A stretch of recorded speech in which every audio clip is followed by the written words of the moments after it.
Check, check.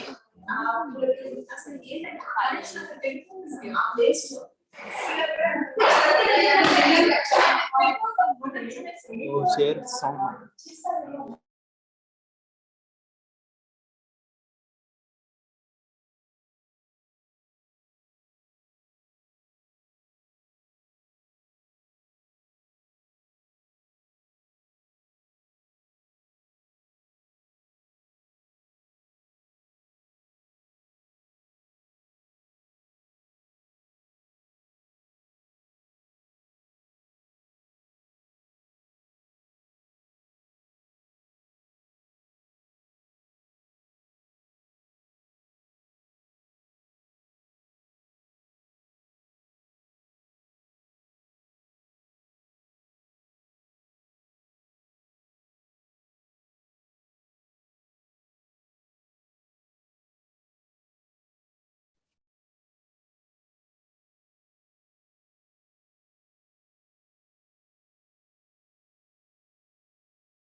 Music.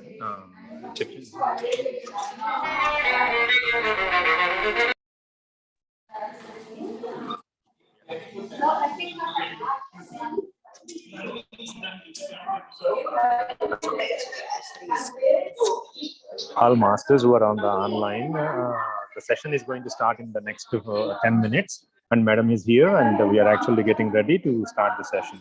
So please be stay online, and we are going to just start in 10 minutes. Thank you all.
మనసును శూన్యం చేసుకుందాం. ఆ శూన్యంలో మనం విరాజిల్లుదాం.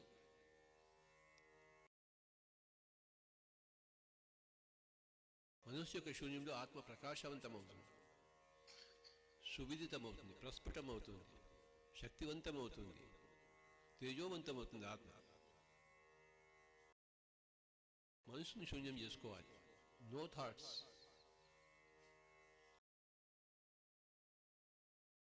అది ఎలా సంభవం అంటే శ్వాసతో కూడి ఉంటే అది వెంటనే సంభవం. ఉందిగా మందిగా శ్వాస.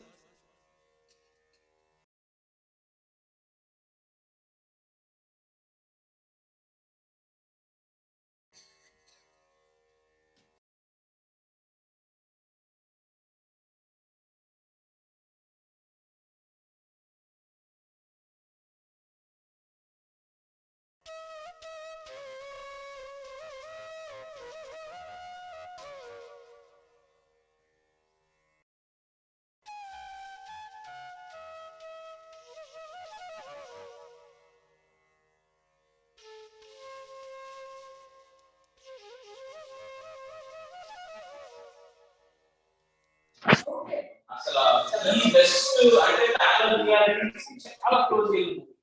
సో అంటే తను డిస్కవర్ ఏం చేస్తానంటే ఎవ్రీ వరల్డ్ లో నేను ఎగ్జిస్ట్ అవుతున్నాను, but there is a variation in me, but I exist in every world, every reality, there are multiple realities. But if I can connect my consciousness for a fully scientific or fully part, but I can access their abilities also. Our reality lo na nenu kuda nenu atla they get very close. Chala mind reading. What you watch and everyone else. Everyone every day.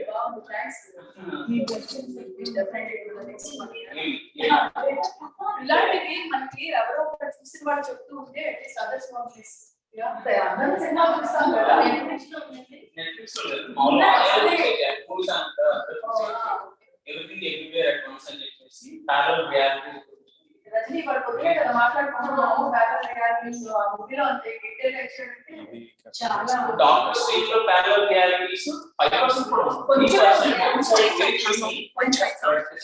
Very good ధైర్యం చేసి తీస్తున్నారు. అంటే the movie ఎలా ఉంటుందంటే it's not just action, the healing part ఎలా feel parallel realities నుంచి మన రియాలిటీని ఎట్లా ఫీల్ చేసుకోవచ్చు అనేది అది కనెక్టింగ్ అవుతుంది. బట్ డాక్టర్ స్టేజ్ లో ఏంటంటే action how to make it will అంటారు, బట్ ఈ మూవీలో relationship feel parallel realities access చేయడం, daughter mother and daughter relationship ఎట్లా ఫీల్ అయ్యి లవ్ తో ఎలా ఫీల్ చేసింది చాలా బాగుంది. సో అయితే ఉన్నాయి మనకి ఇన్ఫర్మేషన్ తర్వాత గ్యాదర్ చేసుకుంటారు.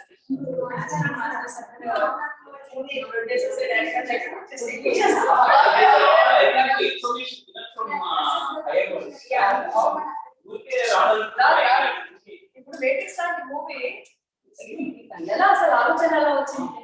ఆ లాస్ట్ లో కూడా అసలు సర్గమే అని చెప్తాడా, అది ఫస్ట్ లో ఏదో ఇంగ్లీష్ పాట వేస్తున్నాడు అనిపిస్తుంది. జాగ్రత్తగా వింటే అప్పుడు అప్పుడు అసతమా సత్యమయ ఫస్ట్ లో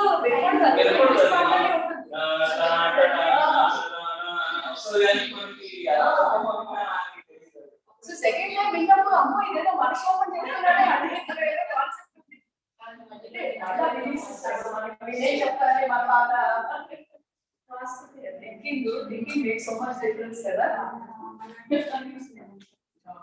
సో ఎలా ఉంటుంది సార్ మీ మెడిటేషన్? రోజు చేస్తారా మీరు కూడా? అమ్మా అన్ని ఇన్ఫర్మేషన్ ఇప్పుడమ్మా ఈ టైంలో స్త్రీల దగ్గర నుంచే వస్తుంది ఎందుకు అని మగాడు ఆలోచించే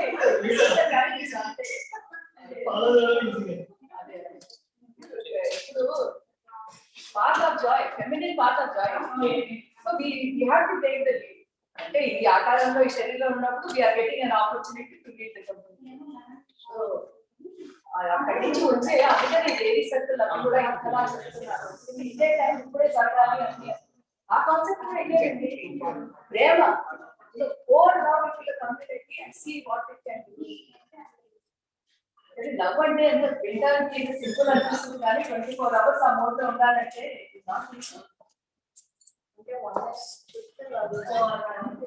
మళ్ళీ అలా చెప్పి బయటకు వెళ్ళాలని ఎవరైనా ఎక్కడి నుంచో వచ్చేస్తుంది కనుక్కొని కండిషనింగ్ కదండి. కానీ మళ్ళా మనం ఆ స్టేజ్ కి రాగలిగితే ఆలోచనకి చాలు.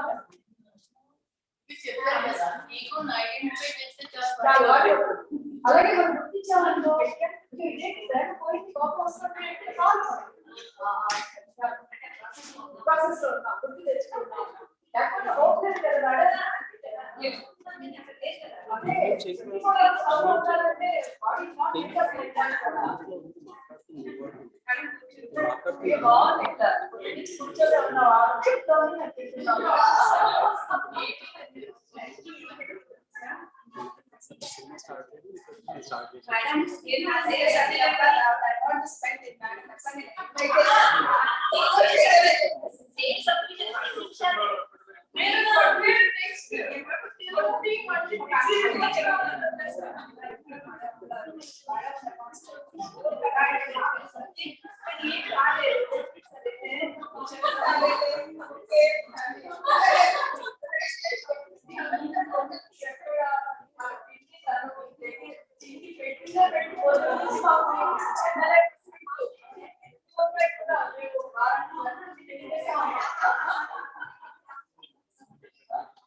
ఎగ్జాంపుల్ సార్ మార్చాలి. మార్చితే మీ స్వీట్ కూడా కొద్దిగా వేరేది లేదు మార్చొద్దాం నాయన. వేరే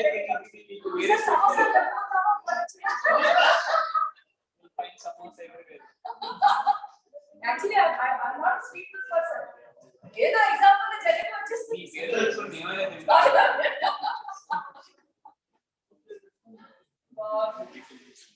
ఏదో జరిగే ఎగ్జాంపుల్ అలా వచ్చేస్తారు.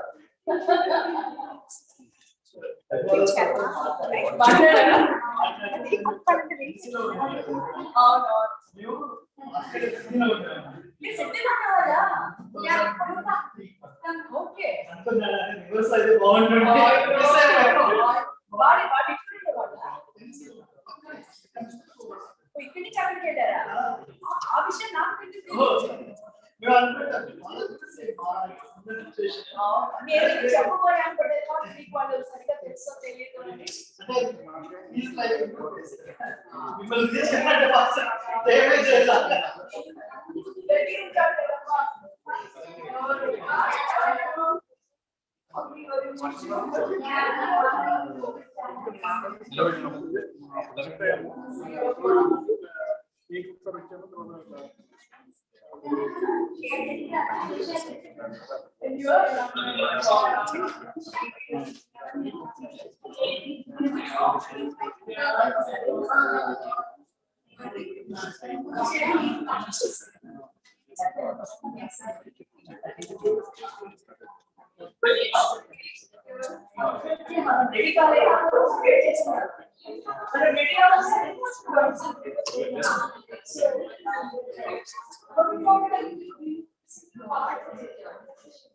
You understand?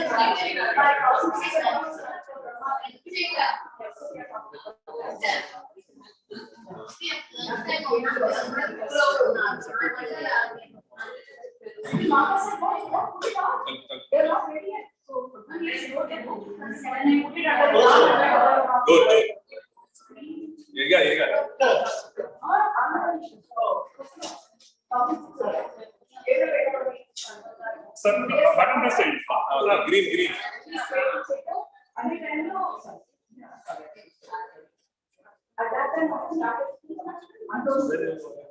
So he would treat me honestly, and I would start this.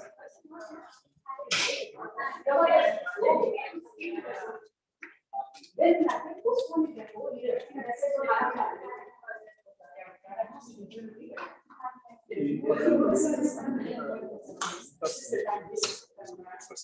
don't want to start because I know the big book. That was small now.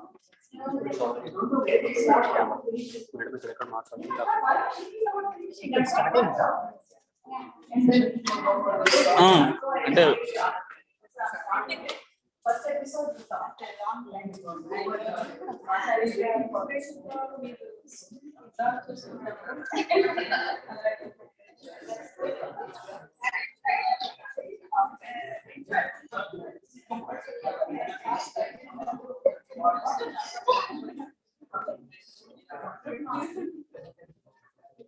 that was the right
started.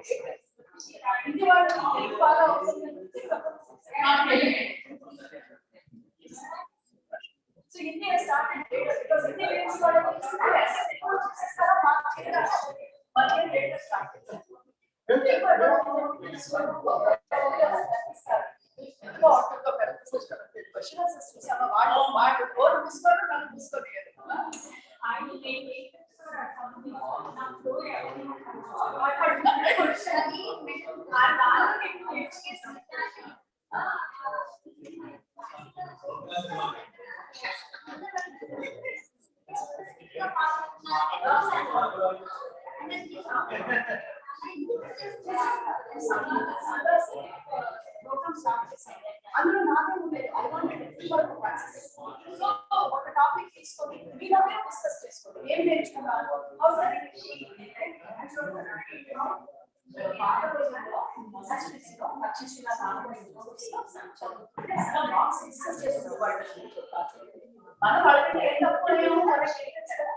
I know, share చేసుకుంటారు ఆలోచిస్తూ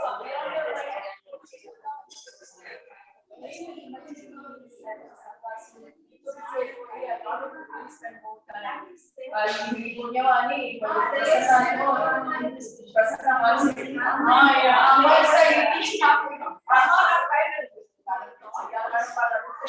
నాకు no అంటే లాభ కాదు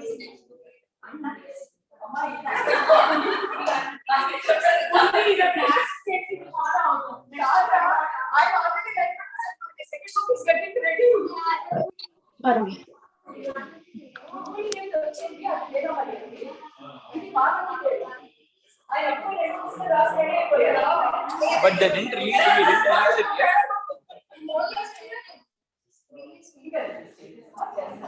But అది ఇంకా బాగుంది కదా అంటే అన్ని బాగున్నాయి మన ఇదే ఇంటి నాకు బ్రహ్మాండంగా కథగా ఉంటుంది మనకి తెలియదు కానీ ఆ పుస్తకాలు చేతిలో రావడం కూడా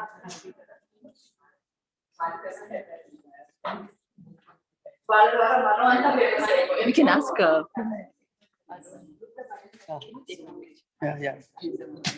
మనకి బెస్ట్ జరిగింది సత్సంగం right people right And another you are saying everyday check your yes, that has to be just checking self checking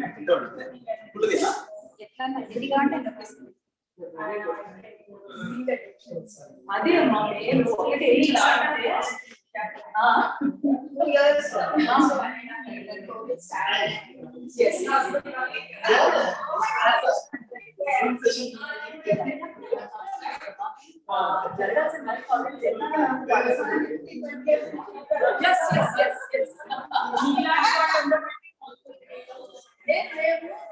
చేసాం మీకోసం చేసేస్తాం 2020 అందరూ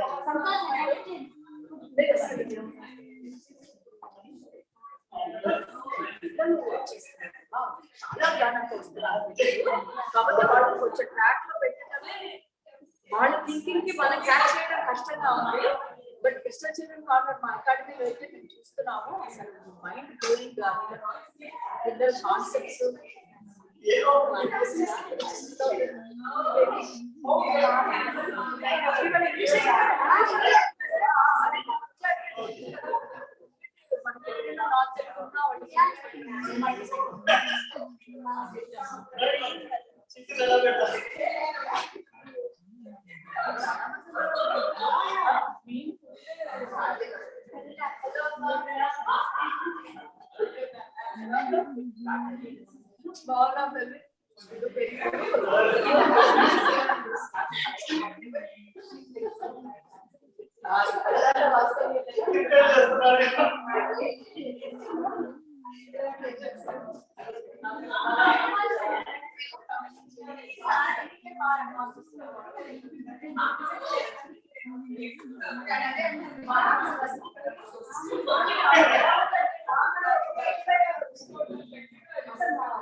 You are such a role model for us, and read the book about poet. We don't want them to work, we want you to work.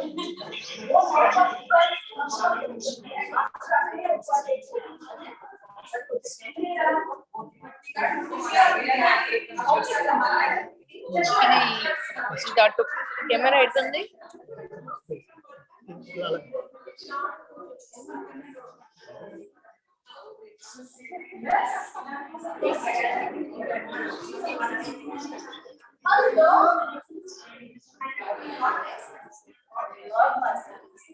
Reverse అవుతుంది.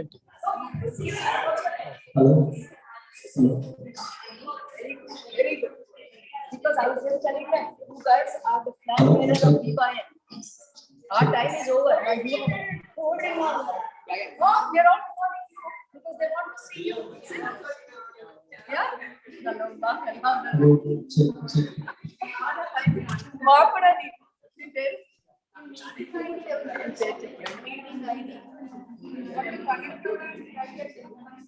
I know how you feel. We all have been feeling like that.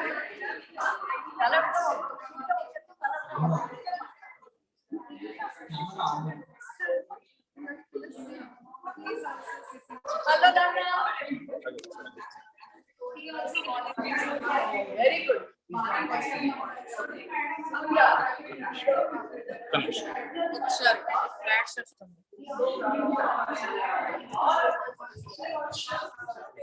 ఒకసారి మాట్లాడుతుంది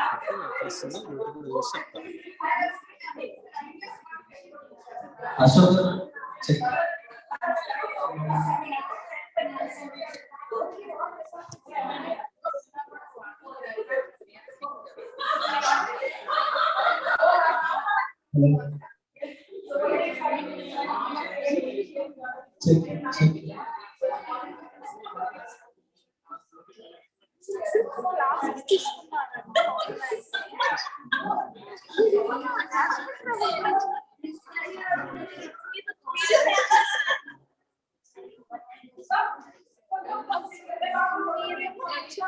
Okay, check. Hello. 1, 2, 3. Mic check. Okay.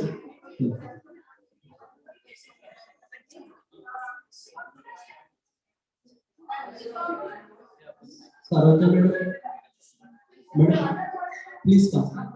We can start. Friends, please be seated. The session will start in next 5 minutes. Please be seated. Thank you so much for all the masters over here. Thanks for coming. So glad to see you all. Thank you. Please be seated.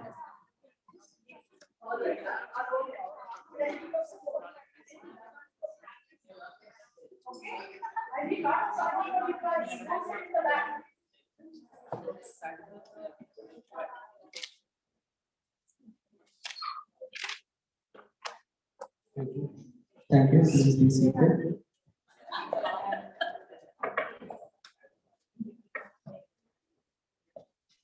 Yeah. Let's start. Yeah, masters. Good afternoon, all. Thank you so much for all the masters coming here. We're so glad to see you all in person. I think we are all knew each other online there, but looking at you all in person is very joyful to me. Thank you so much. Yeah. Let's start. Yeah. Okay, masters. We are going to conduct the session here with Saroja Madam. Before introducing her and We'll just start with PSSM, like how it started. It all started with Brahmarshi Pitama Patriji, who founded this PSSM organization in 1991. And after that, the core essential principles of this PSSM is all about doing meditation, conducting meditation sessions, reading spiritual books, and sharing all the wisdom with whatever we know, whatever we learned over the years through meditation, we'll share them. And vegetarianism, that's a core principle of PSSM. They're all started with Brahmarshi Pitama Patriji. After that, we started PSSM USA in 2011, in fact, 2011. So that's where we started PSSM USA. That was actually started in person in Srikant Garla's home. After that, we have many meditation centers across USA and Atlanta. And we are glad that once in a while we used to have sessions only on Sunday in every week. After that, PSSM is growing now. Every day we have in-person sessions everywhere in Atlanta. And thank you so much for Srikant Garla, who's not here though, but his energies are always with us. Thank you. Yeah, that's how it started.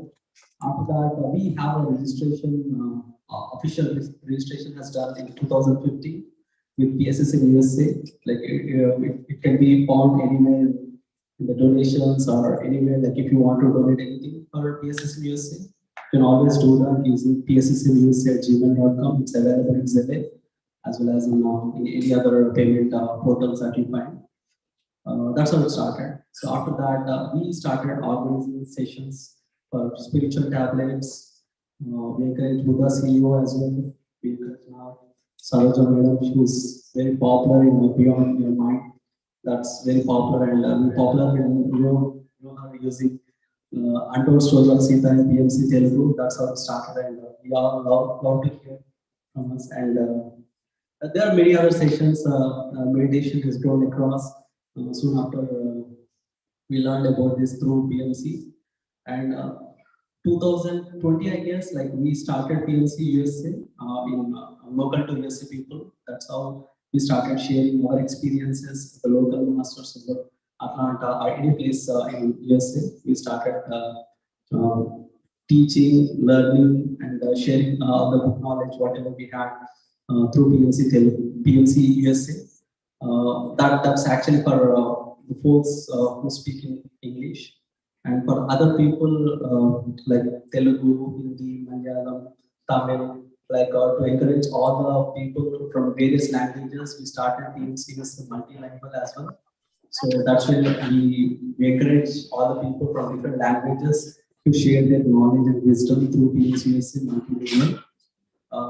Yeah, let's introduce Ravali Madam, who's going to take over the dais and continue the session. Thank you. Let's welcome Ravali Madam. Thank you so much, everyone.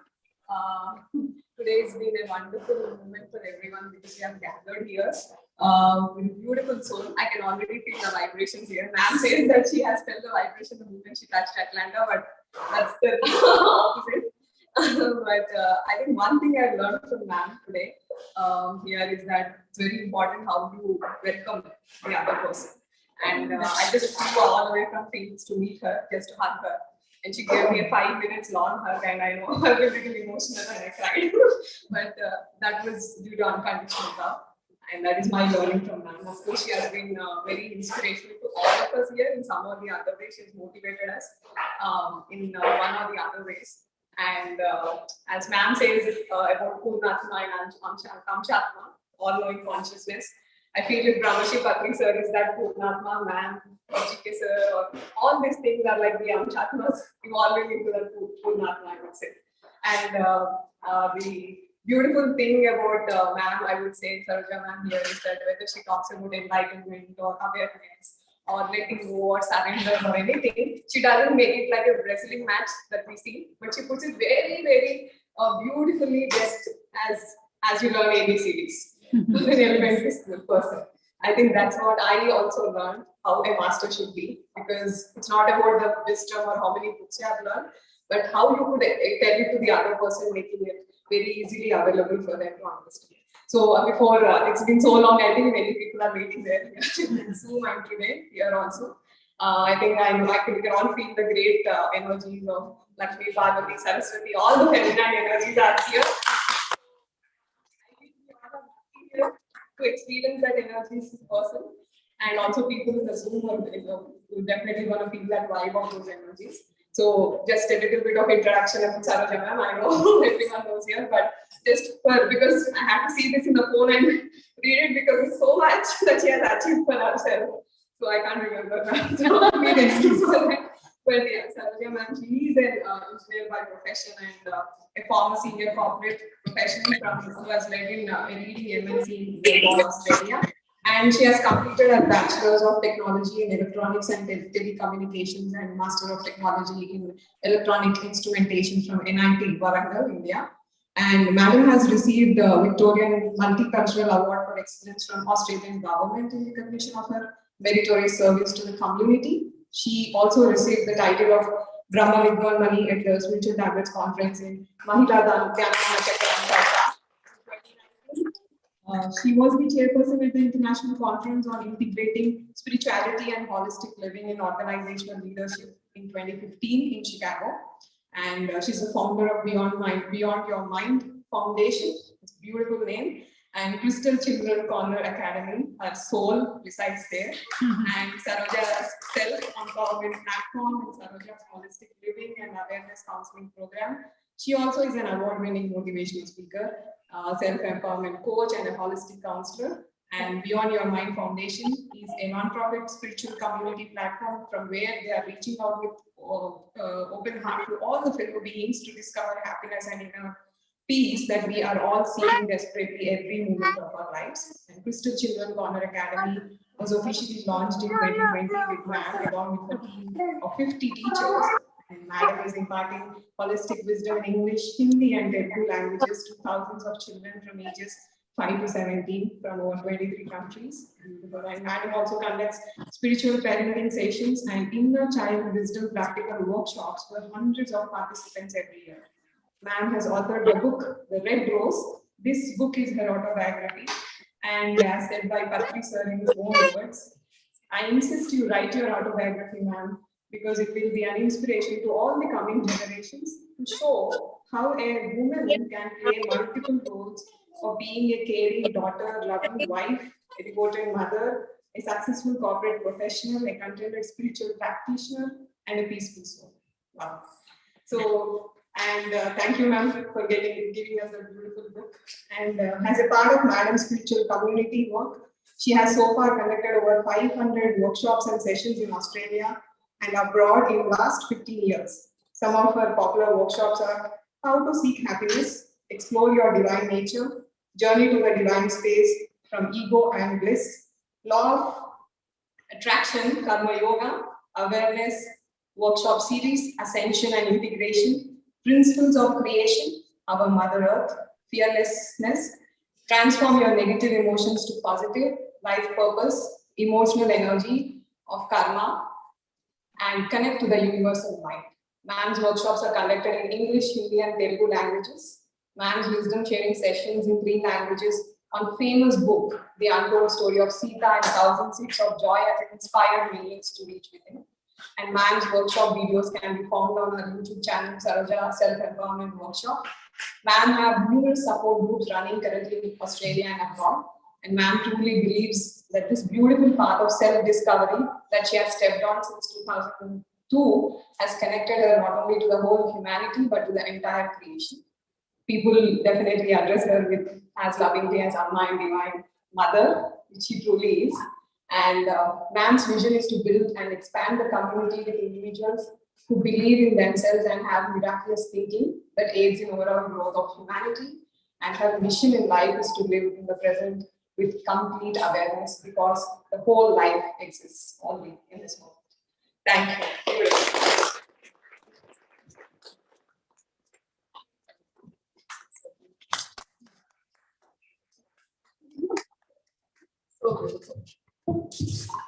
A woman can never say no to flowers, isn't it? I can sit and sit. Yes, Stand, I can sit. That's good. అందరికి కనిపిస్తున్నాను లేచి నిలబడి మాట్లాడాలా I've been asked to continue this session in English, so I will be talking in English. I hope everyone can understand you. Yeah. First of all, I would like to thank my soulmate Rajni. Where is Rajni here? Yeah, sorry. I'm looking everywhere. See, that's what happens. This is the belief systems that we are in, and we get so swept away. It's only because of her I am here today. Just in a short form, this was a family holiday. Son got admitted into Harvard Business School, and we just took this opportunity that we'll tag along with him, see Harvard and just a few places. That's how the whole story started, and I tried to keep this trip very low-key because I have so many near and dear in this country, and I love them all so much, and I didn't know where to start, where to finish, and attending half of the people, not meeting another half is not fair. But somehow the trip leaked a little bit, and the few days I had, my dear souls, they kind of connected with me, and today I was supposed to be in Orlando, but it turned out to be Atlanta. So we don't know where we are supposed to be. This is how universe works. So thank you, Rajni, for bringing me here. I have so many near and dears here in Atlanta. I have to start with Anila and Shrikant, my long friends from Atlanta. Sheetal, she had been in touch with me for the last 2 months saying, Madam, I can't wait, you're coming. But see, again, destiny. She's not here today.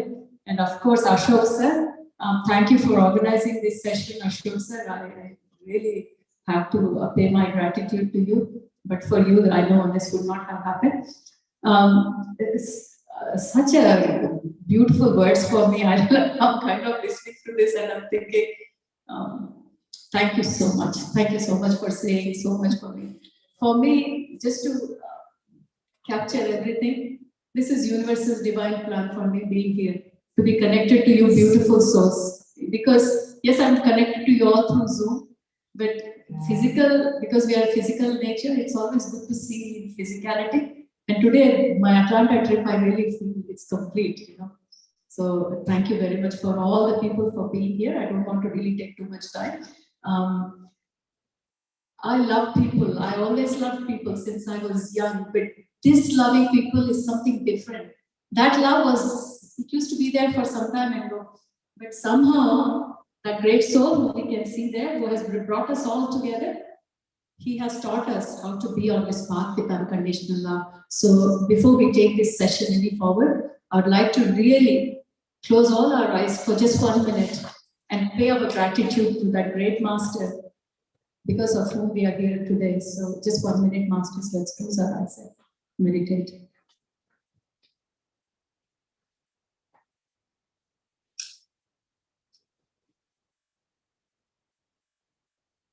For those who are new to meditation, just cross your feet, interlock your fingers, close your eyes, be with your breath for a minute. Thank you.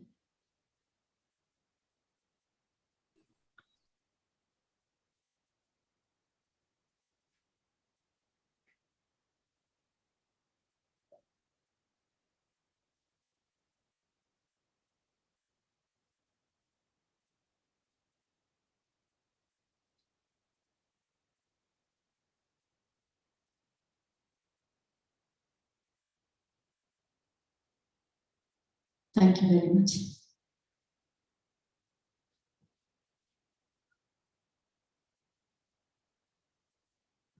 I have to mention this before I start. He's very scheming master. In Australia, in 2005 or 6, he was supposed to come to Australia to give a talk in Theosophical Society.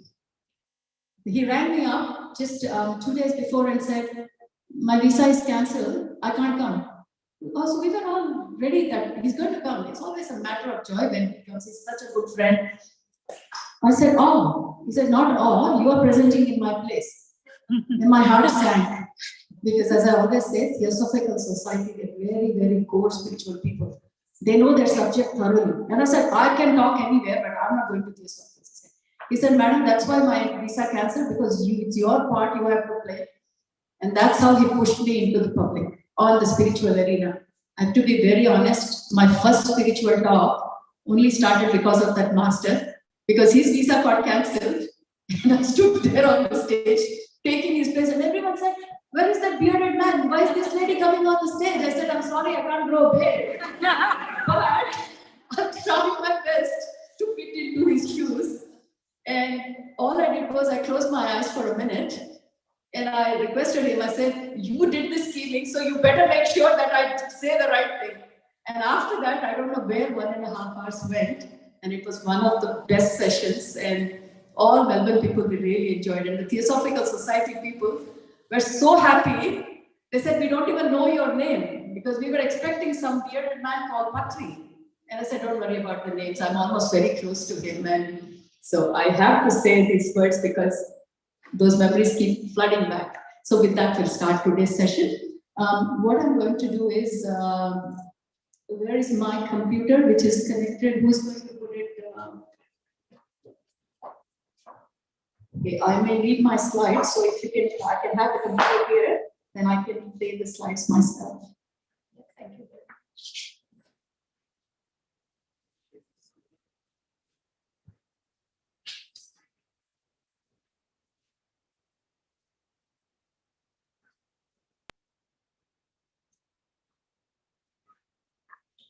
They're sharing the screen on this, so I just keep one page down. Yeah. Yeah, that's it.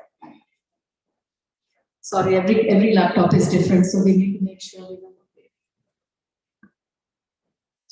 Okay, so I've been asked to do 2 sessions today, and the first one is about spiritual parenting. When we hear the word spiritual, the mind starts boggling. What spiritual parenting? Let's forget about spiritual. I like to call holistic. Spirituality is nothing but doing everything in complete form. So when a normal layman hears spiritual word, he runs away from there. Oh my God, this is not my cup of tea. So I very carefully, long back, I pulled the word out. I started replacing it with self-empowerment, holistic, because self-empowerment, yeah, I like to be self-empowered. Who doesn't want to be self-empowered? So people like these buzzwords. And that's the only way I could start going into the society. Same agenda, talking about spirituality, but with a different name. So then later, after some time, I found out holistic is much better word. Because everyone wants holistic. Nobody wants a part of the cake. They want the complete cake. So in our world, what is holistic? So let's look at ourselves. What is holistic? We know ourselves. We look physical. So definitely physical has to be part of it.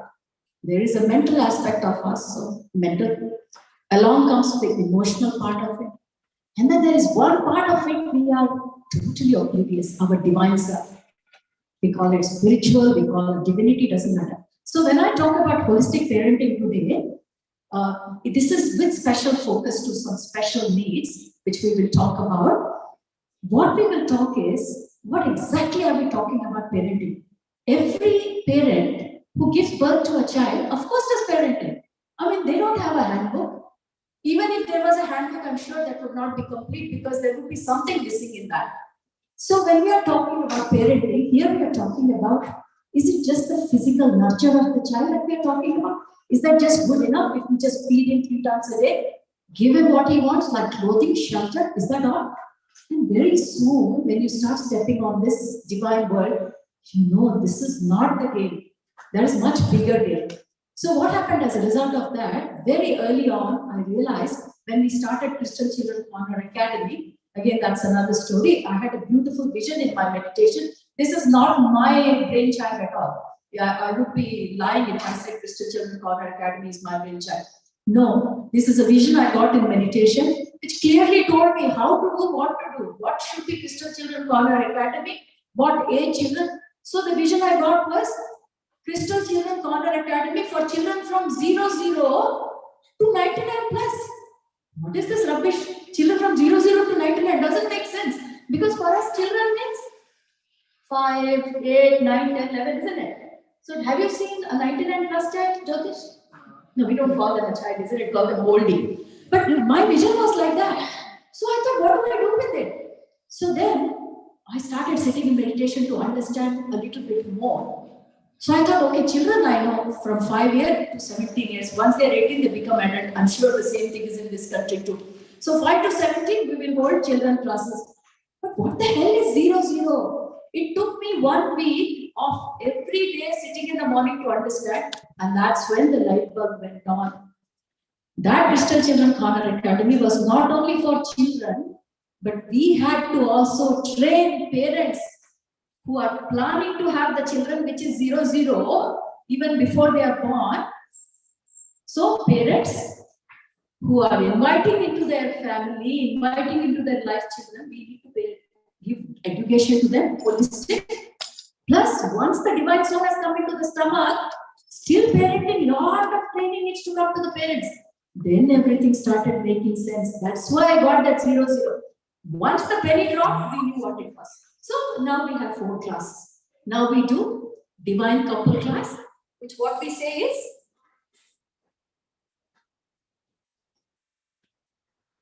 any reason why this is not moved? My IT expert will tell me. We are trying to move the slides. Oh, okay, so I need to be there. Okay, thank you. Okay, so then we realized divine couple parenting starts from the time when the couple come together, just not for pleasure, but with the intention of having children. That's where the parenting starts. I never had that concept before, because every time a mother and father go, oh, my child should be like this, my child should be like that, too late after he is born. Because you have to start planning when you are inviting the child. So how can you plan? How can you invite? And then anesthesia came into my vision. And that's how I started reading anesthesia. Though Patricia used to keep telling me, who's going to read 9 volumes too much, I don't have time.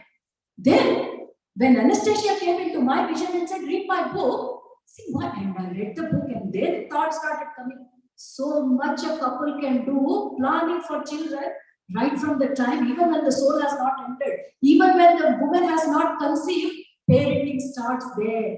That is why this is holistic parenting, not after the child is born, too late. Once the child is out, half of the parenting is already done, unknowingly, without knowing, without your knowledge, so much is done. So what are you doing when the child is not born? From the time, general public doesn't know about it. They don't even think this kind of a thought exists. But we are more than our physical body. We understand that. So we have to put it into practice. Whenever a divine couple is thinking about child, first of all, talk to each other. Maybe the husband wants a tall boy and the wife wants a short girl. And both are thinking, putting their intention in the world. What is the universe going to give them? Universe is getting confused. By make up your mind, man, you want a boy or a girl, tall boy or a short boy. This is physicality. But when you think about holisticness, what kind of a soul you want to invite? No, I want Gandhi. But are you capable of bringing Gandhi into your stomach? Are you capable? It's not good enough you want Gandhi. I want my child to be doctor. Are you capable of handling such a child? So are parents eligible to bring a soul? What does it mean? This is the time. I know many of you already have children, but if you have friends or if you are having daughter-in-laws, this is the right knowledge we all need to know. What? It is from the time a couple have this thought, we should have a child. We should sit down. What do we want? We want doctor? We want engineer? Should we stop discussing that? Do we want a noble soul? For one step, keep thinking, imagining as much as you can.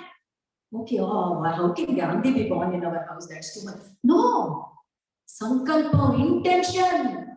Gandhi, Nehru is nothing. Buddha can be born in our house if we have the intention. But both have the same intention. Huh?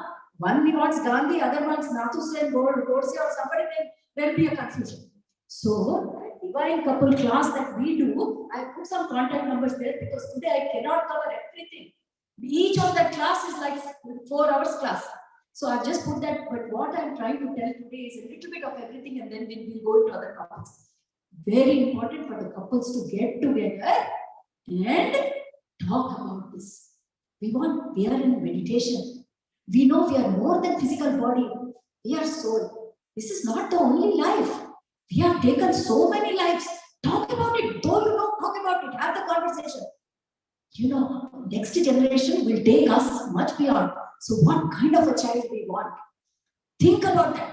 A child who can think beyond this physicality. That is the thought a parent should have. Not like I don't have a stubby child. It is, we are past that physicality now.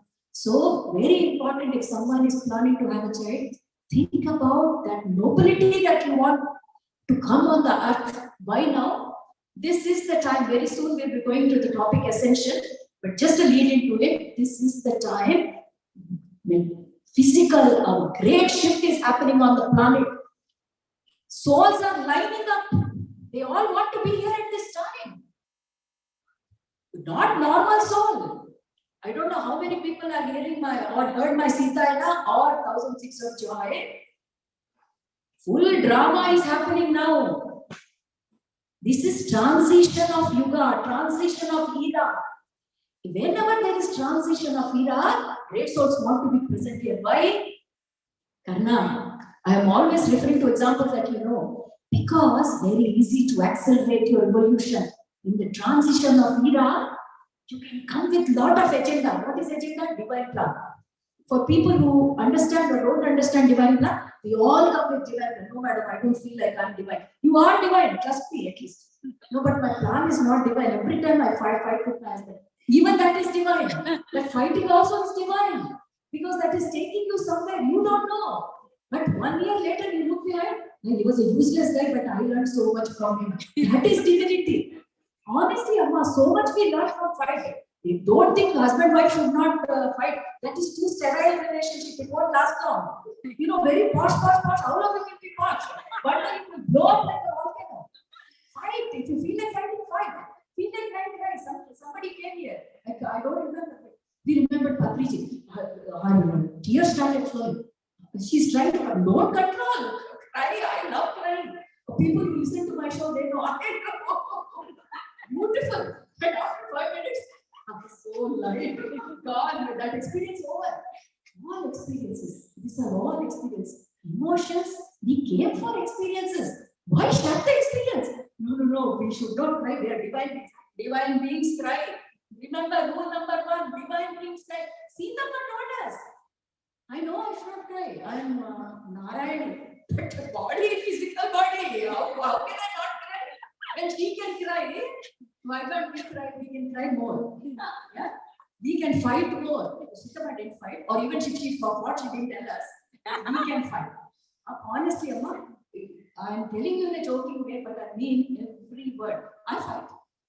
Not that I want to be stuck in that fight.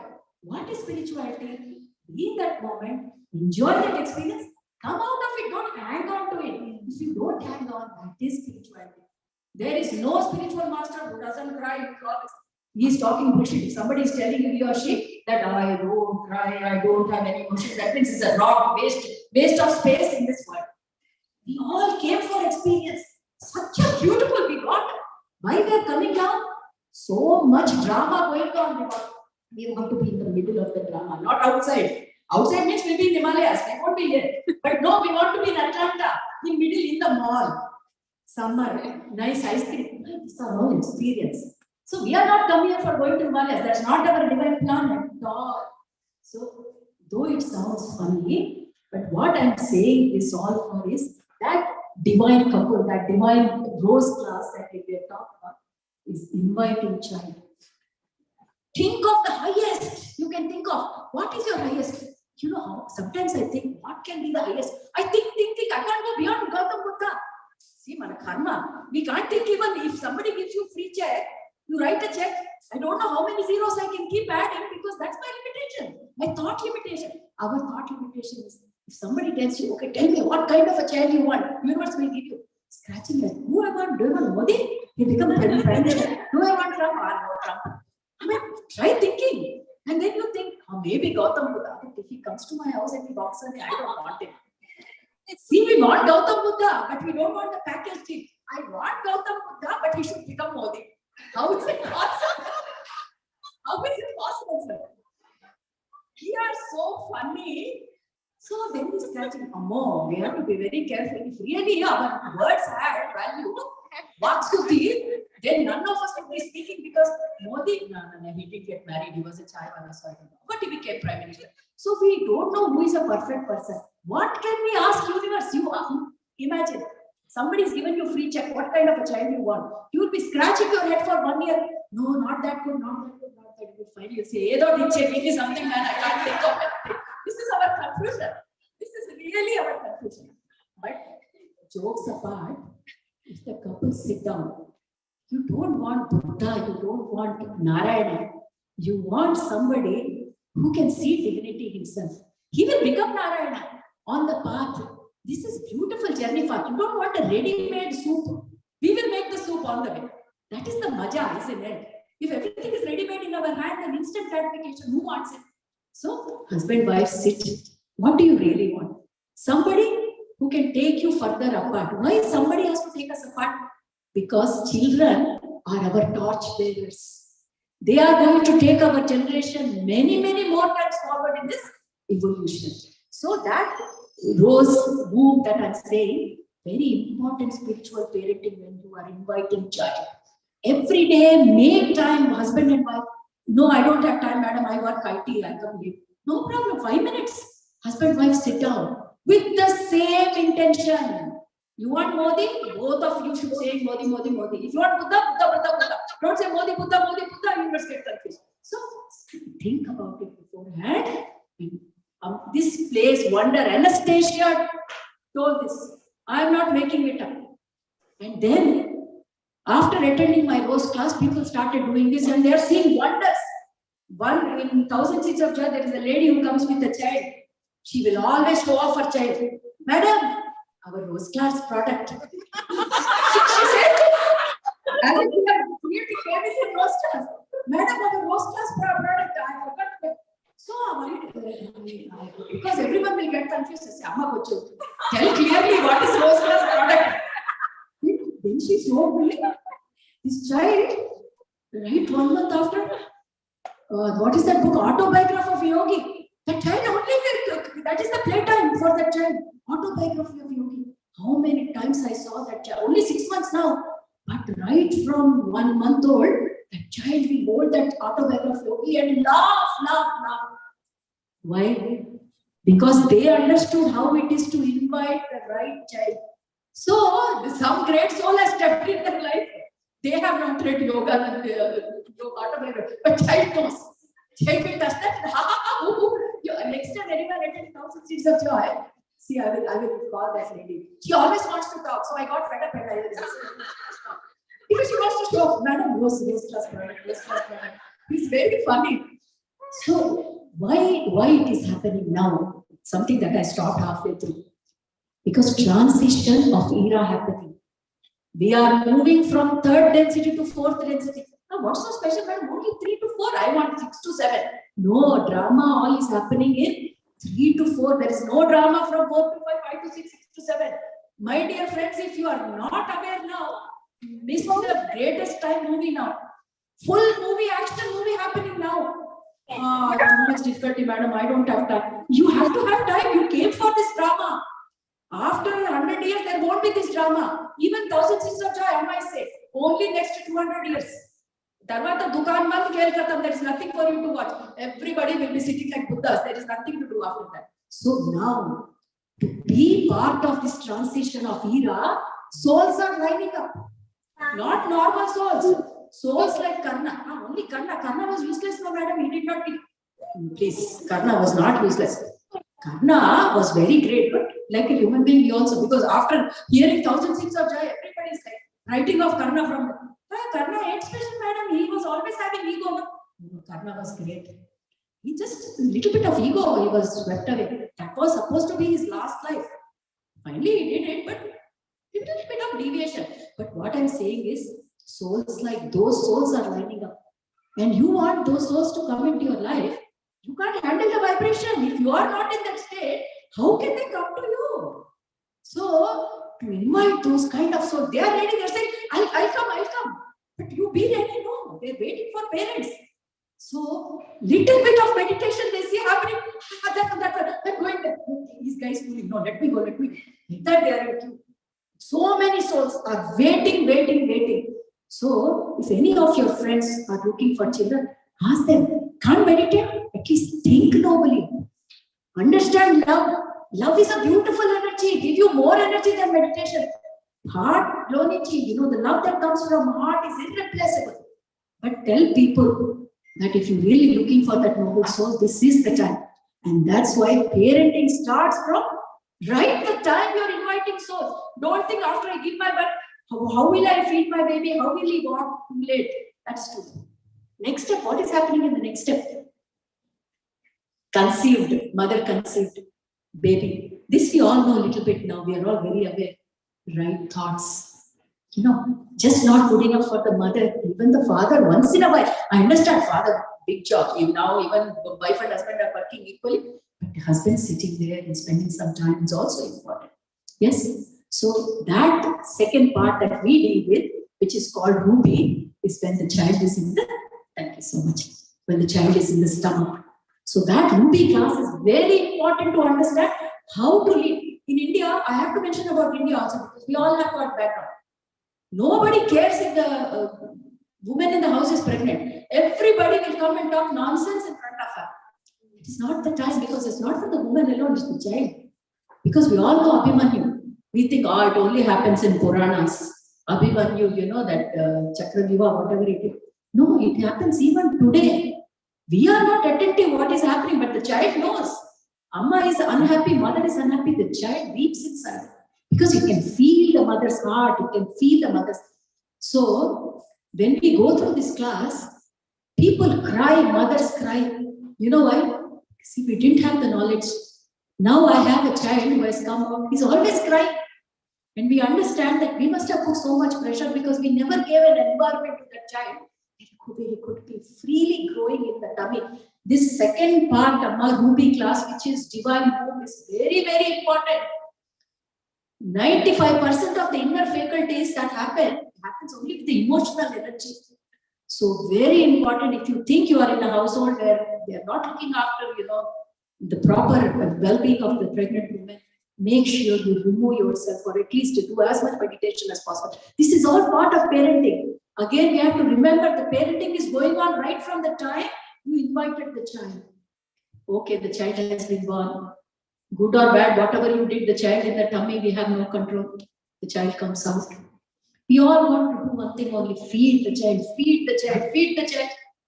So now we are slowly being aware that it's a complete soul. Body may be small. It can think. Let it think. We give that space for the child to think. And that's what is the third class of Sapphire, where we talk for a couple of days about, those little children, 0 to 5 years old, where they can't speak. That's the time mother keeps feeding because that child can't really resist. He'll start spitting on the mother. Till then, mother doesn't understand that we have to stop. The child wants to climb the tree. Oh, no, you'll break your leg. How will the child explore? And then we complain later that look at the child, is not overall grown. 0 to 5 years is very formative year for a child. We don't let them grow the way they want because we have fear. Our problem is fear. If you guys can't see me, bring your chairs here. No formality. You can sit like a circle. Whoever can't see me, please come and sit next to Anila. Because I would like to make sure everyone can see. Please, Amma, no formality. Just come and sit next to me on the sofa. That's fine. So, very important at that time, 0 to 5 years, to understand what the child wants. What is it you are not able to understand that child's needs? Very difficult for the mother and father because I was brought up like that. My mother never let me climb the tree. I won't let my child climb the tree. How will it explode? 0 to 5 years is a time when children feel things. Texture, smell, taste. They'll take mud and put it in the mouth. Why? That's how they're learning. Panchendriya, 5 sensory organs, they use it completely. Krishna can eat mud, but my son cannot eat mud. That is our rule. When Krishna eats mud, so beautiful. When our child then padak mud. That is our Krishna philosophy, isn't it? We can't be hypocrites to that level that we can't let our child be. Okay, we don't want germs to go. Little bit here and there, that is how they will find themselves. Nurturing is one part. Their personality is another part. You cannot control their personality. What is personality? Their divine plan. Their divine plan. They have come with their divine plan. You can't rub your divine plan on them. Right from the child is 2 years old.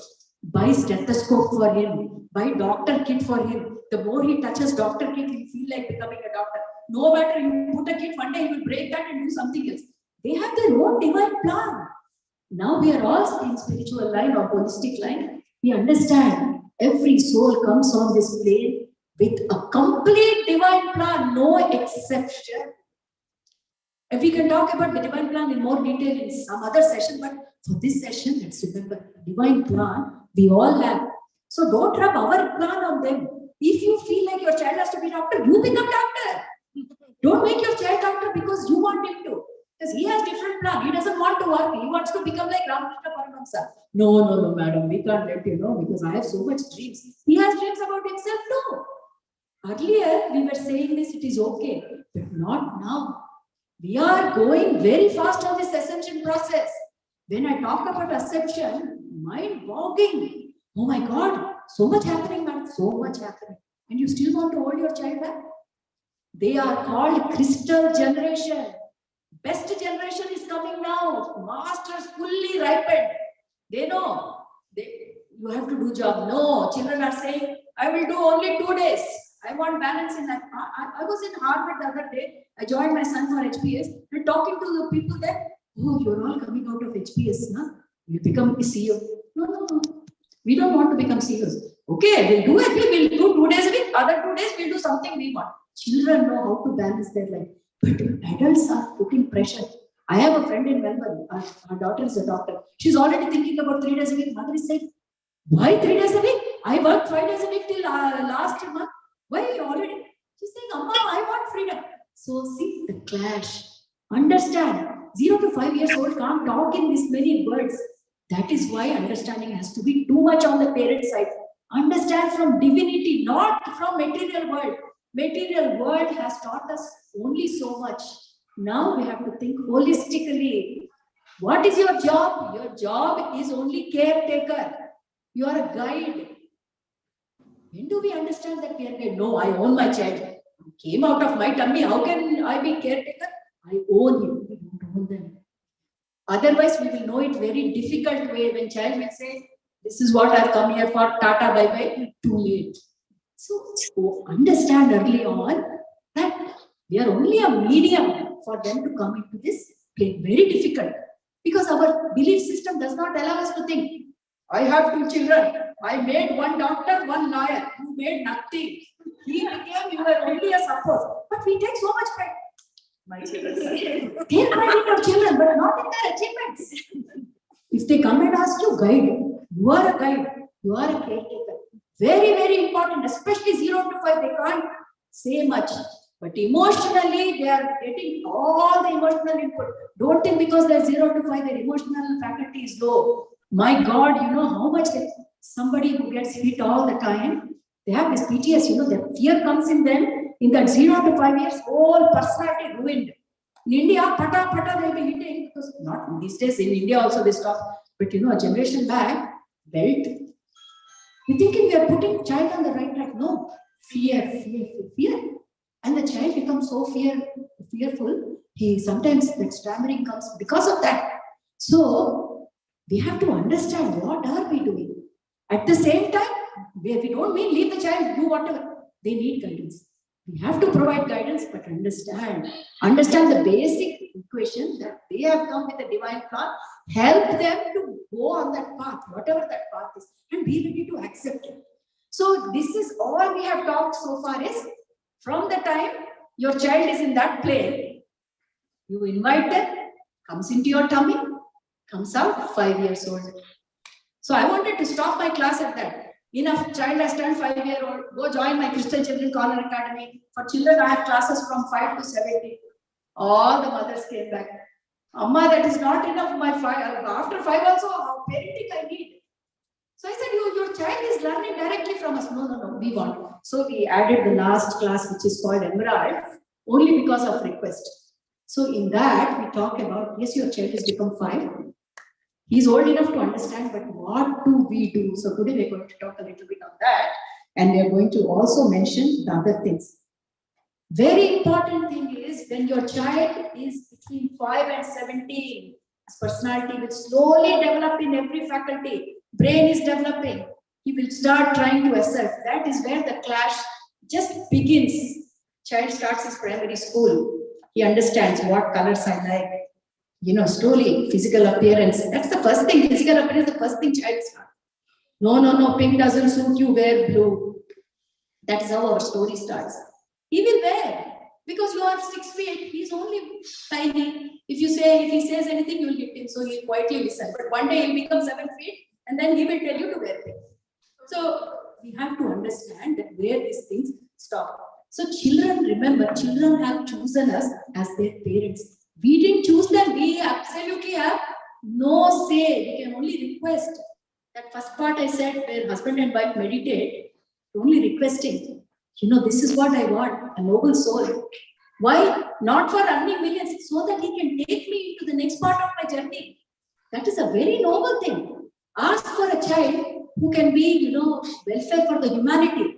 Universe definitely obliges when your requests are for humanity.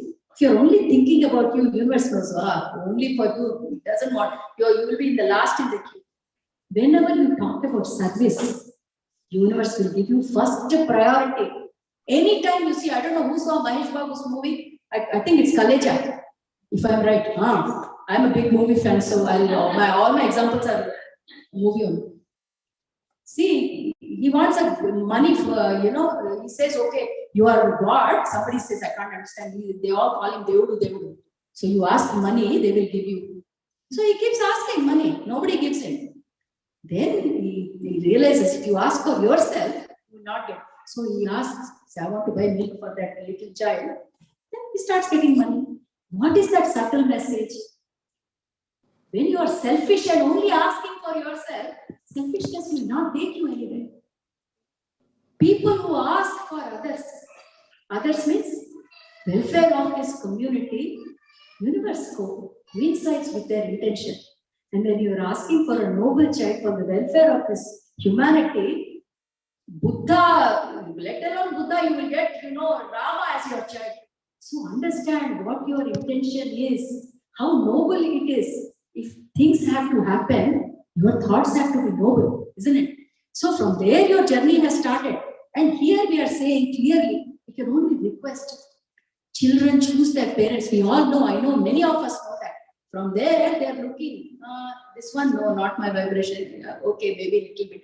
Okay, so they are judging where they want to go. And they have chosen you. Why? This is very important. Rekha, where is Rekha? Yeah. This is very good job. This is very important. Why they choose, who they choose? Why? Because they have a divine plan. What is a divine plan? Let's understand what is a divine plan. This will, clear many of our confusion. We all have karmas. No, madam, I am very divine. I don't have karma. Even divinity also karma. Good karma, bad karma, whatever you label it. So we all carry after every incarnation, we're taking a bag with us and going.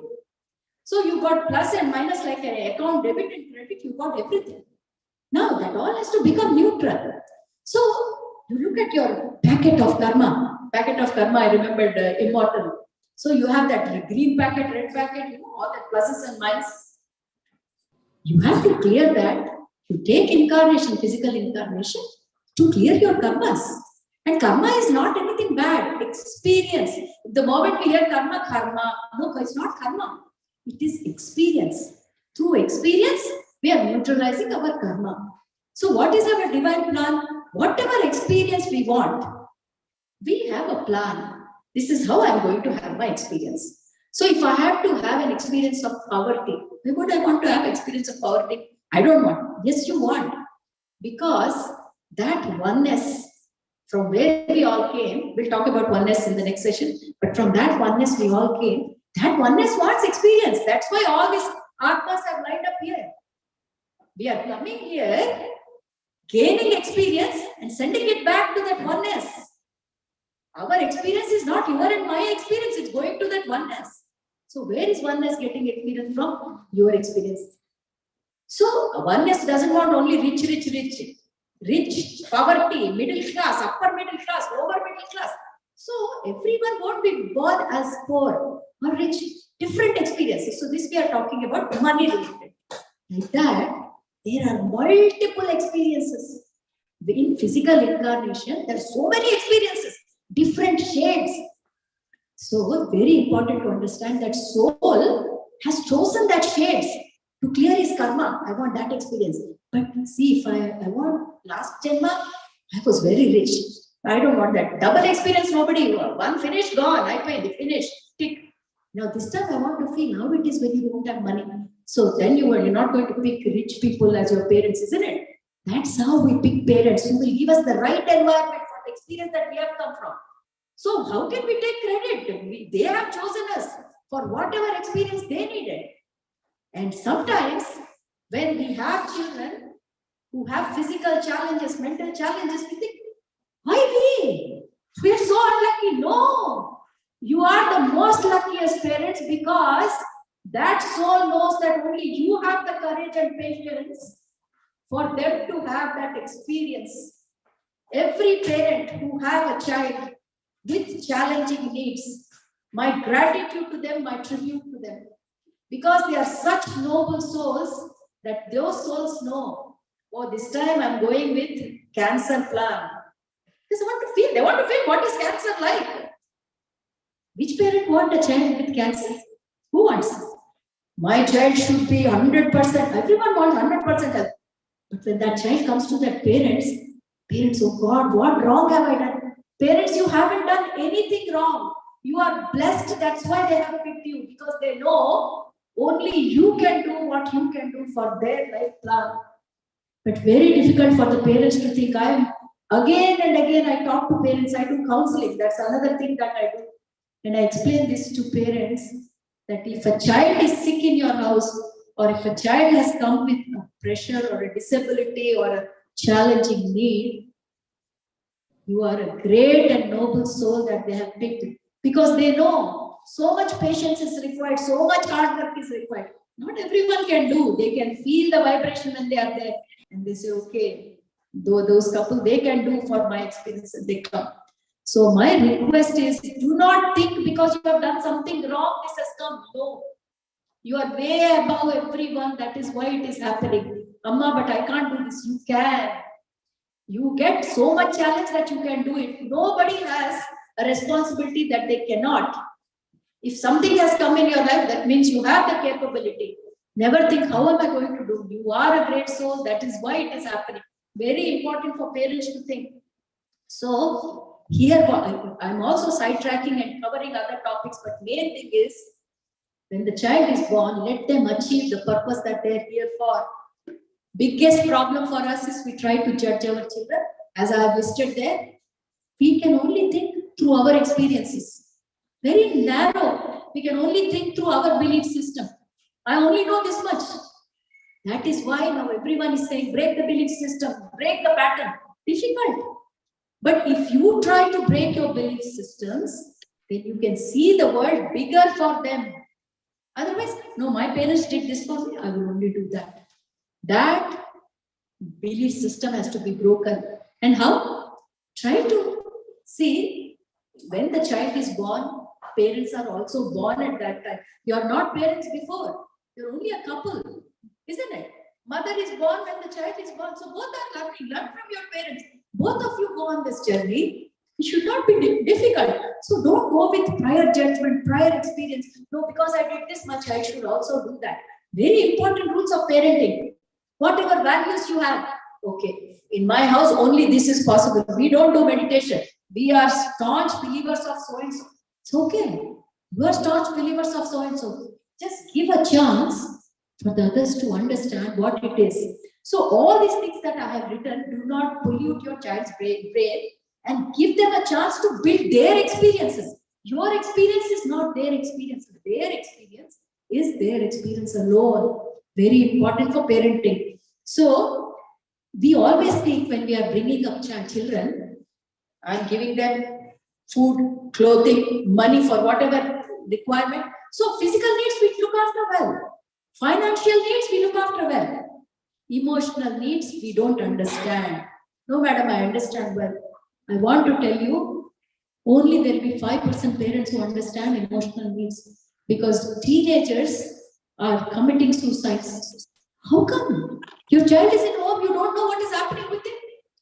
Because emotional needs, we think both husband and wife are earning 8 to 11. Not the problem, I'm providing everything. He's got a separate room, computer, 2 laptops, 3 iPads, 2 iPhones. But there is something more they need is talking, emotional need. I am coming from Roanoke. I was just hearing about one of the family friends' son who committed suicide at very early age. And the parents are feeling bad now. If only we understood, we could have asked him to open up. Why you have to ask him? Why is there no communication between you and your child? Why the child has to go to a stage that is suffocated? Who does suicide? For a person, when every door is closed, helplessness makes the child to think they are very tender. They haven't seen the world like you. They haven't been rejected for jobs like you. Eventually, they will also know. Okay, Infosys rejected me, IBM rejected me. Okay, life is like this. They will also learn.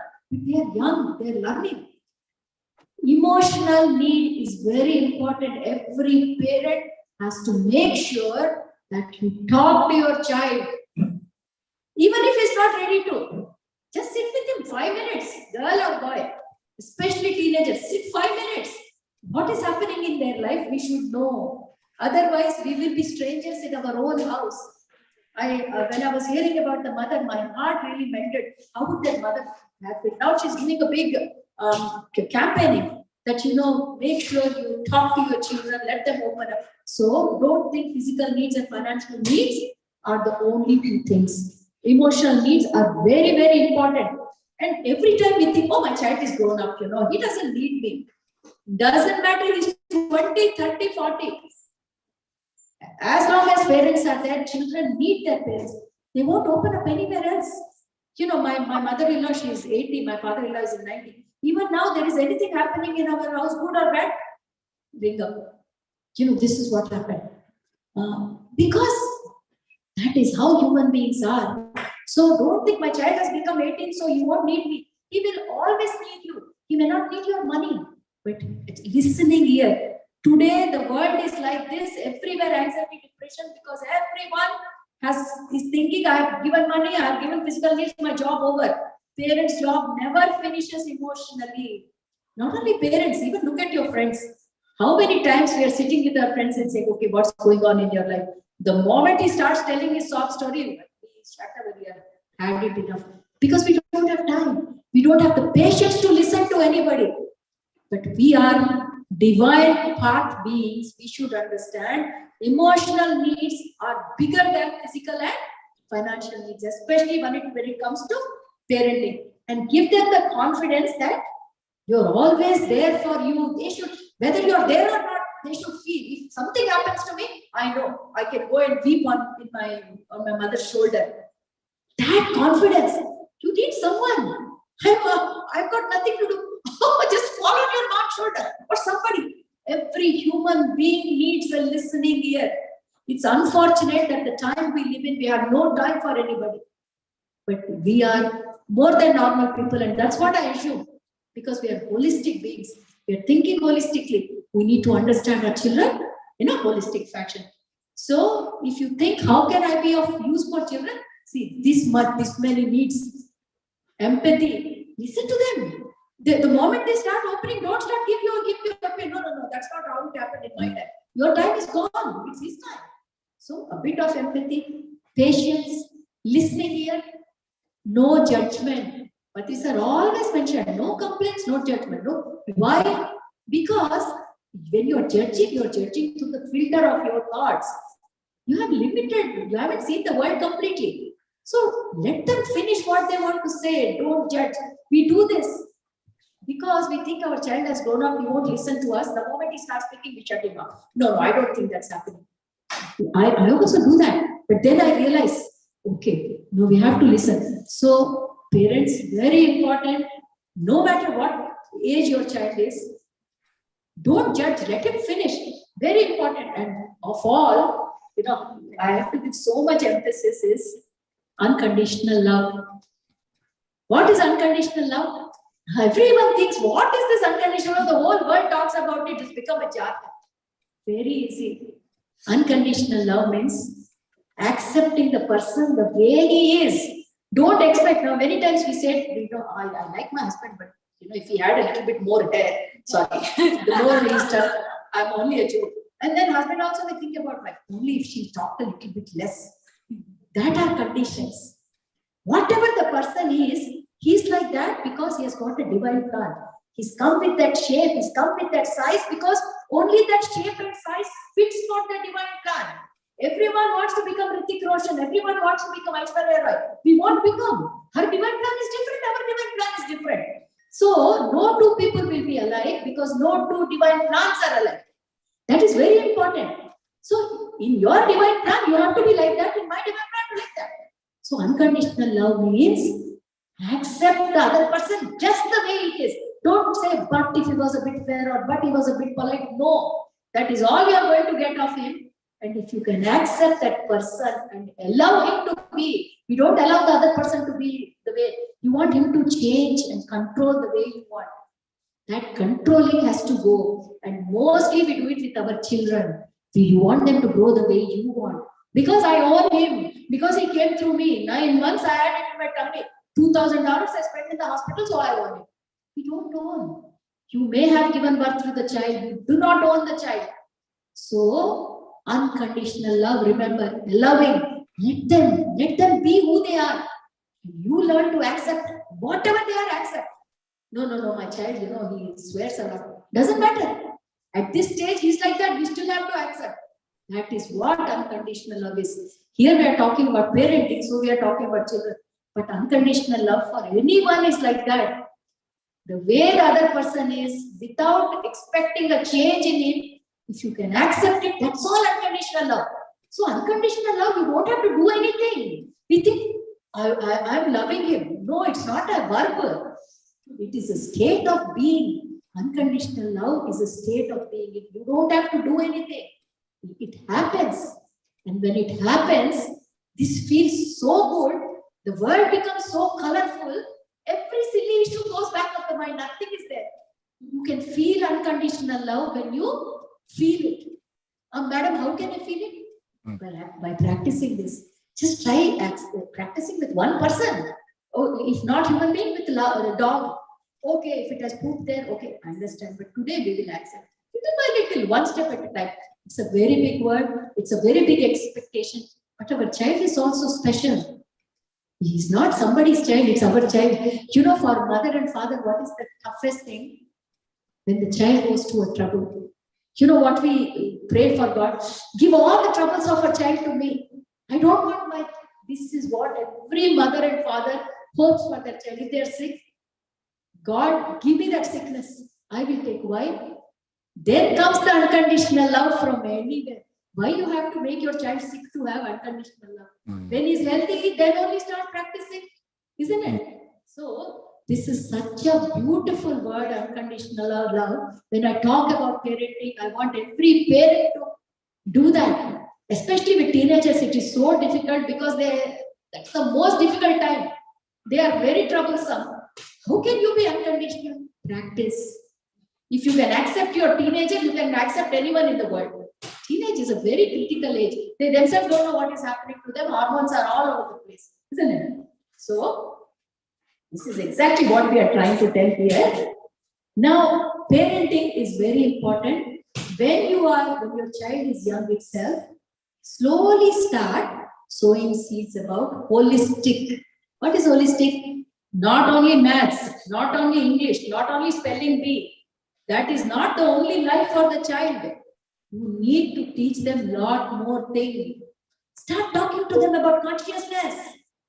Oh, but my child is only 6. What will he understand? He will understand. You can't understand. he will understand. Try. What is consciousness? Simple concept. Simple concept. Tell him. Everything is consciousness. They will ask, what is consciousness? I also don't know, right? I will read. Both of you can start learning together. That's how I learned. I didn't know many things. My son used to ask me left, right, and center. My journey started along with his journey. Okay, come on, let's both read You Forever. I'm reading chapter 1, he's reading chapter 1. Amma, what is this? Okay, let's both read. Very honest, I don't know. I will learn, I will tell you. Never feel that you need to have all the answers for the children. We don't. See, we are learning ourselves. But very important to start sowing the seeds that you are divine. Let the child know his divinity. Then he will grow like a god without fear. We are fearful because we don't believe we are divine. Why you want to repeat that mistake again for child? Let them know he is divine. So how do you know how do you make him believe he is divine? Love consciousness. You know, there is some energy. That energy is being expressed to everyone.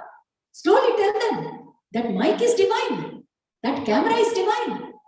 They will start asking questions. No problem. You learn, you teach. You learn, you teach. So every child should know that they are an expression of that consciousness. Start the discussion.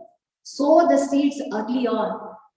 Law of reincarnation. These are not for adults. Too late. We are learning at the age of 50. We are too late. Let them not be that late. We need to tell them. This is not the only physical life. We have come many times before. Then they start taking life easily. Otherwise, oh my God, this one life, do or die means pressure. No pressure. We came so many times. Last time you were a plumber. This time you are an engineer. Next time you will be something. Oh, is that all? Okay, no pressure. It's okay. I've got many. That pressure should go up. This is called law of reincarnation. Not after 50. Brahmasmi, I am so too late, waste. Whether you learn or not, it does not matter. But when you start teaching that child, because in my Crystal Children Corner Academy, when I'm telling them about Know Your Divinity class, the first time I trained my teacher and said, Madam, will they understand? They will understand better than us. So what they did, they brought that toy. You know, in India we have toy inside toy inside toy. Yeah, teachers started visualizing, and to support the material, they came up with ideas. That is where creativity comes out. How does creativity come? With that intention that you want to somehow convey this message. Then they also, teachers are thinking, was 5-year-old madam, Moonstone children, 5-year-old, how will they understand? They understood better than us. They drew drawings and sent it back to us on WhatsApp. This is what is divinity. Oh my God, we thought so much. We are underestimating children. Every chance you get, tell them they are divine. But it's not a lie, they are divine. So tell them, your divinity comes because you are more than your physical body. Then they will ask, what is more than physical body? You tell them, see, you can feel emotion, you have an emotional body. Then you feel awareness, that is another body. As much as you tell them. If you don't know, ask somebody. In this circle or the bigger circle, there are so many people who have, or there are classes, there are academies going up. So knowledge is not limited, but show them a path. Then we are talking about law of karma. Oh no, children are too young to know karma. They are not young to know karma. The early you tell them, they will be careful about what they speak, what they act. You should not keep all these things that I'm mentioning here. Start talking to children little by little. Don't give them lectures. Little by little. Dinner time talk, You know, I used to do that. I used to tell my son, Nikhil, you know something? There is an astral body. So what is astral body? Then I used to show that book. This is what they're showing. Oh, okay, we both will. Oh, astral body. Then in the night, my son used to practice switching off the light. Can I see the etheric? Children are so interested. I said, why are you switching? Amma, in the book he's saying if you switch off the light, you can see your etheric. I didn't know that. He has gone through the details of You Forever. That's what children do. What we are fearful of, they are not. So why hold the information back? Give them as much as they can. And then, law of constant progression. They need to know every minute we are progressing. Every bit of knowledge that comes to us takes us one more step. They need to understand that every life that we take helps us in our progression. These are all important laws that every child needs to know. And then, how can you fasten your progress? Meditation, easy. We all had a linear curve of progression. But what we did? Jump, jump, jump. We started sitting in meditation, step change. Sitting in meditation, step change. Things that would have happened in 30 years, it's happening in 6 months. I know some madam, she said, only 9 months, madam, since I watching your 1,600. She knows everything. There are people who are there for 3 years, they also know that much, she also knows that much. So, hastening means accelerating your progress. That is the spiritual path we all know. Normal public, they don't know. We know so many things. Satsang, right company, that hastens progression. Meditation, 5 minutes. They can't sit for half an hour, they don't need to. 5 minutes. There is Jyotish here. In our little Buddhas, we have got little Buddhas. I make children lead the meditation and children will do. For Christians, Jyotish sits there. Close your eyes. All the children will close eyes. Cross your feet and then he will give instruction. When I suggested this idea about little Buddhas, all our masters, oh madam, how can they lead? Why can't they lead? They're doing meditation, they can't lead. They are better leaders than us. So I said, okay, let's experiment. And then I asked, who wants to be leaders? I was thinking 1 or 2, 15 people. Madam. Okay, train all of them. Whoever was saying they can't do, I made them all trainers. Train the children. So our Sushma madam is another crazy woman. She was the one, yeah, let's do. So Sushma madam, you do it. She used to spend time with children. Instructions, write it. Every 2 minutes, don't keep talking all the time. Otherwise, meditation gets disturbed. Every 2 minutes, be with your breath. These guys followed. Written script. Why I'm saying this is nothing is difficult for children. Today, they don't need any help. They manage their own roster. They have a roster. You have a roster, don't you? Who doesn't? So, come here, Jyotish. This is a great opportunity to introduce you. I am so proud of you.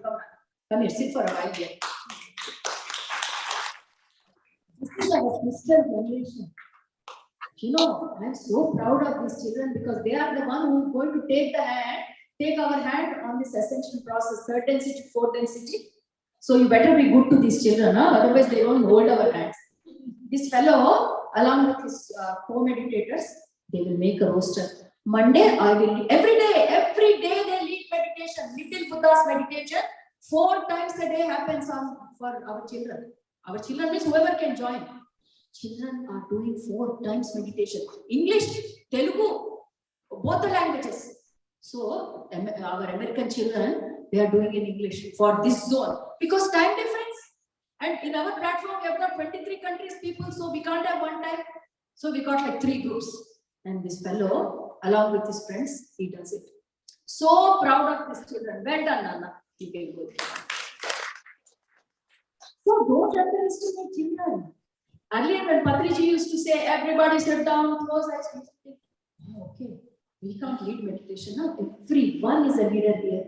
If we can do it, they can do better than us. So what I'm trying to tell is, the parenting is a big responsibility, not because we own them, because we are shaping them according to the divine plan. When they ask for something, give them.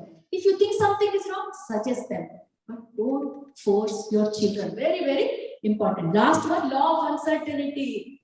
These things we don't know, then we can't tell our children. What is law of uncertainty? Nothing is certain. Because if I'm here, it's not just because of Rajini here. First I said it's all because of Rajini. Now I'm taking the credit away. Huh? So many things have to line up. My divine plan has to line up. Her divine plan has to line up. There are so many masters. This master who has come from Florida, another master who has come from Arizona. Am I right? Why? How come? They have lined up their divine plan. So one incident happening is not because of one. This is called law of uncertainty. Patriji always used to talk about it. And I don't know how many people got it, but this law of uncertainty happens because of multi-dimensional things happening at the same time. This is called stars alignment. We easily put it as all the stars have to be aligned. Here, this is one star, that is another star, this is another star. They all have to be aligned for me to come to Atlanta. So let children know. Otherwise, how will they know how things are happening in this world? They're keeping it, oh, they won't believe us. Doesn't matter, you do your job. They will do their job. I am so confident with these children. We have ran 3 batches of Christian Children Corner Academy. I have no doubts in children at all. Now, they are leading us, they are telling us what topics they want. Madam, can we do this? Madam, can we do that? Free hand I have given them. You tell us what we want, we'll do it. Because they have shown. So how do parents learn? By parenting, we are learning how to be better parents. There is no handbook, especially for holistic parenting, no handbook at all. So, all these things are there. I'm not going to go through detail because I know there's a lot to talk about. Tell them about being present, mindfulness. This is about children 5 to 17 years. Mindfulness, if you tell them what is mindfulness, we take classes about mindfulness. We tell them what is mindfulness? Whatever you're doing, be there. Don't be in my session and think about, oh my God, I haven't cooked for night, or what to work. I know we all have pressures, but you're not living your life by being in one place and thinking about others. And that habit has to come very early on. Mindfulness. Teach your children about mindfulness. Present moment awareness. Child needs to know that. Very, very important. Next, being in the gap. What is being in the gap? When we are doing meditation, thoughts are coming, going. And many times they say, oh my God, I can't meditate, I can't stop thoughts. But no matter how many thoughts come, there is always a gap between 2 thoughts. If you slowly start watching this gap, catch hold of that gap. Every time you start catching that gap increases slowly. And then one day you will see your gap is half an hour. For half an hour, second thought is not coming. Why? Because you have trained your mind to be in that gap. What is in that gap? Everything is in that gap. Yes. The whole creation is in that gap. Whoever can tune to the gap, they will get everything free.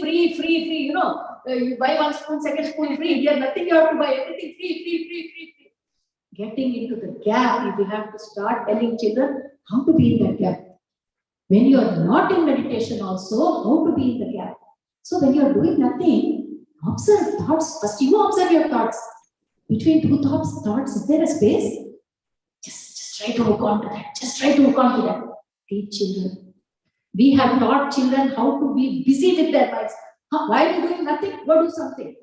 Doing nothing is also good. I'm not asking them to stop everything, but every child needs to understand how to be there without doing nothing. We didn't do that. Today we are suffering restlessness. Every adult suffers from restlessness because he doesn't know what to do. When we have nothing to do, what we do? We switch on the television, full volume, whether we watch it or not, because restlessness, we are not used to the gap.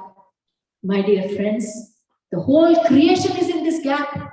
If we can teach our children how to catch hold of the gap, they don't need anything. This is through experience, I'm telling you. Being in the gap is the best part. If you're driving, sometimes you're there in the lights. There's nothing to think about. See how calm mind becomes. But we are filling with thoughts. We full. That we have to slowly reduce. For them, it is easy because they don't have baggage. See? So talk about being in that gap. Then we are talking about meditation and benefits. I don't have to tell. You all know how important meditation is because it helps us to go into that gap. That is all meditation is. People ask me why we are doing meditation. Because we want to be in the gap.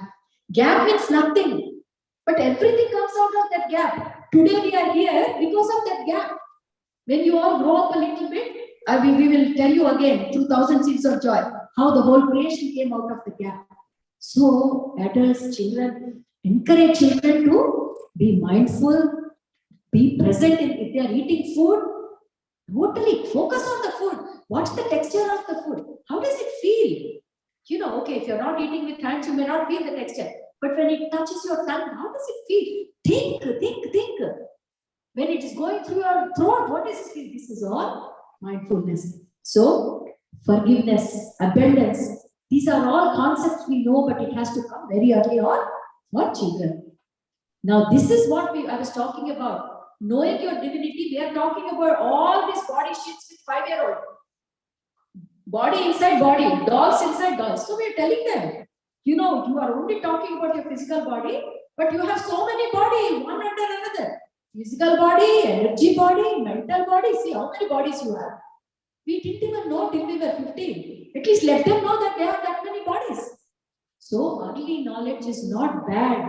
At least they will get used to that there is something beyond what I can see. Now, the three things that Patriji always used to say, you have to be watchful, no envy, jealous. The whole suffering is because we are jealous. Our problem is whether we have or not, no problem, but the other person should not have. You know, we went on a trip to Paris, and we were in front of Eiffel Tower. This was make my trip from India, and I and my children tagged along. There, you know, they sell those souvenirs of Eiffel Tower. So one guy got it for €1, and he was very happy because he bargained. Oh, $2, you think I got for €1? The other guy came jumping. I got for €0.50. All this happiness vanished. This guy was so happy that I thought it was 2, I bargained to 1. But the moment the other guy said I got it for half, this fellow forgot all his. Oh, can you tell me where did you get? I said just 5 minutes ago you were happy, you know, half the price. Now you want for quarter the price. This is how human beings are. Envy, envy, envy. Stop comparison, envy stops. Because if there is no reference point, who are you going to be envy with? Very important to teach our children, otherwise their lives will be like us. Restless, unhappy. Why we are unhappy today? Not because we have problem. Because the other person has more than us. That's all it is. I have $1, he has $2. That's my problem. You know, if he has $half, I have no problem. But he has 1.5. Our problem is comparison, comparison. Teach children early on to cut that comparison. Very important. Don't be nosy. Why be nosy in others' life? Think about yourself. Children are good. You know, children are telling us, Amma, we don't want to think about it. But we ask, how many marks did your friend get? These children are not interested. Happily they'll enjoy. I got 70%. No. What did Satish get? 82. Huh? Till then you were happy. You are still got 70. But Satish got 82. The whole story changed. So it is funny, but this is how we are ruining their lives. No criticism. We have learned difficult, but these three things are important. There's a lot of stuff which I do, like in days I'm doing it in couple of, half an hour or 1 hour. So I'm kind of quickly doing it. Now, a very important topic that we have come to, my dear friends. Till this point, I've told you in a summary, what is spiritual parenting? I tried to cover from the time you invite soul, to the time you have conceived mother, to the time you give birth to a child, 5-year-old, and then 5 to 17, how it is till they turn up. We talked about everything in the last 1 hour. Now I want you to think about this, what I'm introducing you. There is something called higher heart. Many of you may know about this. Heart we all know here, isn't it? And when we talk about Anahata Chakra, which is our heart chakra, it will be just parallel to the heart. It comes somewhere here, Anahata Chakra. So here, some terms you won't understand, because when I talk about Ascension, I will clarify these terms. But this is spiritual parenting class. This topic is important, so I have to talk. We are slowly stepping into the area of autism. I did promise Ashok that I will touch on autism, and this will, if it is difficult for you to understand, please hold the questions and we can talk about it later, because some terms may be new for you. But in the next session, I will clarify, because it has to do with densities and stuff. For this, understand that we are in the third density experience. What is density? I will explain in the next session. But for today's understanding, we are in third density. As a species, human being, we are in the process of moving into fourth density, but lot of resistance. Mother Earth has already moved on. She's third to fourth, she's entering into fifth. We live on this planet, Mother Earth. We have to be in sync with her. We are losing our sync. Corona is one of the reminders for us. We are not in sync with nature. Nature is trying to explain us in so many ways. You know, what are you doing? You know, I'm moving ahead. You don't want to move ahead. We don't understand. We want to hold, because letting go, we don't know. We don't know how to let go. So, third density, we are all stuck, if you can understand that. So, as you move into fourth density, When you move, so as you move means when you move into fourth density. Now, what you have to do to move, we will talk in the next session. I can't cover here. A new energy center will open up in each one of us. Now, when you feel love towards somebody, you feel somewhere here like that. No? Love means pain also, you feel it here. Very soon, we are all going to feel here. Here, there is a gland called thymus gland. Very soon, when we start, when we understand how to progress from third density to fourth density, you will start seeing here, you will feel it. Love, the kind of love you feel from here is way different to what you have felt. This love you can't contain. It will just flow, flow, flow, flow. You won't know how to stop it. So, masters, be prepared that very soon we will be entering into fourth density. Some people, this chakra is already activated. And when they are sharing their experiences, amazing to hear. This is called higher heart chakra. This is called thymus chakra. This is close to thymus gland. The quality of this chakra is any emotion, uncontainable, beautiful. If you are in love, you see a beautiful sunset. When we see some city, how nice we feel, no? Madam, I'm going there, Kanyakumari, I want to see sunrise. We've spent so much money because that nature beauty gives that love. But because it's coming from heart, it has a certain time limit. When this activates, there won't be any time limit. You will be drowned in every way. So this higher heart chakra is very, very important. So as I mentioned, this is a fourth density experience and it's going to get more and more profound as you start moving into this density more and more. So try to understand that one of the qualities of this chakra activation is emotional trigger. This is to do with emotion, complete emotion. What is so good about it? It is beautiful. It is beautiful. Whatever beauty you are seeing for 1 minute, you can see for long. And that is the emotional release we are all going to step into very soon. So what's that got to do with today's class? So when you leave from this fourth density place, the ego begins expressing its primary purpose. Very important to know the ego story here. In third density, see, first of all, I need to tell you what does ego do? Why do we need ego? I was telling Rajini this morning, do you know helium balloon? When you fill up helium balloon and leave it, what will we do? It will go in the sky, na? So what we do in birthdays, we put something weight and put it so that helium balloon. We are like that.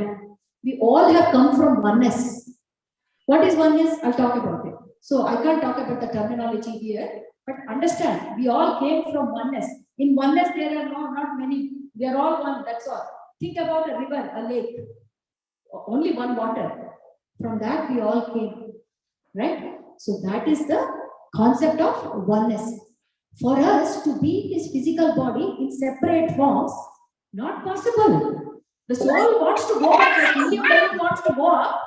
Our natural tendency is, you don't want to be in this physical body. Not separation. This is not my true self. My true self is that oneness. So like helium balloon, it wants to go away. It doesn't want experience. So it's creation way of keeping us in this separatedness by giving us an ego. What is ego? Ego is an anchor which keeps you in this physical body. That's all ego is. But what we have done? We have used ego more than what is required. For every purpose, for belief system, for judging. So the purpose of ego has already been surpassed. That is, but why it is happening? That is the quality of third density. In third density, that is its nature. The purpose of ego is gone. We forget that why is ego required. We use it for all kind of purpose, like comparing our neighbors, making our lives miserable. So that ego definition is gone. But when you start stepping into the fourth density, everything comes back. Everything, all this is gone. Gee, what's happening? See, many of us are already feeling time and again. What is this rat race, stupid race? Yeah, but I have to live because I've come for an experience. So you all start realizing what has been this ego for very soon. So that is why the reference of ego is to help you feel what is it like to be in this physical form with no stories, no judgment. Every time we are here, we have got a story.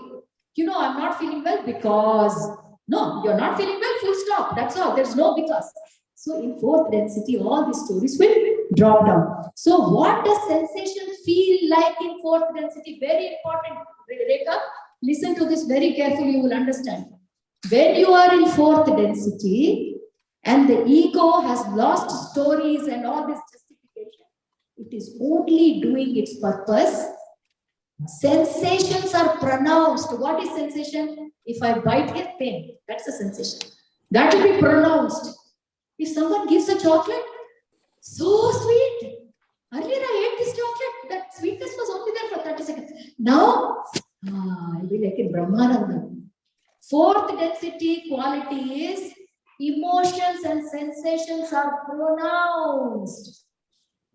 Very overwhelming. Okay?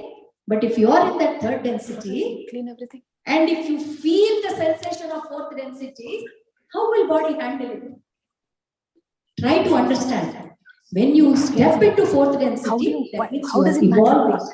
Naturally evolving. This is all natural evolving. Eat one, only Slowly one. through your knowledge, through your meditation, you have understood. We have 4. Ego's 3. purpose Eat is one, I'm not saying. this. Don't eat Rat 3. race is not ego. Slowly No, in meditation, eat you are one and learning how to be in peace. So one for each of you. Then you understand. Ego is only for this purpose. So what should And you what do you then, want? this is natural movement into fourth density. And then when you sit on the ocean side, you're lost in that beauty. When you're listening to Thousand Seeds of Joy, you're lost in that Brahmananda. Many times, you know, when we are listening to something, many times in Thousand Seeds of Joy, people say, Amma, I can't. All I'm seeing is a light. Because they have gone beyond what they are thinking. Thinking stops, the ego stops. Then everything is pronounced, and that's what we call bliss. Everything is bliss. But bliss, we only put bliss with positive things. If someone is biting us and that's pronounced, we won't call it bliss. Because that's our duality labeling. That kind of experience happens to someone in third density. Very difficult for the body to handle it. Because it's not prepared. See, it hasn't moved yet to fourth density, but all the sensation of fourth density are coming into third density. Our bodies can't handle. That is why Brahmanandam doesn't come to us, because we can't handle Brahmanandam. It comes to you, but in glimpses.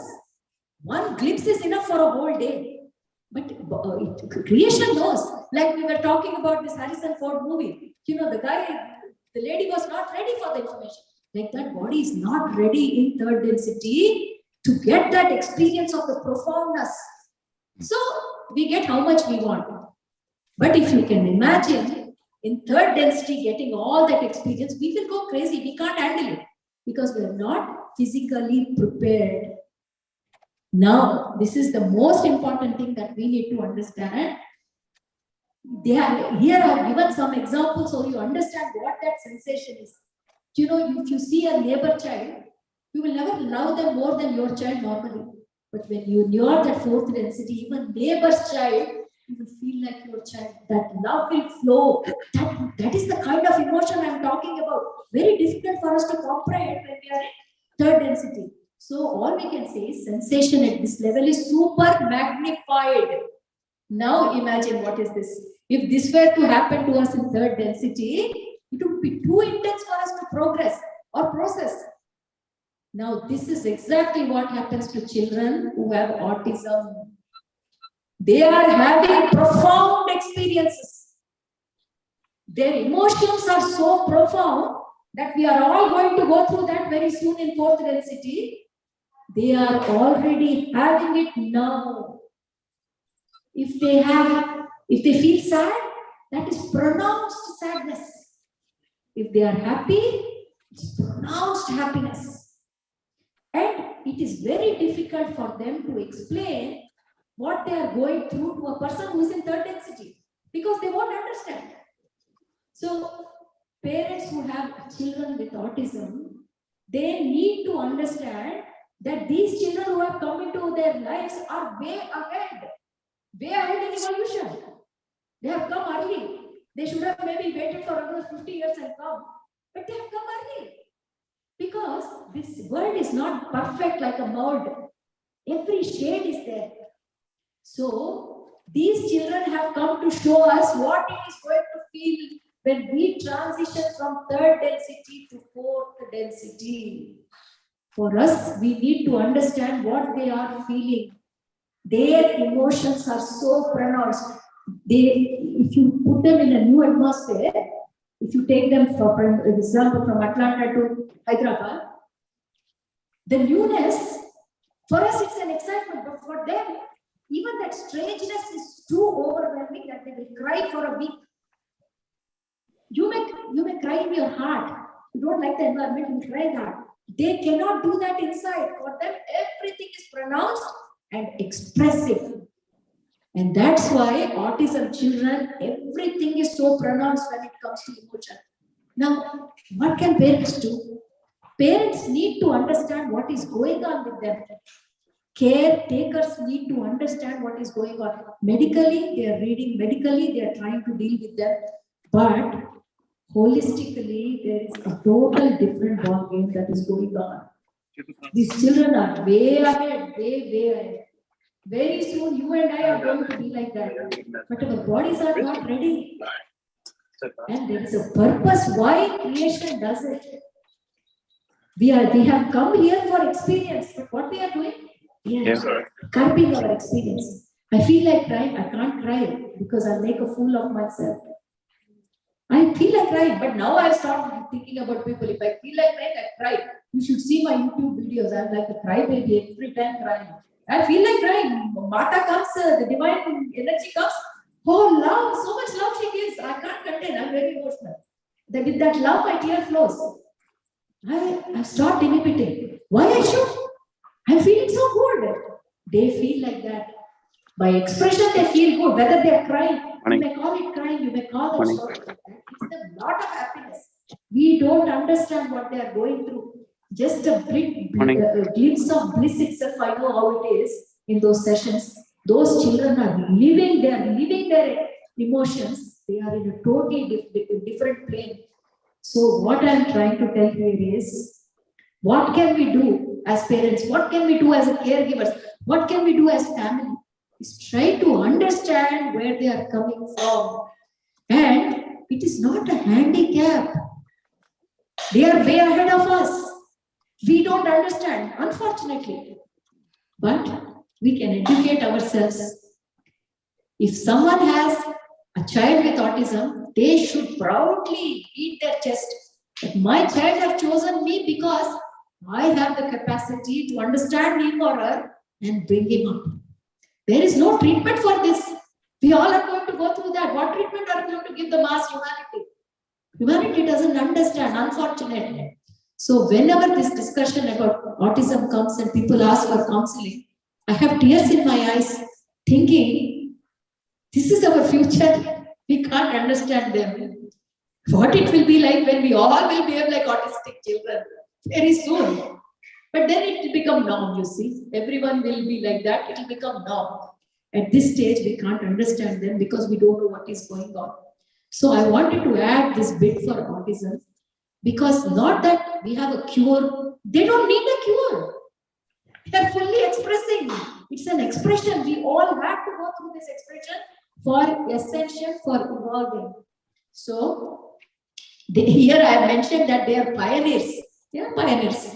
They are ahead of us. So what treatment are we going to give them? So with that discussion on autism, I would like to close this spiritual parenting session. I know I've taken a lot of time, though I want to keep very contained in the time. We started a bit late anyway. But Ashok sir especially asked me to cover this autism. There is nothing to really cure them. There is nothing. We have to cure our thinking. We have to understand what is happening with them. That's the main thing. One of my friend back in Melbourne, his child has the same condition. And they have moved along by this understanding. Mother has learned ways to deal. And I'm so proud of them. I've seen them doing that in the last 2 years. And they have said, Madam, our understanding has changed so much. We used to think there's a problem with the child. No, we had a problem. We couldn't understand him. And the more they're trying to understand, it's becoming a norm. It's not a condition for them. I know it is very easy for me sitting here and giving advice to parents who are going through whatever they are. But this is a knowledge that it is my job to share with everyone. And if I don't do it, then it's not fair. So, my dear friends, spiritual parenting in a nutshell, plus what we can do with children about autism. This is what I wanted to share. If anyone has questions, please feel free to talk about it. It's not a question answer session, but it's a general session. And then maybe after a couple of minutes, whenever everyone is ready, we can start the next session. But for now, I will give a break. And if anyone has questions on anything that I spoke, or even I didn't speak, feel free to ask. Okay. So thank you very much. I'll give you the microphone. If anyone has questions, you can take them. Yeah, I may have to call and remind him. I said we April only after. So you might want to take this then. I'll stop sharing. Now we are still waiting when this. What do you want to do about Yes. I was just saying if anyone has questions. The goal We have take a 15 minutes break for this session, and after that, we'll start next session. If you have any questions, you can ask. Can we ask questions? Are you coming too? No, I'm not. I already showered in already. I showered too. Can you please share your thoughts on miscarriages and abortions? I don't know if today is the day to listen. There's a book called Soul Plan. The reason I'm mentioning about this book is very important, not only about abortion. So I was mentioning, there is a book called Soul Plan. Everyone should read it, because this is a very good question about abortion, but there are things about many things that happen in our life, including, I know I would not like to mention in this forum, but there's nothing wrong, rape as well. Why things happen to people, why?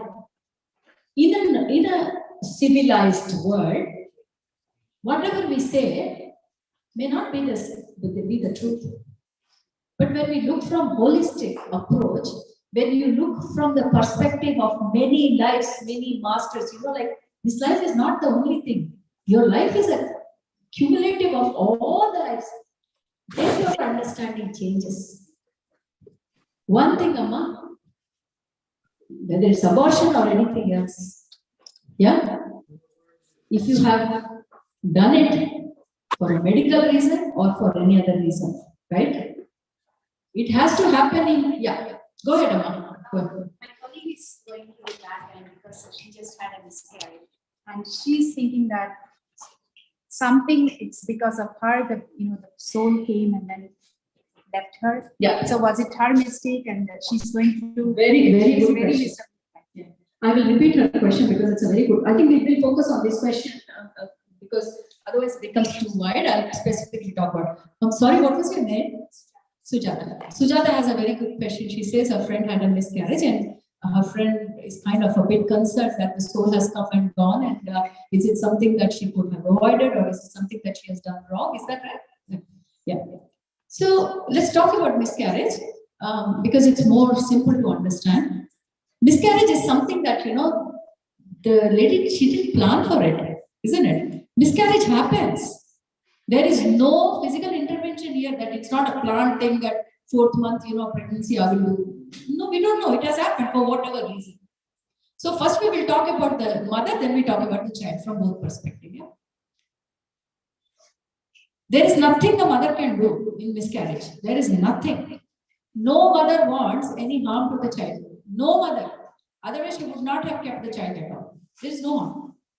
First of all, now I'm talking from holistic perspective. Then don't bring it to the social perspective, because holistic perspective, social perspectives are two different things. What is right as per the Constitution? What is right as per America? So let's not go through that. One universe, let's talk from that perspective. Nothing will happen in your life that has not been destined. Nothing is accident. There is no coincidence in this life. First of all, it's a blank statement I'm giving. There is no coincidence. Oh, by mistake it happened, by accident. No, nothing is accident, Amma. Everything is planned. Miscarriage is a big step, definitely planned. Madam, I'm having tea today. Did I plan in my divine plan? No, that may not be true. Okay. No, I'm trying to clarify. Madam, I had a miscarriage. Is that by coincidence? No. Very big thing. Definitely in the divine plan. Why? Why would you want that kind of a thing in divine plan? Two things. Let's talk from the child's perspective. There are souls, very little karma. Very little karma. They don't need to be born and then go through 100 years and then die. Small karma, finish off. Coming into the womb itself, they have already physically incarnated. Enough. Finished, gone. We don't know soul's divine plan. That mother doesn't know the child's divine plan. The child only has small experience. Got it. Gone. Right? So from child's perspective, no big deal. Because for a long time, the child soul keeps coming and going, coming and going, coming and going. So almost for first 35 days, the soul doesn't even enter. Then after that, it is coming and going, coming and going. Till the 7th month, this journey happens. Soul wants to get used to, like how we want to get used to the new house. We come and see, we clean it like that. Soul keeps coming. Because Atma, soul has to come into physical form. It's not easy. It feels very limited. It's a restriction, physical restriction. Comes, gets used to, I don't want to be, I'll go back to my own divine. Like that, keeps going back and forth, back and forth. So, normally in our families, see, that is what is good in India. They won't explain, but everything they say has got a meaning.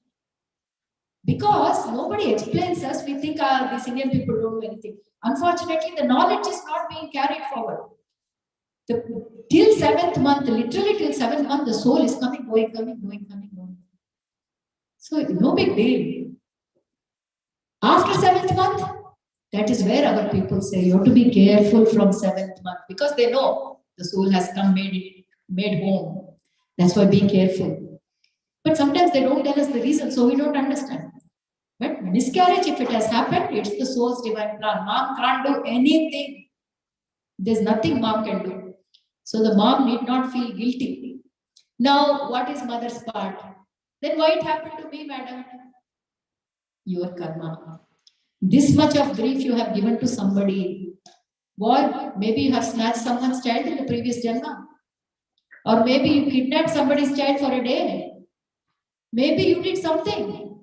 Because nothing will come without reason. I'm telling from both the perspective of baby. So, mother will reap her part of the karma, child will reap his or her part of the karma. But it's not coincidence, it's all planned, everything is planned.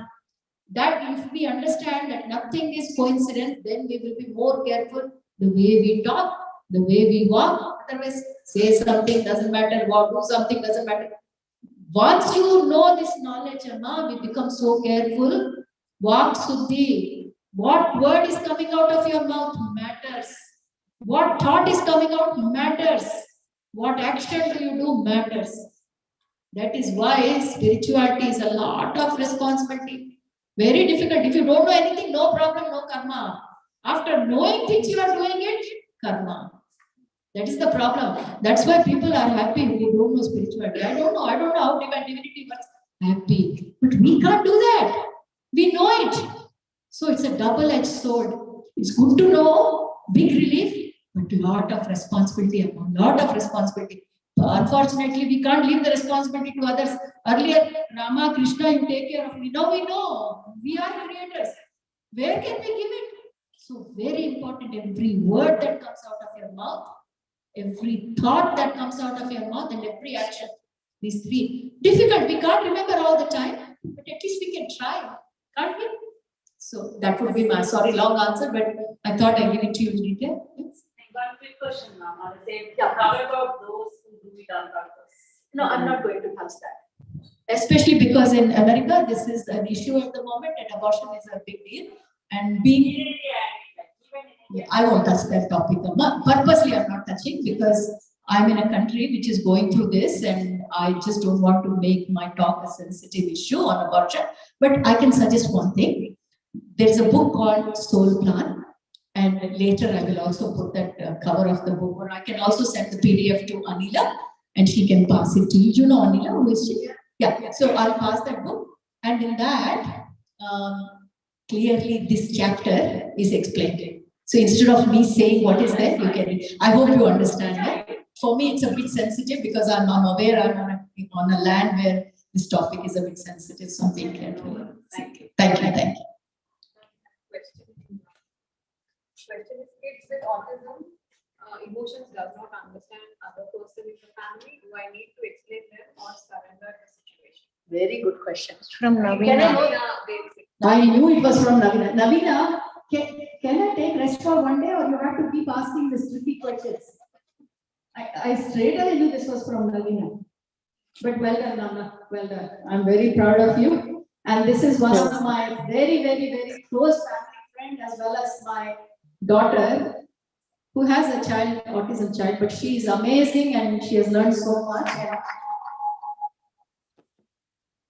we are very proud of you, Navina. Can you repeat the question now? Kids with autism, the emotions, they don't understand other person in the family. Do I need to explain them or surrender to the situation? So my answer is, like how I'm explaining here in this room, you have the responsibility to explain all your family members. Why? Because if it was an outsider, one day you will meet family members, they need to understand. No matter how many times, mother can never give up. Navina, I'm a mother, I will never give up. I will fight with the whole world if that means something for my child. And I know you will not. But if it's a general question, I would say, as long as it takes, explain people. See, even today when I'm explaining third density, fourth density, I know how people won't understand. Doesn't matter. Try. Explain them how emotional it is. You know, how vulnerable they are and how we need to understand. Don't give up, Amma. We have to explain people around us till the point that they say, shut up. It's fine. Because we need to look after our children. They are with special needs, or we have with special needs, we don't understand them. But keep doing it, Amma. That's all my recommendation would be.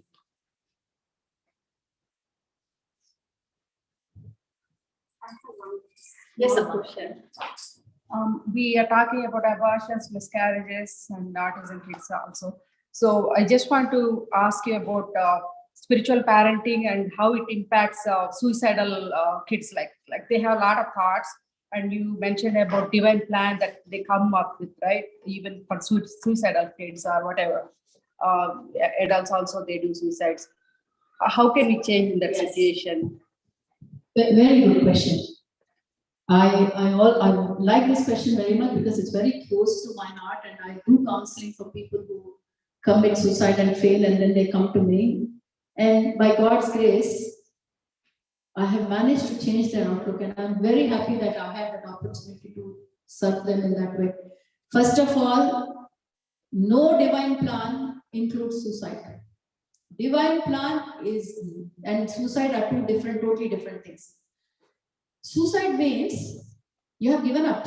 You have come up with a divine plan, and halfway through you're saying, I can't do it, I want to go back. There's no going back. You have to finally clear that karma. Why this confusion is happening? Why people go for suicide? Let's understand that. One step at a time. People go for suicide because they don't see a doorway. There is no way out of it. Helplessness. They feel the whole world has closed them off. There's not one person who can understand them, and they can't live in this world which lacks empathy for them. That's all it is. They are already feeling miserable. That is out of question. That's the rule number one. But they think if only one person can understand, but they can't find even that one person. And that helplessness is the most primary thing that pushes a person to end their life. Ending life is not easy, Amma. It needs a lot of courage. Sometimes I wonder, if you had that much courage to suicide, you would as well live, isn't it? But for them, they feel that's the only option. But one thing we need to tell our next generation or wherever we can is suicide is not an option. Why? First, if we understand that, then we can come back to the question. Suicide, why is it not an option? Because if you end your life, what does that mean? That means that you have to again take birth from where you left. If suppose you have to do cleaner job, you don't like cleaner job as suicide. You have to again come back into physical incarnation, and which toilet was half done, you will start from that half done toilet. Nothing, nobody will take your job. From where you left, you have to continue. So you anyway have to do it, whether in this life or next life. We cannot run away from our karma. If people are feeling helpless, that my life sucks and that's why I'm suiciding, two things we need to remind our children. If you do good to others, you get good. Our life is not a coincidence, not an accident. Whatever we are facing is because what we have given to others. When we gave to others, we didn't think twice. But when we are reaping it, we are feeling bad. So, first of all, there is no pity thing. There is no room for pity because you are getting exactly what you have given. So, make your children understand, because in teenage, there's a lot of suicides happening. Exactly. First, make your child understand that we are responsible for whatever life we are getting. So, let's take ownership. So, let's change our life from this point on. So far, if we haven't dealt a good life, let's start doing good from here. Give them a hope. And number two, why is family there?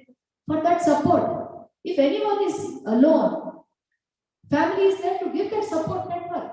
In India, comparatively, in advanced countries, the suicide rate is more than third world countries. Why? Because the family network, there is always people to listen to you. Whether they can do something or not is immaterial, but there's always someone to listen to you. So, as parents, what we can do is give them that hope that suicide is not an option. We are there to understand, we are there to hear. And number three, you're only getting what you have served to others. Once you know that, then you don't go, oh, pity me. That pity me will go away. And they want suicide. If suicide is normally, oh my God, I'm so helpless. That's where it comes from. The moment you think, oh my God, I'm responsible for this, I better pull up my act, then that pity goes away. So, suicide is never in any divine plan. No. That's why it's not an option. Any other questions? Or others will just, yeah, please go ahead. Anyone wants to give her a microphone, or is she okay?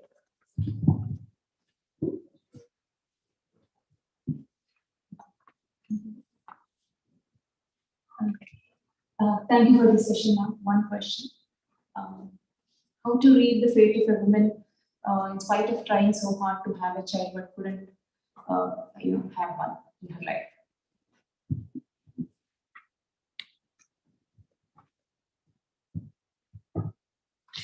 If that child, if that woman, in her divine plan, she has no children planned, and she takes an incarnation, she's not going to have any child.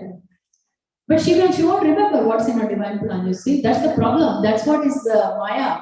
You come here not knowing your divine plan at all. And then you keep cursing that I'm not having child, because you don't know what is your divine plan. That is why this whole thing of acceptance and surrender philosophy and concept is being discussed on our platform every week. What do we need to surrender to? We don't know. Some person asked also, what surrender, madam? What do you mean by surrender? What we mean by surrender is something is happening to your life and you are not able to take it. You're trying to change it. Okay, change it. I always give the deer story. People who have heard from me before, I apologize. I always say this, but if you haven't heard, remember this deer story. There was this pregnant deer in the forest. Have you heard this story? Yeah, then you need to know. So this pregnant deer is in a forest, right? Very close to delivering her fawn. Can't move under a tree. On one side there is a hunter ready to shoot. The other side there is a hungry lion ready to pounce on this deer, because a lion knows this deer can't move. Very easy prey. Now deer wants to run, it can't. Full term pregnant, it's about to give a baby. So it looks here and there. If I go this side, that guy will anyway hit me, shoot me. If I go this side, the other side, lion will pounce. What choice it has? Normally, we have two choices. First, one, remove ourselves from the area. This is not only dear story, our story is also like that. We don't like any, if you don't like my lecture, then you have a choice to walk out here. Isn't it? That's choice one. Number two, if you have more power, then you can send me out. That means you're changing the situation. That's the second option. If both this is not possible, you can't go out or you can't kick me out, then the third option is you have to just listen to me. That is surrender. In this dear's case, it can't go anywhere. It can't change the situation. So, dear thought, whatever happens, I will continue with my giving birth to the baby and surrender. That is surrender. Then what happened? At that time, this guy who was ready to shoot the arrow took position, and just when he was about to shoot, big lightning occurred.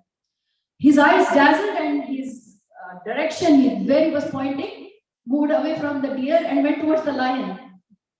He left the arrow, it went and killed the lion. The lightning struck over that hunter and he died. Deer happily gave birth to fawn and jumped away. Was it in her hand? Did she plan? What did she do? She couldn't change the situation. She couldn't run away from the situation. Only option was surrender. Life is also like that. Surrender doesn't mean give up everything and sit down. But there are situations which is beyond us. And the one that you mentioned is beyond that woman. She wants a child, but she's not getting it. She can try. She can go doctor, she can do IVF, she can do everything. But there will come a time, nothing will work out. Then you have to understand there is something called divine plan. If I haven't planned for it, how will it happen? So, surrender really helps us to sync with our divine plan. But that doesn't mean don't try. Keep trying as long as you want. But if things don't work, don't get depressed. Because there is something always working behind us which is beyond us. We don't know. We all are trying to know our divine plan. Every time they ask me a question, Madam, what is my divine plan? How do I know it? Who will know your divine plan? Only you can know, isn't it? How will I know? Connect to your Purnatma. If you can meditate and connect to your Purnatma, whole story will come down, right? But not everyone can do that, is it? So sometimes surrender is the best mode, and which will make you at peace. So does that answer your question? Thank you. So that's good. Let's take 10 minutes break. Should we done this? Yeah, you have any questions? Oh, all right, then that was such a great session. I really enjoyed talking about parenting. Parenting is my favorite topic because I have two children on my own, a son and a daughter. And the best thing that happened to me in my life was becoming a mother. That was my biggest achievement. And I've enjoyed every minute. Not that it was very successful, not that children were always listening to me, lot of argument, but lot of happiness too. So creation is that beautiful. Many people ask, why that Brahma created me? I didn't ask, no. Similarly, your children didn't ask you, but you're still doing children, no? Gives happiness. Creation always gives happiness. So for me, the best thing that happened in my life is becoming a mother. So parenting is the best topic we can talk about. So, all right, well, let's take a break and then we'll rejoin again.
Thank you, friends, for joining. We'll take 10 minutes of break now. After that, we'll start the session, Ascension by Saroja Gullapalli Madam. Please stay tuned. Thank you.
హాయిగా కూర్చున్నాం.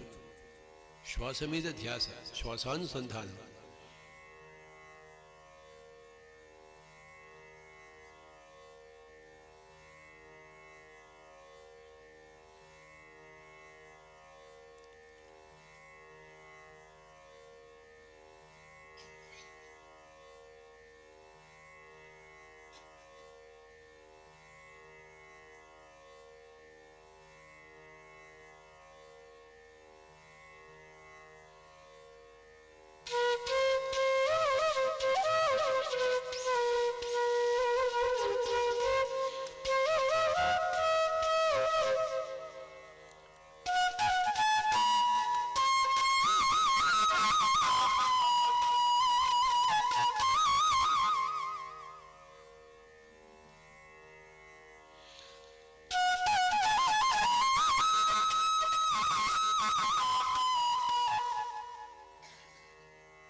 మనకు మనమే పరీక్ష. ఎంతసేపు నిగ్రహంగా ఉండగలమా?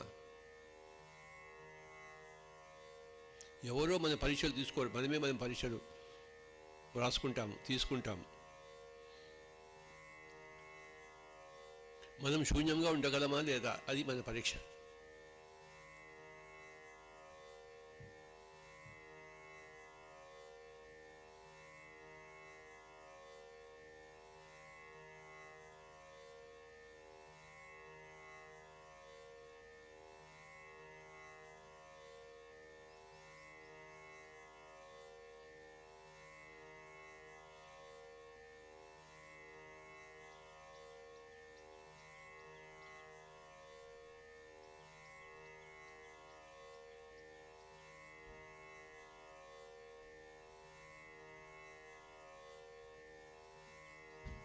Be with your breath.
జీవితమంతా ఒక పాఠమే, జీవితమంతా ఒక పరీక్షే.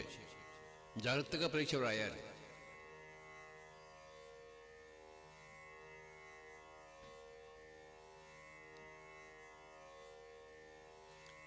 ప్రతి మాట పరీక్షే, ప్రతి ఆలోచన పరీక్షే. జాగ్రత్తగా మాట్లాడాలి, జాగ్రత్తగా ఆలోచించాలి.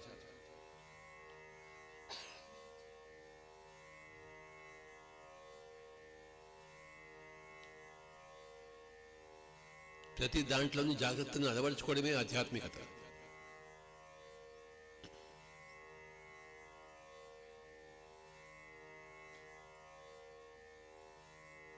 ఒక్క స్వరం వాయించాలనే జాగ్రత్త.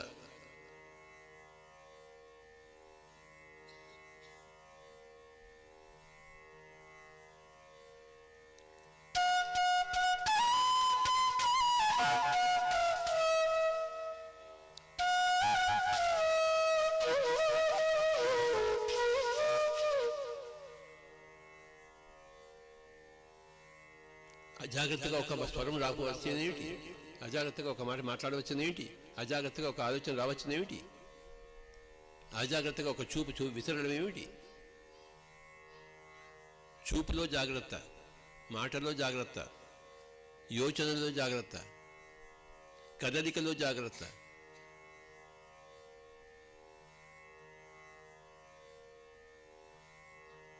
సంగీతంలో జాగ్రత్త. ప్రతి దాంట్లోనూ జాగ్రత్త.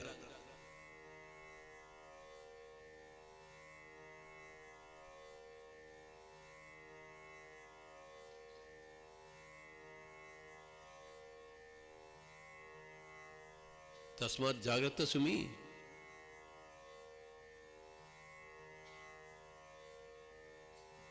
Be aware and be careful in uttering any word, every word, in releasing any thought, in looking anywhere.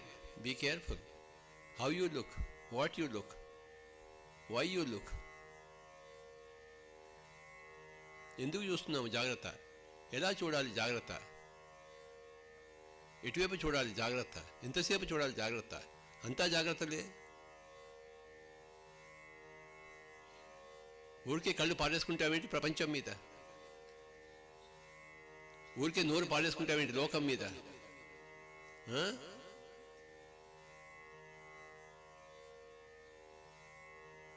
ఊరికే పారేసుకుంటే అంత అనుభవిస్తున్నాం మనం. ఊరికే కళ్ళు పారేసుకుంటాం, ఊరికే నోరు పారేసుకుంటాం.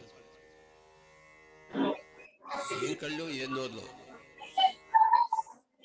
పారేసుకునేందుకు ఉన్నాయి ఏంటి అవి? జాగ్రత్తగా ఖర్చు పెట్టాలి, డబ్బును ఖర్చు పెట్టినట్టు. డబ్బుని జాగ్రత్తగా లేకుండా పారేస్తే ఏమవుతుంది? దరిద్రం. జాగ్రత్తగా తీసుకోకపోతే, నోటిని జాగ్రత్త పడుతుంటే ఏమవుతుంది? ఏమవ్వాలో అది అవుతుంది. ఎవరు కళ్ళు తెరవకుండా నోరు మూసుకుని కూర్చుంటాం, కళ్ళు మూసుకొని అభ్యాసం చేద్దాం. నోరు మూసుకోవడం, కళ్ళు మూసుకోవడం. మధ్యలో ఉన్న ముక్కులోని గాలి, ముక్కుకి మరి దారి. ఈ నోటి మధ్య ఒక ముక్కు ఉంది, ఆ ముక్కులో ఒక శ్వాస ఉంది, ఆ శ్వాసను గమనిద్దాం. కళ్ళు ఎందుకు, నోరెందుకు? ముక్కు ఉందిగా, ముక్కులో శ్వాస ఉందిగా, దాంతో కలిసి ఉందాంగా. అది వదిలిపెట్టేసి, ముక్కులోని గాలి వదిలిపెట్టేసి కళ్ళు పారేసుకోవడం, నోరు పారేసుకోవడం. ఏ మానవులో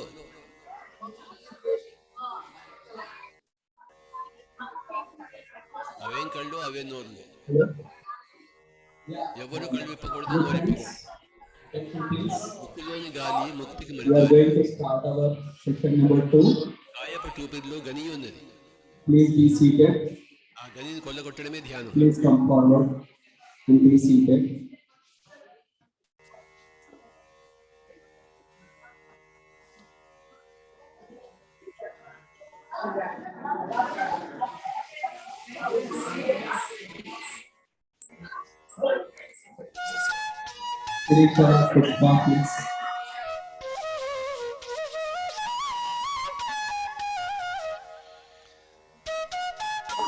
Thank you. We start our session on Ascension.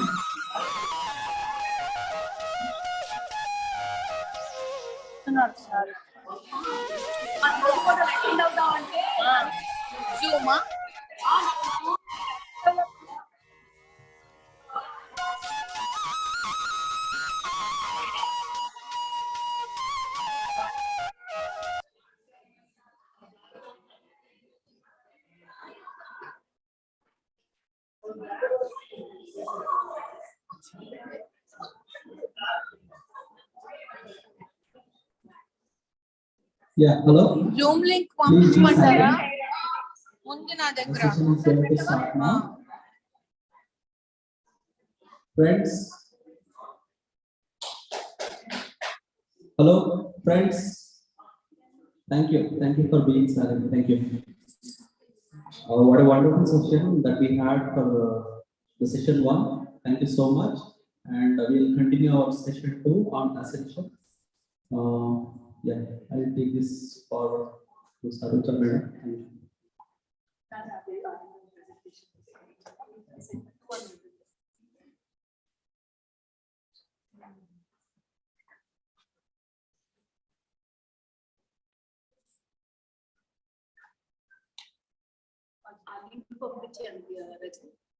పంపించాను అది చేస్తే చాలా ఉంది wisdom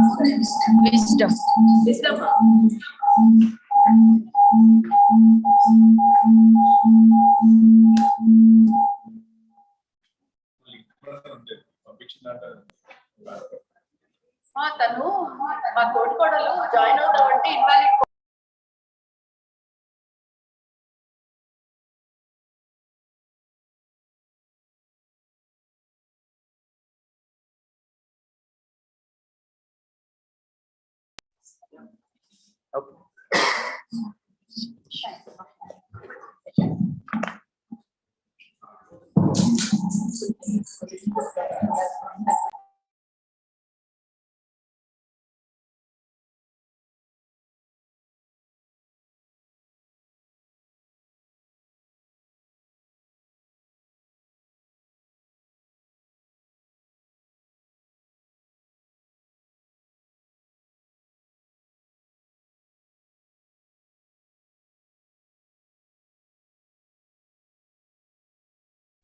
So again, hello to all my friends and people on Zoom.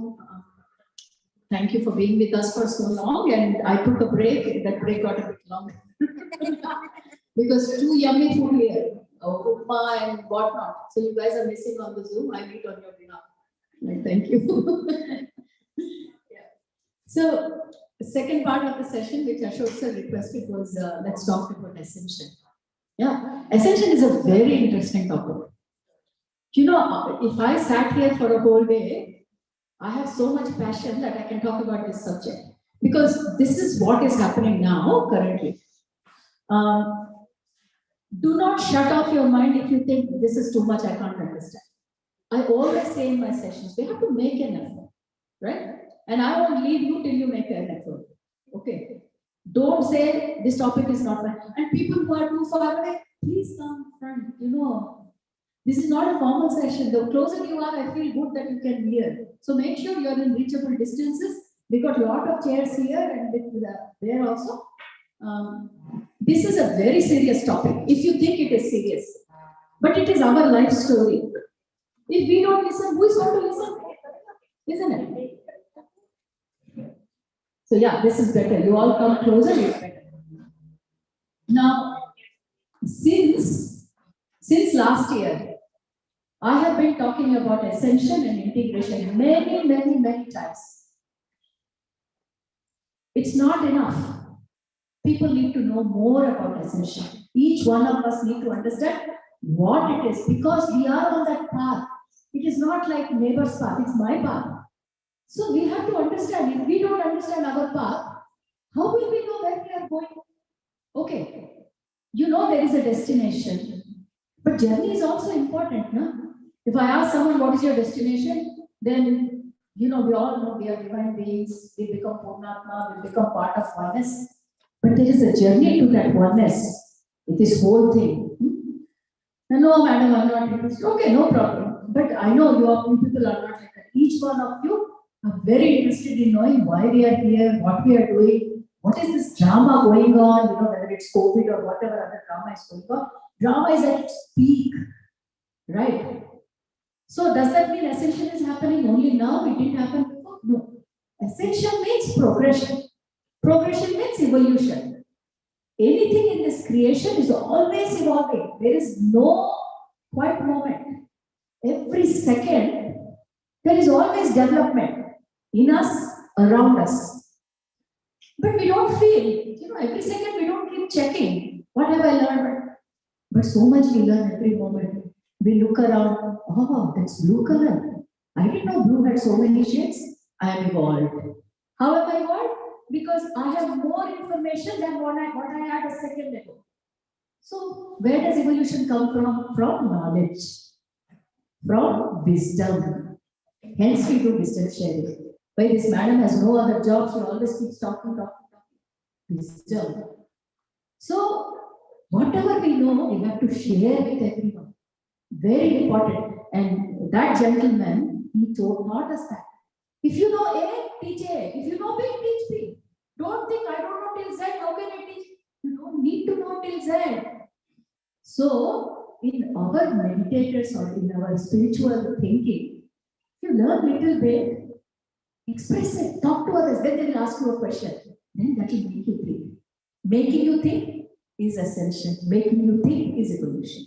Right? Evolution, progression, progression, progression. And as I said, we all human beings are progressive. Only meditators are progressive? No, everyone is progressive.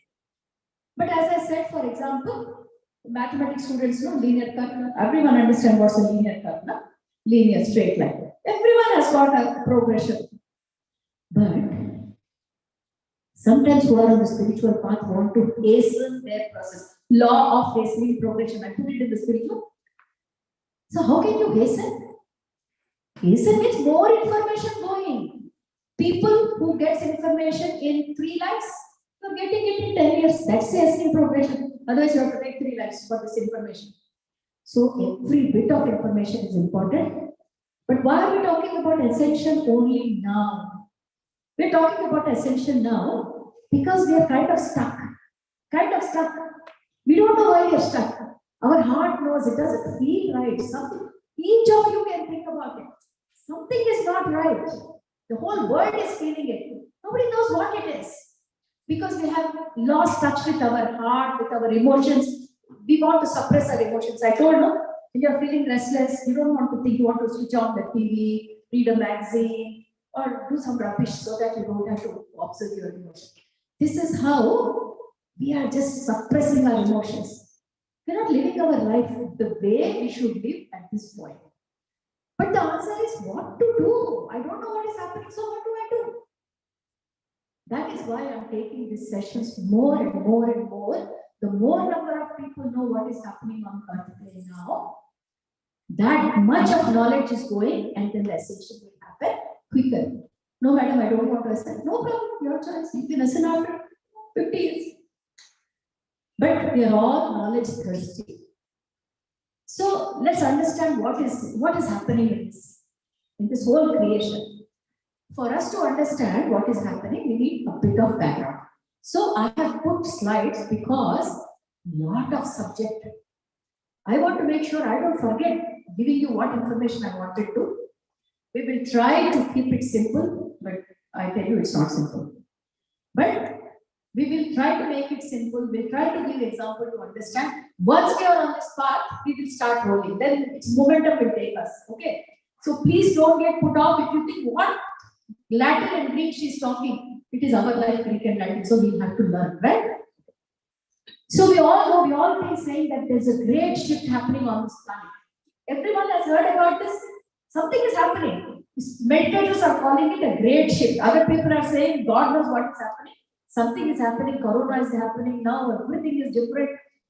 Many people are saying, oh, so many new words we are seeing in our locality. We never saw it before. Like, changes are happening. But we meditators know that there is a great shift happening on this planet at this moment. And if we know about it, then we will be able to go on this journey a bit more smoothly because we know what is happening around. So what is this big thing happening? This shift that we are talking about is shift from 3rd dimension to 4th dimension. The humanity is kind of stuck in 3rd dimension, not knowing how to come out of it. We have to progress. We can't live here. There are many channeling material that's coming out where we all know Mother Earth is moving faster. We don't want to move. Why? Fear of letting go.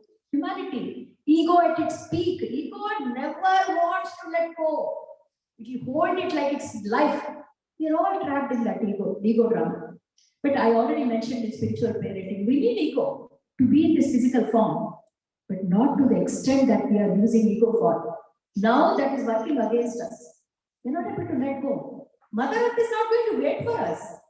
Mother Earth has our consciousness. I won't go into that story because it's a beautiful story, but then I'll be here till midnight. I don't mind because I know people know me. I can talk for 9 hours non-stop, but you people will fall asleep. Tomorrow is Monday and you have to go to work. So the beautiful story is when we started life on this planet, we shared our consciousness with Mother Earth. So Mother Earth is not a dead planet, it is our own consciousness we share with her. So wherever there is consciousness, consciousness evolves. That is its job. Evolves means move forward. So Mother Earth knows. It's not complicated. Mother Earth knows what to do. Come on, keep going, keep going. So far we were going in good sync with Mother Earth. Now our egos have become so big, so inflated, we don't want to let go. We don't even know that we have stopped our own, we are not moving forward. Mother Earth tried. Mother Earth is trying every minute to tell us in different ways, move forward, let go. We are very smart. We don't want to, we have technology very advanced. Mother Earth is moving away. In many channeling things, I'm sharing all these things so that you understand. But you're thinking, where is she? What is she talking about? Who told her this? Lot of channeling going on this earth at the moment. There are many masters who are trying to help us in different ways. And my job is, I like to share knowledge. Because if I keep knowledge with me, it's not going to do me any good. We all have to move forward together. If I alone transit from third density to fourth density, it's not going to help me. You all have to move. A critical mass has to move forward. Only then we can help this humanity. So more people know, the more we understand what is going on with us. So at one point, Mother Earth is kind of asking, you're not listening to me. But if Mother Earth is going forward and we remain divine, sync will break. Then they have to create two earths. One for our stuck people, and then for the few people who are happy to go ahead with Mother. This looks like a fiction movie, isn't it? But it is the truth, whether we believe it or not. Very soon we will realize we don't have a choice. Then we will be given a choice. You want to be on the stuck earth or you want to be with the normal? Human beings are capable of saying, I'll be here as long as I want, my ego is important. Right? We know we have to move on. Life needs progression. Life needs moving on. That's how 1 year to 2 years, 2 years to 3 years, we keep growing. So we understand we have to do it. Now, during COVID time, many people channeled about Mother Earth, how she's giving messages. Wake up, time to move forward, time to move forward. We got it through Corona, through different things. People who receive messages, they kind of move forward. They're trying to let go, they're trying to surrender. Nobody knows the complete answer, but we are trying. So in this trial, it becomes more easy if we know how things are happening. Here we are talking about ascension and integration. Though the topic is ascension, I particularly added the word integration. Ascension means progressing. Ascending means you are climbing up the step. It's called ascending. Isn't it? Descending means going down. So we are climbing somewhere. We are climbing. Where are we climbing to? Give me just 1 second, guys. Rajni, can you help my co-sister know how to get into the Zoom and tell her that I know my friend? Okay. Oh, thank you. Thank you. Hello. This is my co-sister, but she's trying to get into the session. She can't. We have to get the family members into it, you see. I don't have many family members in this picture. That is the sad story. You are my family, Amma, but I'm trying to bring more people into it. Marketing. Very difficult. Maximum husband and children, nobody will listen. I would say my sisters. This is recording, so you have to be careful. Okay, all for fun. Okay, don't take it too seriously. People also. Okay, so we're talking about ascension, but where are we ascending to? When you're climbing stairs, there has to be a destination, isn't it? What is that destination? That destination is oneness. We'll start with, and I'll come back to everything. This is essential topic, so I'll try to clarify everything. So, ascension. When we are talking about ascension, with a destination of oneness. Along with it, there are few terms that we need to understand. Fragmentation. What is this, madam? You're talking about integration, you're talking about fragmentation. So here I have to explain what is fragmentation is separatedness. Though we are all moving towards oneness, each one of us feel that we are separate. The problem with this humanity at the moment is we don't feel connected at all. We know we are moving towards oneness, but we are not yet there. So what do we feel? No connection between me, no connection. I want to connect. This is a solo journey. It doesn't feel that it's journey of humanity as a whole. So today in this topic, we are going to talk about ascension, oneness, fragmentation, separatedness, which is the story of our lives. Okay? Now,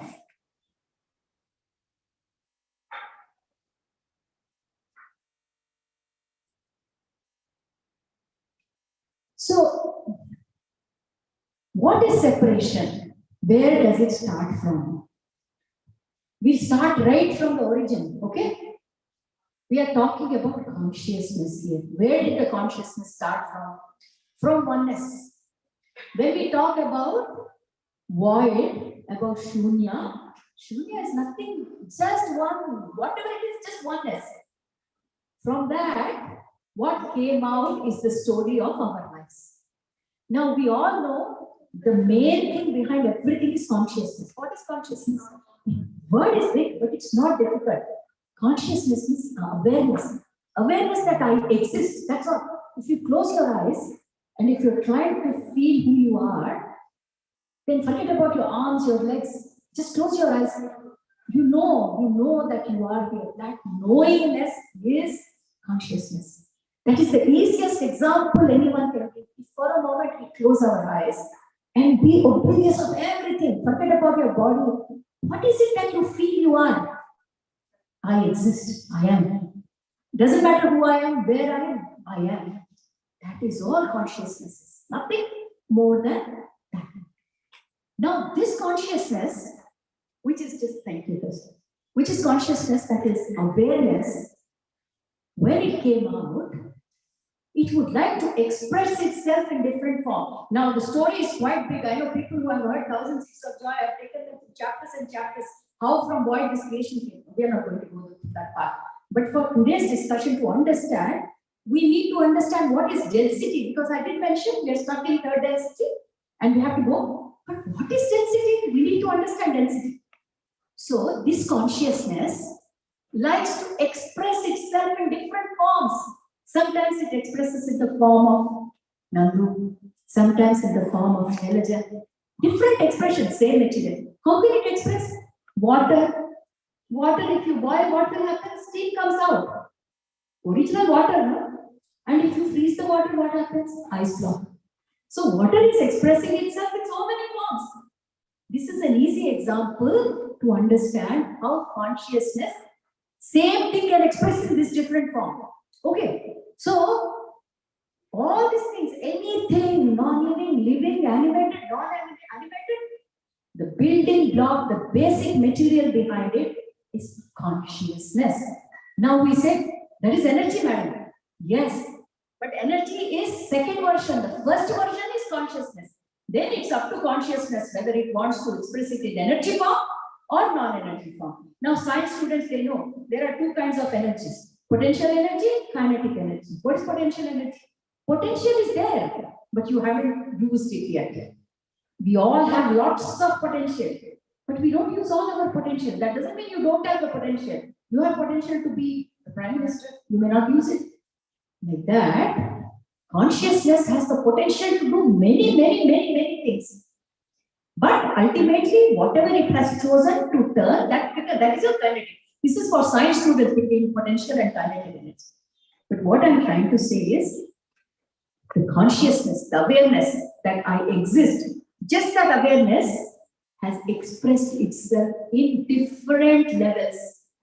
First density, second density, third density, fourth density, fifth density, sixth density.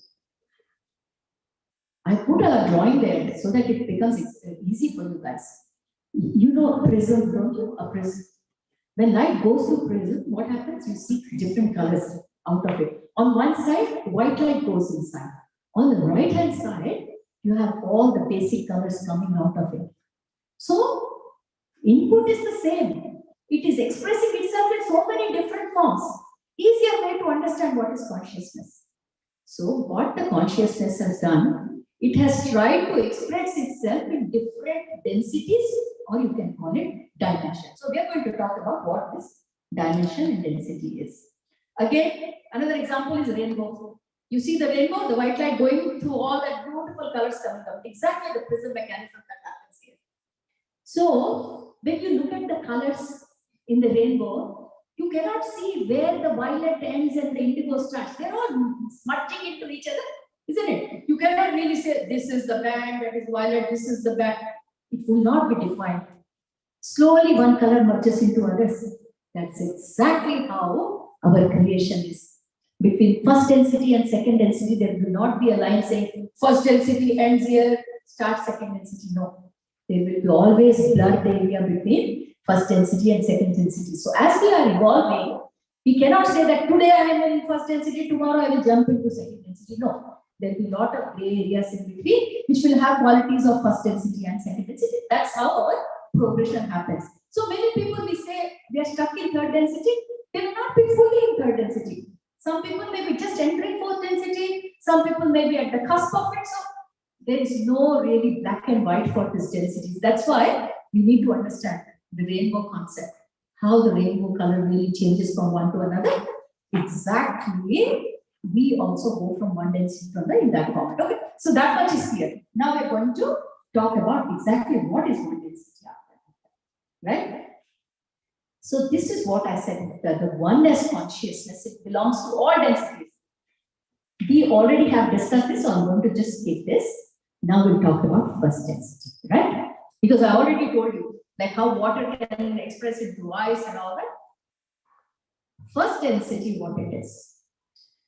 In my inner child class, I go through this in quite a bit of detail about how it all started, how we put our consciousness. But today, for the sake of understanding, I'm going to speed it down. Now, when consciousness started getting used to this earth matter, everything has to get used to. It doesn't happen overnight. Our universe, our earth planet, it has taken billions of years to come where we are. You know, we all know Darwin theory and all that. And so if we put all that behind this, we get some understanding. The first density is the simplest density. The consciousness, the oneness consciousness, wanted to first check the atmosphere of that. How is it? How is it to be? So make it a simple thing. Let's not go with complicated. So in the basic elements of earth, like rock, like magnesium, these are all elements, periodic table elements.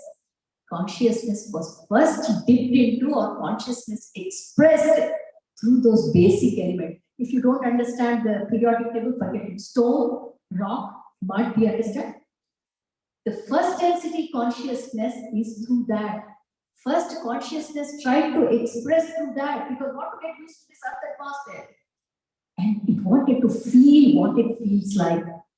When I say it, be. Don't think somebody is going through this. This is how we are going, we are evolving. So first, our first expression of consciousness is first density, which is easy terminology, is through rocks. How is it to be in a rock? What does it feel like? What does rock do? It does nothing. Supta. Supta means happy sleeping. So, by expressing our consciousness through rocks, we understood what it is to be doing nothing. Just be there like a rock. That doesn't mean rock doesn't have consciousness. That is the first density of expression of consciousness. So what did we learn through that first density? We learned how to not do anything in this atmosphere because little by little we have to go. It's a new environment. So to put this in simple format, our first density is all the substances of which our earth is made of. Everything, that's how earth has consciousness.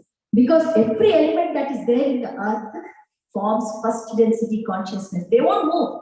They won't move like animals. But They all can feel. We don't understand. We think rock cannot feel. But, there are so many theories. Rock, we can store vibration because it's like a living matter, whether our science can explain that or not. That is the first density consciousness. So we'll slowly step into the next one. So that's the first density consciousness.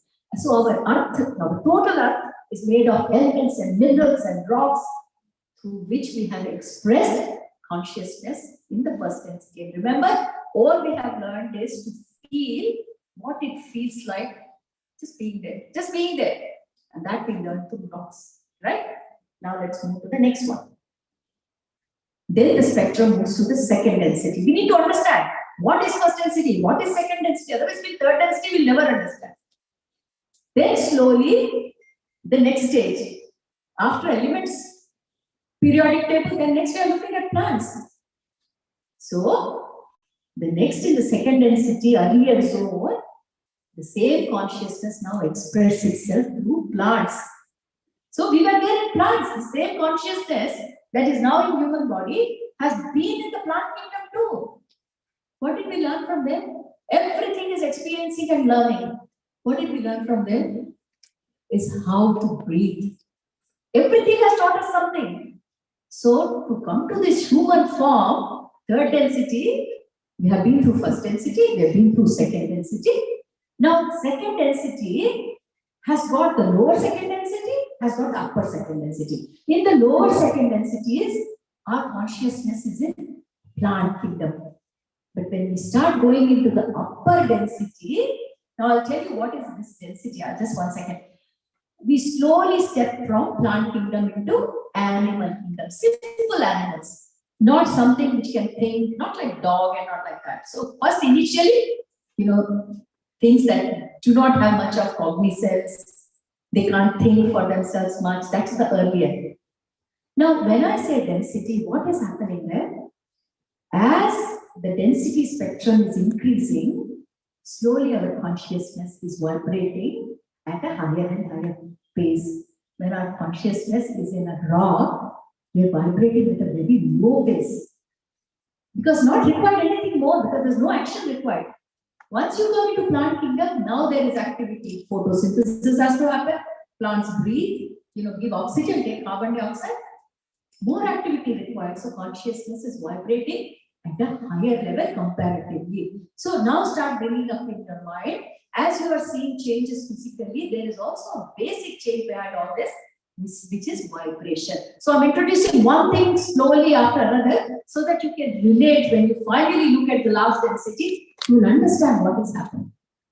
So we talked about solid in the first density. Rocks and elements are solids, isn't it? Solids are always vibrating at less frequency. Then when it comes to water, the vibration increases. Come to gas, the vibration is more, isn't it? That's how vibration goes. Similarly, look the density also from that perspective. First density, second density. Slowly start understanding as your density is increasing, the vibration is increasing. So now here we are talking about plant kingdom and animal kingdom on the lower and the upper spectrum of the second density. So far you're all with me? Yeah? I know this sounds a bit crazy, but that is the truth, right? Nothing is happening overnight. We're talking about God knows how many eons, right? So now the main story starts. Okay, we have done the second density, we have lived the second density, we have learned everything. Now we move into the third density. By saying that our vibrations are increasing. The moment the vibration increases, now the new faculty which we get, apart from breathing, apart from sleeping, all this we have already learned through rocks and plants and all that we have already learned. Now we have the third one, which is intellect. What additional did you get in third density? Intellect. The things that cannot be done by plants, that cannot be done by animals, is in Telugu we call Vichakshana Jnanamo. The wisdom of thinking. That comes in the third density and so takes the human form. Very interesting story. It is our story. Along with that comes ego. Animals don't have ego. People who do not have analytical thinking capacity cannot have ego, because ego and thinking, that analysis goes together. So this is where our main story starts and it gets interesting. We have been given an ego structure. Ego structure is the fabric of our physical existence as sentient human beings. Sentient means who can feel, who can think, who can put logic, understand. That's what a sentient being is. Okay, so what we are saying is, we get moving very nicely from first density to second density, the dogs and chimpanzees, expressions and all that. When we came into this, the third density, as I said before, the humans have been stuck in this third frequency for longer than we were expected to be. And the reason? Ego.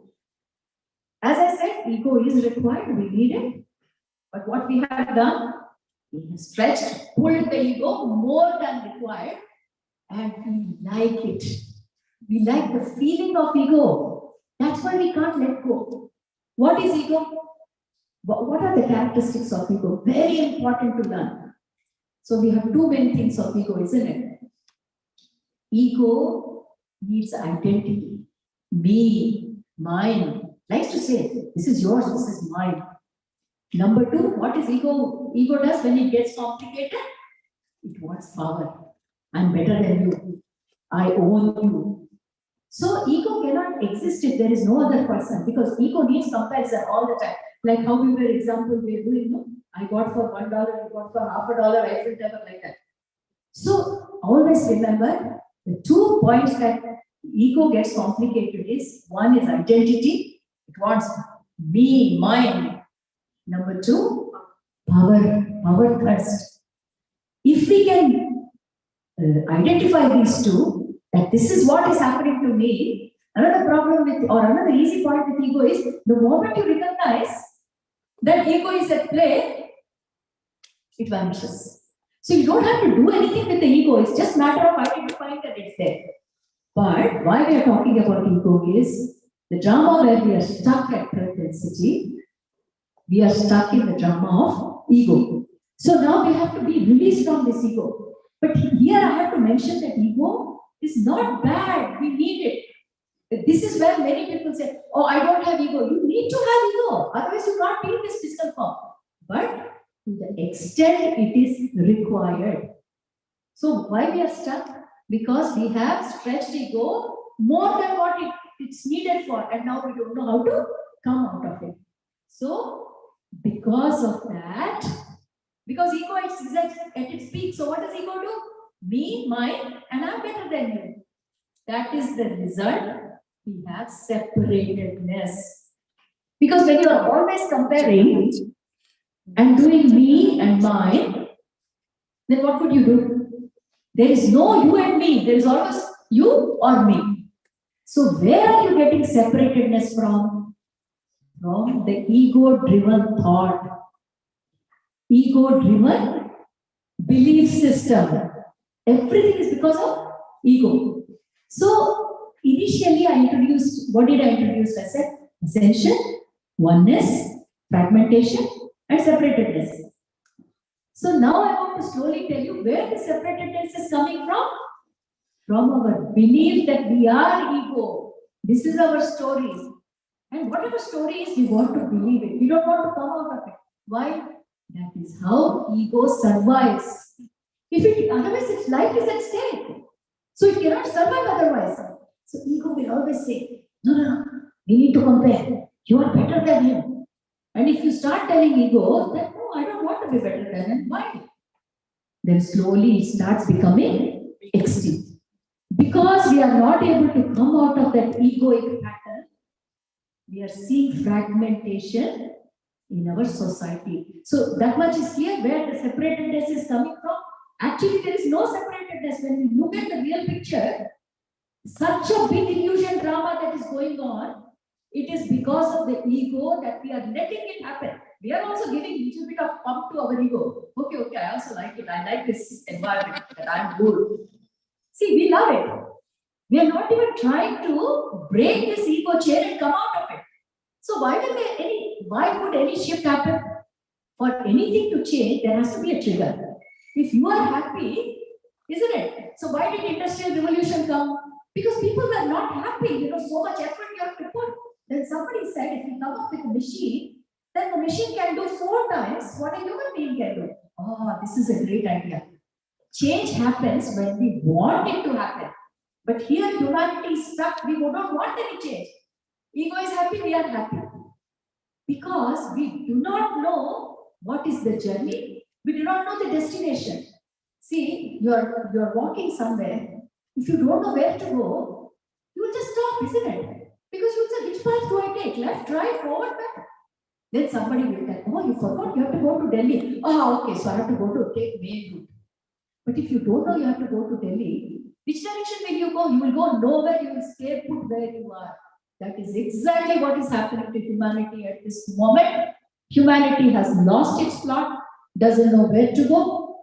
And whatever we are doing, we are happy with it. So don't want to change, isn't it? No change required, don't want to know where to go. So that is exactly what is the reason for this separatedness. So are we clear up to this? We are trying to break this subject into small pieces because this is very complicated if we skip the subject, right? If you have questions, please note it down and then we can all discuss. Because this is a very complicated matter the whole humanity is struggling with. Now, I said about the third density, isn't it? Third density, we are all in that lower part of third density where ego really plays its place. Very good. Now this third density also has upper level. Who can reach that upper level of third density? People like us who have already started questioning. Something is wrong. Something is not feeling right. Even Ramana Maharshi, why did he do that journey? With a question. Who am I? That question came. If he never had that who am I, he would be like us, sitting happily around us and eating idli dosa vada. Isn't it? That question came to him. Who am I? So he thought, well, this idli vada doesn't sound right. I've been eating it for last 10 years. Something else needs to happen. So that inquiry has to come within us for anything, for any subject. If we think my life is good the way it is, no progression in this planet will ever happen or has ever happened. So this upper density, people who have started to think, anyway, I can only talk about my platform where things are happening. We are continuously discussing about ego. We question more and more. How can we question ourselves about ego? What is stopping us? Then we talk about our practical lives. Oh, I tried to question myself about ego, but it didn't work. Next morning, I was again in the same place. It is okay. Once you know that there is a problem, again and again you will come there. See, if you are having a leg pain, you will go start walking, but again you will stop because your leg is hurting. You can't keep moving with it. Life is like that. Once you start doubting your life that there is something different or something not right, you will stop and think. You will stop and think. First, you will think it very irregularly, but then it becomes part of your life.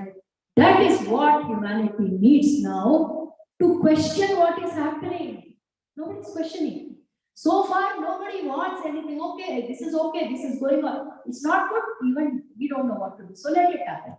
Now people are started questioning. The moment you start questioning, what did I say? The moment you identify ego, it starts disintegrating. That is the band of the third density upper part. Lower part, you're fully stuck in ego. You will not progress. Nobody can even pull you out of that mess. When people start questioning about this ego, then slowly you will see the ego disintegrating. That means that particular group or that particular individual is slowly moving towards third density upper spectrum. Moving means what? Vibrations is slowly increasing. Total vibration game at the end of the day, it's energy and it's vibration. You have to remember the total picture. Just don't go by the story. At the back, always remember, everything is energy. Energy means it vibrates. What is happening? The moment ego starts disintegrating, our vibration lifts up. I'll tell you why the vibration lifts up also, I'll talk. Well, let's do one thing after the other. It's a very complicated story, otherwise we lose track of it. So here we are saying, at this time when you are trying to question yourself and the ego is disintegrating, you get scared. Why? Identity. Yeah, and change. Change is fearful, isn't it? If someone takes you to a new town and leave you there, very much worried. Why? Because new surroundings. For human beings, we always want known territory. We don't want new. And this is a new territory because the ego starts disintegrating and now changes in life start happening, which we are not used to. The first thing that happens is fear and panic. So people who are moving upwards, even they are panicking. People who are not moving upward, they are panicking for different reasons. Finally, the outcome, what we are seeing is fear and panic. That is what is happening on the earth at the moment. Fear and panic is everywhere. Then the spiritual people are thinking, why am I feeling like that? People ask me this question, Mama, I do meditation every day, but I am fearful. Why is my fear not going? This is the answer. You are progressing, but because you are coming out of a comfort zone, you don't want to be in the comfort zone. House is good. Well, why? Let's take an example of job. You've been working for 10 years, right? Maybe, for example, IBM. Now you have to change job. Get fear, don't you? Oh my God, how my new boss is going to be? How the new office? Are they going to pay me well? How long do I have to work? All these questions we do not have answers. Unknown territory. Human being is always scared of unknown territory. And this, we have been for thousands and thousands of years in the lower spectrum of our density. Long time. So now when we are trying to step out of it, because every class we are telling each other, ego, we have to think about it. So we are working collectively. No matter we are heading in the right direction, but that is also causing fear and panic. The reason I am talking about fear and panic is everyone can see that around and cannot explain why it is. Even meditators don't understand. They're saying, we are doing so much. Why are we fearing and panicking? So people who have already stepped onto this journey and they know that we are moving, the fear and panic is coming from leaving the comfort zone and going into unknown zone. But nothing to panic. You have to test for any new ground. You were in first density, you left that and you moved on to second, didn't you? So when you look at the history always says change is good. Don't be fearful of change. You are here today because you had the courage to move through all this. So the message for us is the more and more we will be aware of our ego, and the more and more we understand that this ego is trying to trap us into identity and power. These are the two qualities of ego, isn't it? Don't forget, this should become like Bible for us.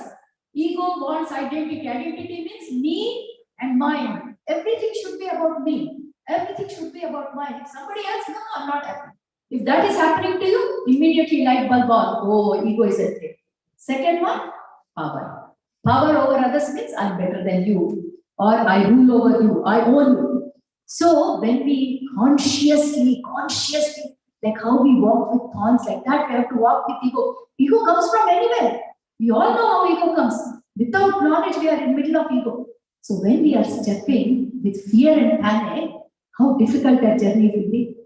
That is why humanity is going through this kind of clumsy environment for people who are working on it and for people who are not working on it because they don't know where they are going. So what here it's saying is, as the ego is disintegrating, we are going into our natural state. It will take some time. This fear and panic is temporary. But the more and more we work on releasing this ego, we will go into our natural state. Now we don't know what is our natural state. We've forgotten. We don't even know what it feels like without ego, because who remembers how it was? Oneness is long time back. God knows when we left that oneness, and we have taken this many densities. But the more we keep doing it, we start feeling comfortable and we will slowly start getting used to our natural state of existence. Now let's see the beauty of what the natural state of existence is. Till now, the journey appears to be very difficult, isn't it? Sad story. Humanity stuck for more than 16,000 years in that. Oh my God, where is the light at the end of the tunnel? We, as a collective we have already stepped onto that path. Each one of us know that this is the story. We keep wavering, but we still come back. I always told before, people say spiritual masters cannot do mistakes or they should be like rishis. No. Spirituality means if you think that's not the right, at least you should be able to come back. Today you're egoless, but the next minute if ego occupies you, you should be able to identify that. That is coming back to your normal state. That is spirituality. Many people, they talk to spiritual people, all the meditators say, what kind of meditator you are? You can't even control your anger? And meditators get angry. That is one of our problems. Telugulo cheppalante arikala mantam dekkikaipotundi. Get so angry. Nadaga elago cheru meditation chestunnaru antava. Chala koopam vastundi. In English I can't have this kind of a word, so I have to switch over to Telugu. So it is like people who do, you are pointing them, but feel free. We all get this question. Feel free to tell them. People who are meditating, they are trying this spirituality. Because we have come here for experience. We will be experiencing this. Now later, I know I'm jumping, but I have to jump. I can't hold it anymore. Now you may ask, what is this drama? Why we are in this drama? We know. Why did we get stuck into it? This was meant to happen as part of evolution. People who are with me in 1006 of joy going along with me, they all know, even the divine beings who are fully ascended, they all went through this. Lakshmi Mata, Saraswati Mata, everyone told us, don't worry, we have been through worse. They told us that. We have been through contrast. What is contrast? Much deeper ego experiences. I like that book because, it's not alone. They are also there with us, isn't it? So they give us hope. That's the beauty of that book. The more you see the contrast, the more beautifully you will come out of it. If you have never seen the contrast, what will you come out of it? See, I always give this example.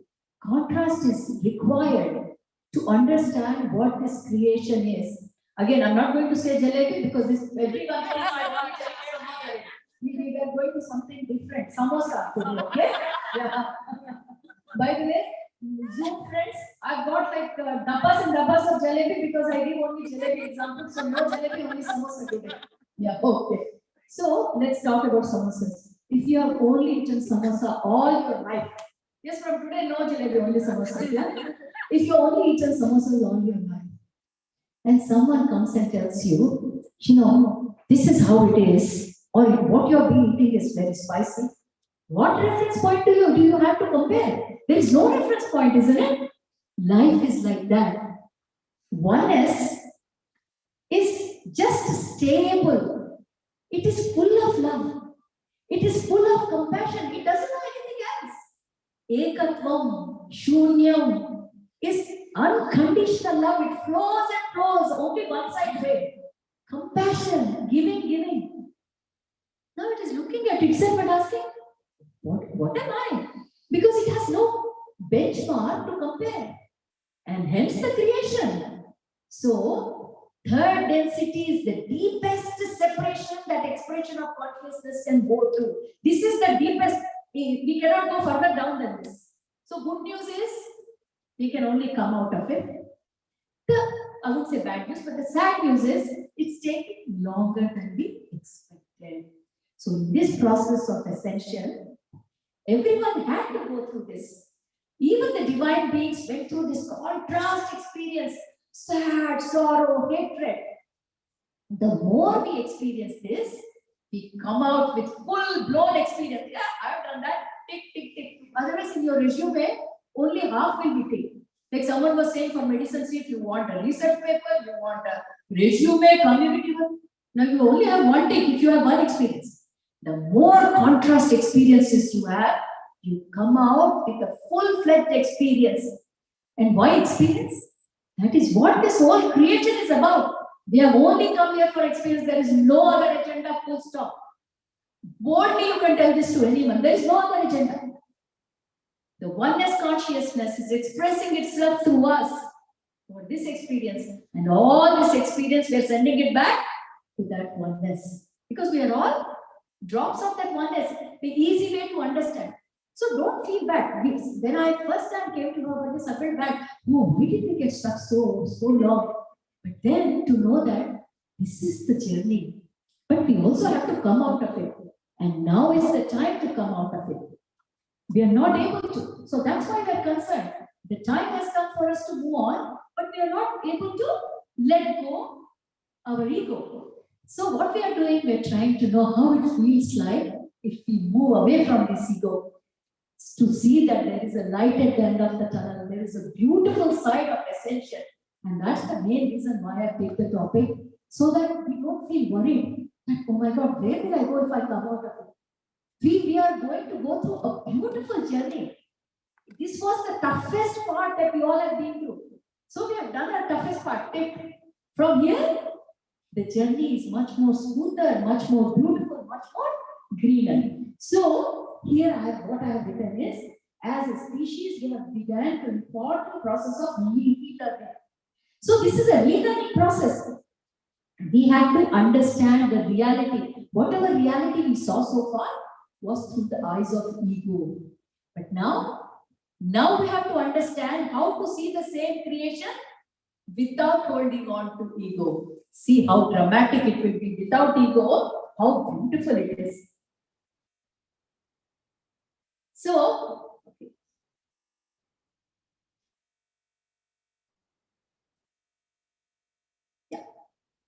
so as we continue to evolve through fourth density, so now we are moving a bit further. So third density we understood, 2 bands.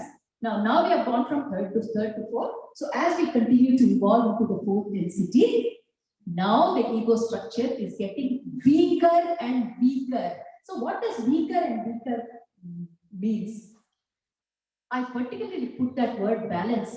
The more ego structure becomes weaker, the balance arises within us. What is the balance? The problem with us in this density is we do not have balance. Between what? Between mind and heart. Our mind has taken over our heart. We want to feel with heart, but we can't. Because our mind takes over. We want to think about everything. We don't want to feel. How many times do I want to take that job? Okay, let me close my eyes and think. No, we want to think, we want to plan. So in the third density that we are living, mind is overruling the heart. There is no balance. Mind and heart is nothing but our feminine and our masculine energies. Though we keep saying mind, we keep saying heart. Mind represents masculine energy. Why? Because 1,000 Seeds of Joy, again I'm referring, because mind has the ability to divide things by thoughts. Heart, inclusiveness. Heart brings everything together. So whatever brings everything together is symbol of feminism, right? Nothing to do with man and woman. Okay, so there is no wrong interpretation. Every person has a feminine and a masculine side, right? Because we have a mind and heart. So here we have an imbalance between mind and heart. So we are not able to feel with the heart. We don't feel. Even we want to feel. No time. Oh my God, I got only 2 minutes. I can't feel. Because we want to feel means you need to give yourself time. We don't have time. Mind, quickly think.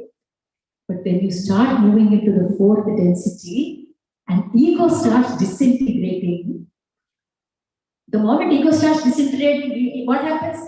No judgment. All our judgments are coming through ego, isn't it? Because ego makes us duality. This is good, this is bad, labeling. Who does the labeling? Ego does it. Because it likes to label everything, compare everything. See, if you don't compare, there is no good, there is no bad, everything is alright. But ego, I'm better than you, I'm good. So all this is ego scale. The moment egoic structure starts disintegrating, all the labeling out of the window. All these days we are seeing through the glasses of, the moment we see that label, oh, why is she wearing blue? Doesn't suit her at all. Judgment, immediately we don't even know who that is. Sorry, madam, I'm just taking you as an example. You look beautiful in blue. So we have our own judgments and belief systems. So where does that judgment come from? Our previous experience. Last time I met a blue saree woman, she was very rude to me. So whoever is in blue saree, useless people. This is how ego goes with our previous experiences. It is so funny, madam. Like, otherwise, where is the ego getting data from? From our past experiences. In the past, when I was nice to Rajini, she kicked me out of her house. So I'm not going to be nice to anybody. That's how ego thinks. So our judgment is all on our belief system. Our belief system is based on our experiences. So when the ego starts disintegrating, we stop relying on the past. We don't need to. I don't have the necessity of identity. I don't have the necessity of power. Gone. Ego is disintegrating. And then everything appears new. Oh my God. I never saw that madam in that yellow kurta. Maybe she wore 3 times before. But my ego never allowed me to see that because I'm better than her. Why should I look at her kurta? I don't need. But today, without judgment and labeling, I'm looking at her. Wow. I won't say it is good or bad. But I'm enjoying it because it's different. Now I start seeing it as experience without labeling it as good or bad.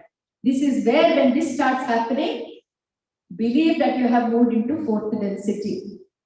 If you can look at a person without judgment labeling, rest assured that you have made a long leap into this ascension process, which is very cumbersome. Talking is easy. This is a process that needs to be reminded again and again. You alone can't do it. You need satsanga.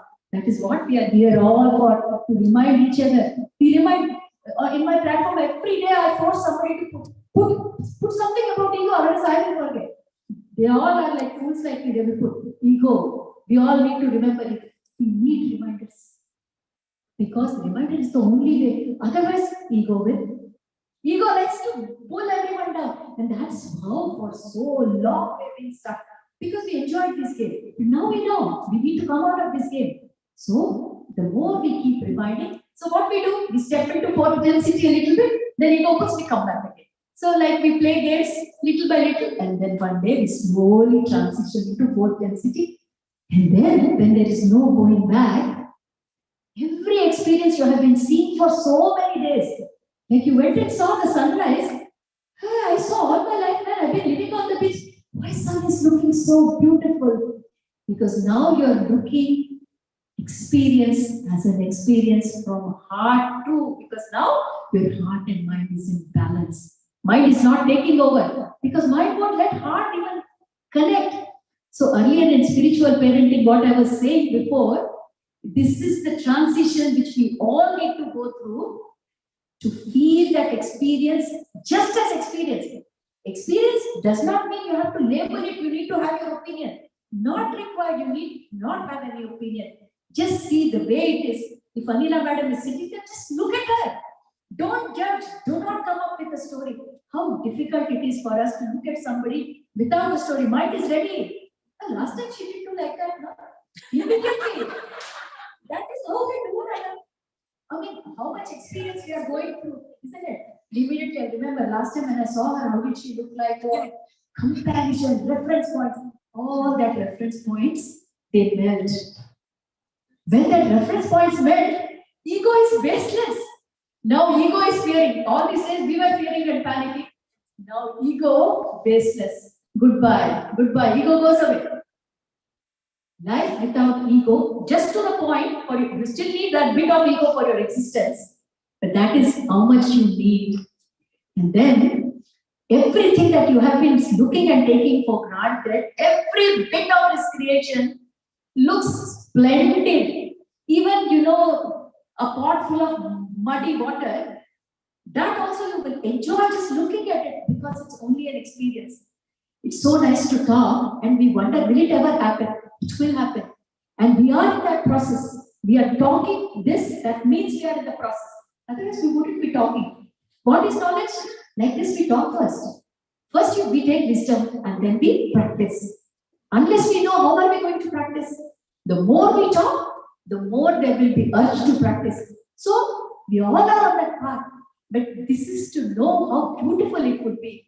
I was talking about autism before. They have no judgment. Whatever they see, they are within that experience, completely enjoying that emotion. Completely enjoying that emotion. We don't enjoy emotion. For us, emotion means it's a baggage. Ego will tell, no, don't cry. If you cry, you look like a loser. This is what our ego says. So we'll be getting tears, but we'll somehow, that's how we human beings do. We don't want to express ourselves. Ego. But when ego has disintegrated, there is nothing to stop us. If you feel happy, tears will roll out. If you feel sad, tears will roll out. There are many people like me. Tears roll out for everything. I don't know why it rolls out, but it rolls out.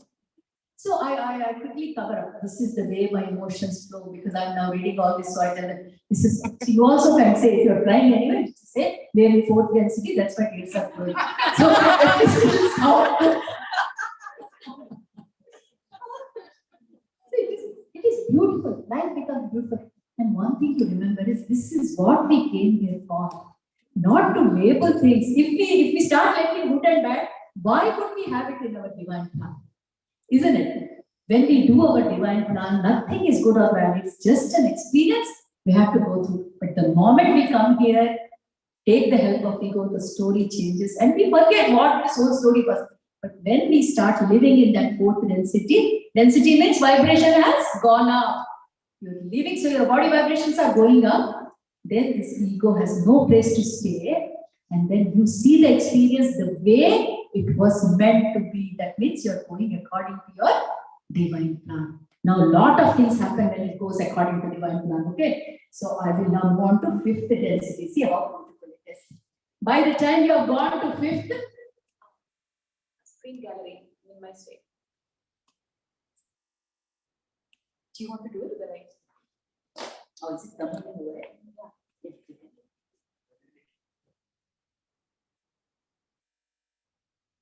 Oh, we could have gone with the slides. No, slideshow. Why are we on this? Let me do slideshow from current slide. Yeah, is that better? Yes, better. Sorry, I didn't see it wasn't on slideshow. Okay. So as we are on the 5th density, total drama finish. If you want, come, ego, come here. No, sorry, you misused me, I'm not coming back. But there is a fair bit of journey to go to 5th density. Now, we talk about so many consciousness in the 4th density. I forgot. How many of you have read about plebeians and Scythians? Does anyone know a little bit about plebeians? So plebeian as a whole species, they are on 4th density, the previous density that we're talking about. So sorry, I should have mentioned that. Because there are many people, now people who are thinking who are plebeians, who are Scythians. Like how we are humans in 3rd dimension, we are not alone on this in this universe. There are a lot of beings out there. Science may not have found that, doesn't matter. Science can only see physical things. But there are a lot of energy beings. So plebeians are very, very advanced souls and they are helping us. They are helping humanity to move forward. So they channel with us, they message us, say, come on, it's easy, come on. Like we stand on the finish line, say, children, come on, come on.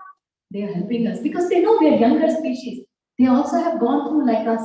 So they know how hard it is. No, you can do it. Come, little bit, leave your ego. Like that, they are our elder brothers. Because they just want density forward. They can just feel us. Come here. I'll give you a hand like that. So plebeians are in 4th density. Syrians are in 5th density. So many of you might have heard about Mahavtar Babaji. They all come from Syrian dynasty, Syrian species. And they are in a density where there is no ego. That's why Mahavtar Babaji love. See, no ego means flow of love. I was telling about those children, autistic children. They full expression. That is Mahavtar Babaji. See, everyone talks about Mahavtar Babaji. Wherever he is, love flows. You can feel the presence. How many people have written a book about it? And you wonder, how can a person be like this? That is why. When we go to 5th density, we all will be like Mahavtar Babaji. Love, love, love everywhere. So we have a bright future, isn't it? We have a bright future. But we all need to understand and walk this journey. Many people don't want to know. Madam, we used to say in the beginning, last year, man, too difficult. Sit down, you have no choice. Like this only I shout. My children, I have to, isn't it? You can't leave them. No, you don't understand, I'll tell you 3 times. Sit down. But slowly people started understanding. It was not that difficult. You have to relate it to yourself. So when you are in this 5th density, the physical body starts changing now. That's why I slowly started telling you about vibration also. Body is vibrating. You have ice block, you have water, you have gas. Ice block, you can feel it, no? You can hold it solid. So what is that? It's a gross matter. Gross matter vibration is always lower. That's why you can feel it. When ice block turns into water, can you hold it like solid? No. Why? The energy vibrations are higher than the gross material. So the vibration has increased. You can't try to contain that. Next, gas. Can you even see that? You can't. More energy. So for ice to turn into gas, more energy needs, even in science, you have to put more energy for ice to convert into water, water to convert into steam. That means steam has more energy than ice block. Simple, no? This is like our basic science. And what did we say? Energy means vibration. So in 5th density, we are vibrating at a higher frequency. Anything that's vibrates at a higher frequency, you can't see. You can see physical body because it's vibrating at a lower frequency. If your body starts vibrating at higher frequency, I can't see you. You see Veena string, you can see it, but when someone starts playing far, you can't see it. It will be going back and forth. Like that, human body. If human body starts vibrating at 5th density, you can't see it. So why I'm telling you from every aspect, you should understand what's the relationship between energy, vibration, density, consciousness. Don't say, madam, what's the link between this and this? This is the link. So try to understand our journey. So what happens? Another side also we need to see. How does energy go? Energy more, let's see at our example. Yesterday, I knew very little about 1st density. Today, I came to know about 2nd density and 3rd density. What is the difference between yesterday and today? Knowledge. Knowledge is energy. Our body starts vibrating more and more as we start knowing more about ourselves. That is why Raman Maharshi kept asking, who am I? Who am I? He's not a crazy man. Because the more question he did, the urge to know about knowledge is energy for us. So as you start moving into the 5th density, vibrations are going up. For this journey to happen, the knowledge has to go. So this is what is knowledge. What I'm talking to you, if you hadn't known about it, so much knowledge has gone. Your body's vibrations are all already going up. All you need to do is practice it in your life. See, there is theory and there is practice. Theory puts your vibration up. Practice puts it more up. So at the point where you are in 5th density, the body is vibrating at higher frequency. That means you are able to take more light. Light means knowledge. That's why in 5th density, you have the capacity to take much knowledge. Again, back to the movie, Indiana Jones. That woman could not take all the knowledge because her body is not vibrating at higher frequency. Her body was vibrating at a 3rd density frequency. So when the information went to her as a light, her head exploded. So if you want knowledge, then you have to increase your vibration. Why did 1000 Seeds of Joy not come to us 4 years back? Because we were not ready. What does not ready mean? That means your vibrations were not able to match the knowledge that was being given by the divine beings. They were always giving. So what is giving? There is nothing like giving. Again, I know I'm complicating, but I would love to share all this. Everything is already existing in this universe. This knowledge is always there. But we won't see it till we are ready. When we got ready, we thought, oh, so now they have written. No, knowledge has always been there. We couldn't get it because we were not ready. So when you are in the 3rd density, your body is vibrating at a frequency, you can only take so much. But from 3rd density to 5th density, when you move, along with frequencies increasing, all this is happening. Knowledge is coming. Knowledge means light. And hence, we always say people in other dimensions as light beings. We use the word light being. Oh, they are light beings, they are body beings. No, from this path they went there. This body itself becomes light. So try to understand the terminology. What is light being? This is what is light being. When we come to the frequency of fifth dimension, fifth density, how to increase? By knowledge, by practice, by putting it into our day-to-day lives. Then by fifth density, we become light being. There will be no physical body. Because physical body is vibrating so much that you can't see it in gross form. Like steam, you can't see it in that form. With all that, you can't see it. Syrian, they are in that dimension. They're all in fifth density. So the closest to us is Syrians. But Syrians have so much love for us because there is no ego there, except the anchor ego. So they want to give. And Mahatma Babaji and many such people, they all are around this planet to help the species move forward. So much help we are getting. We will also go through that path. When we come to fifth, we'll be trying to help somebody else. So this is a journey that happens all the time. You all are following? Yes, understand? Because this is a beautiful subject and we can't rush through this. This is our story of ascension, isn't it? Syrians also Low battery. It's different story. Yes, they are called aliens. Anything that we can't understand, they could be called aliens, isn't it? Yeah. But when we connect that story to Mahatma Babaji, then we feel comfort. Because we know Mahatma Babaji. At least we feel we know Mahatma Babaji. Oh, Mahatma Babaji is also Syrian. That means they are our friends. This is how human beings are. Ego wants comfort. This is our comfort. Mahatma Babaji is our ego comfort. See how we operate? If otherwise Syrian is, God knows what kind of species that is. Yeah, we are so scared of them. So as I said, physical bodies, they cease to exist as they get into fifth density. Now from there, we move high to the sixth density, and this is the best part of it. There is no more singular consciousness. Very difficult to comprehend, but you will not be able to say you, me, they won't be there. See, channeling happens. Somebody was saying that, I think it was you, about Omni principles. Omni is a channeling which is between fifth and sixth density. Principles of creation, whoever has heard principles of creation, it is a channeling material by Omni. Omni is not one singular consciousness, it's a group consciousness.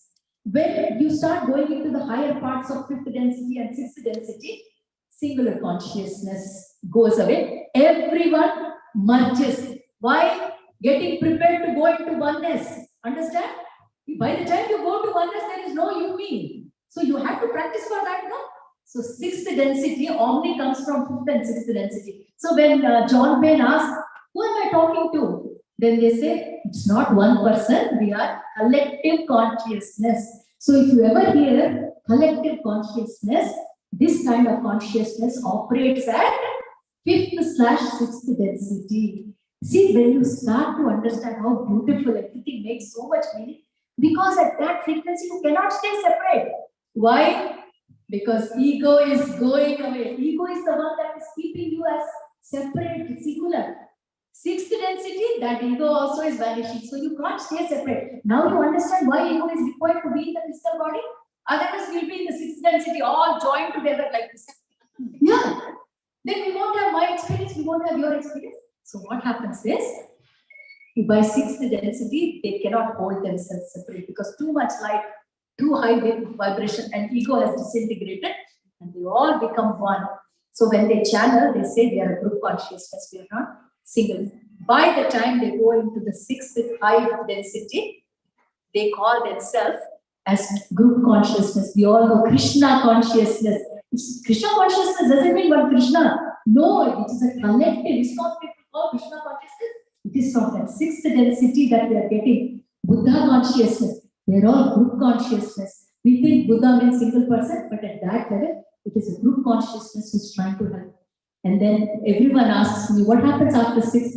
After sixth, we are back home. We are ready to go back home from where we came, and this beautiful journey finishes at that point. Isn't that so beautiful? So, see, it's a collective of awakened energy that can still reach back to the densities. This is good. So, one thing which I forgot to mention is, the higher you go, you can come back all the way down, but you can't reach up. So, if you are in third density, you have the capacity to feel the second density, to feel the first density. Hence, we are very connected to plants and rocks, we can feel them.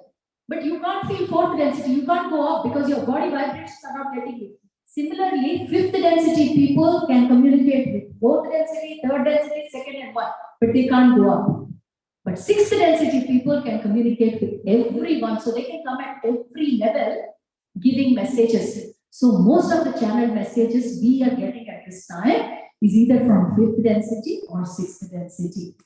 That's the maximum messages we are getting in channel messages at the moment. And as I said, after sixth density, it's again going back home. What we need to understand here, so I told you the whole density process, going back to oneness. So you know how we came from oneness as a singular consciousness and then went back. Okay, this is our journey. All right. There's no fast, there's no slow. It's up to you how you want to go. You want to take 1,000,000 years, even that is fine. You want to take 500 years, even that is fine. Nothing is wrong, nothing is right. It is whenever your consciousness wakes up, you travel along with it. Now here because our generation, our species is stuck at third density, what we need to do is, as we go into fourth density, then comes choice. Till then there is no choice because ego is driving us. Then we understand that you have the choice to act from either love or fear. You can clearly see the distinction.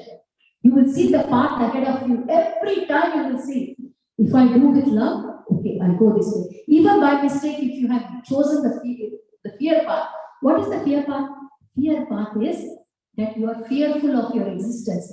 You know this competition, why it happens? Because I'm fearful that if I don't win over you, I may not have enough for me. So this is fear of adequacy. Anything, all the negativity that we are seeing in the humanity, it is all coming out of fear-based emotions. So when you enter the fourth density, choices are very clear.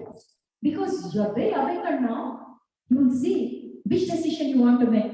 Every junction you can see. You want to make a love-based decision, fear-based decision. But in third density, you can't see that clarity. Difficult. But fourth density, that distinction, you know what choices you have. You know if you go this choice, where you will end up. So people are very, very aware when they are in fourth density. See, this is a good story that is coming ahead of us. Right? And as we know, depending on which choice you do, the consequences are very, very clear. So every choice, but this part we don't understand in third density, that we have a choice. You know how we talk in third density? Now, option I don't have any options. Life is so cruel with me. This talk is the third density talk. Our ego will not let us see that you have a choice. Ego always wants you to become helpless so that it can take the control. But fourth density, because ego is slowly losing its hold, you clearly see the path. And that's why life starts becoming easier. So once you cross this hump, life becomes easier. That's what I was trying to mention before. So isn't that interesting? Like, oh, so I have only this much journey I have to do, and then it will be all like beautiful going forward. So again, something that we all know, ego likes to believe, it likes to categorize, likes to label, and that is what we are trying to work beyond, this labeling, this judgment. But we fall in trap. No problem. Any number of times you fall in trap, we need to get up, go back to the path, and that's the only way we will stick to the path that we are all supposed to be in this path of ascension. So simple story, but we have to be careful with, because helplessness comes very quickly in human beings, because it's an ego-driven species. So we are trying to get out of it, which will take time. So nothing is left undone, and nothing. That's what I was trying to say. The ego, it wants to take control. It will say, if you do this way, that is better. But what life is telling us, there is nothing wrong or right. Whatever is happening is correct. Then you slowly, ego importance is losing. Ego basically wants to say that I can organize your life. But when you start telling yourself that it's okay, whatever happens to me is good, it's a surrender mode. In surrender mode, there's no place for ego. That is why everywhere in our mythology or any Purana, surrender part has been given such a great importance. Surrender is not akarma. Surrender doesn't mean not to do anything. You do whatever you want to do. But whatever comes up, you accept that and move ahead. Because that is where you're slowly coming out of that egoic pattern. It's so beautiful when you understand the logic behind it. It's really beautiful. So this is what you need to understand. What is Maya? So beautiful is illusion. It says you're experiencing a linear time because in this dimension, time is linear. It's not cyclic. So yesterday, today, tomorrow, it's a linear time. So experiencing linear time in a physical reality dominated by your ego that allows you to experience separation in a way that you can fully experience being separated from the oneness. So the drama, the logic behind the drama was you have to feel that you're separated from oneness. We all feel that we are away from home. We are all desperate in our hearts to go back home, but we don't know where is home. We're struggling. And that is the job of ego, to make us feel that yes, you are separated. You are separate. And that is what the hunger is. We all have this craving to go back home, but we don't know. And that is what is Maya. And if you understand who is playing that game, ego. And why is ego playing? Because that is how it needs to be. Unless we are in this Maya, we won't experience what we have come here for. If ego is gone, then nobody will live in this drama. Then we go back to oneness. So this, I always like to show this slide because we need to understand what is illusion and why is it required. Because this is the peak of the experience in third density that we do. Now, we feel that we are very much away from oneness, but we are not. We are within that oneness. We feel separate because of this Maya that is created by ego. So how do we do that? I have a beautiful drawing which I used to share with children. There is a big circle, and inside the circle there is another small circle. That circle is full of net. The outer circle, that is your oneness circle. You're all within that. But you are in that small circle. That small circle is also within that oneness circle. But because of that net, which is ego-driven net, you don't feel connected to that oneness. So, the answer is loosen the net. If you want to get connected to oneness, loosen it a little bit. How? That ego net. So we are all here trying to loosen that net little by little up by understanding our journey, by understanding what is happening to us. Because till we know what is happening to us, we are not going to make an attempt. So that loosening that net metaphor is so beautiful because when that net loosens, you will see that, oh my God, I'm in oneness only, but I couldn't see that. So all this drama of one density, two density, three density is all happening within that oneness. Isn't that beautiful? So if anyone is feeling desperate, what is this like? Remember, you are in oneness only, but you're not able to feel it because that's part of our evolution, part of Ascension. We are all in oneness because when you start increasing your vibration, you're still here, but you feel different because that ego net is loosening. First density is also here, second density is also here in this spot, third is also here, fourth is also here. Hence, when you are not in this physical body, you realize there is no space and time.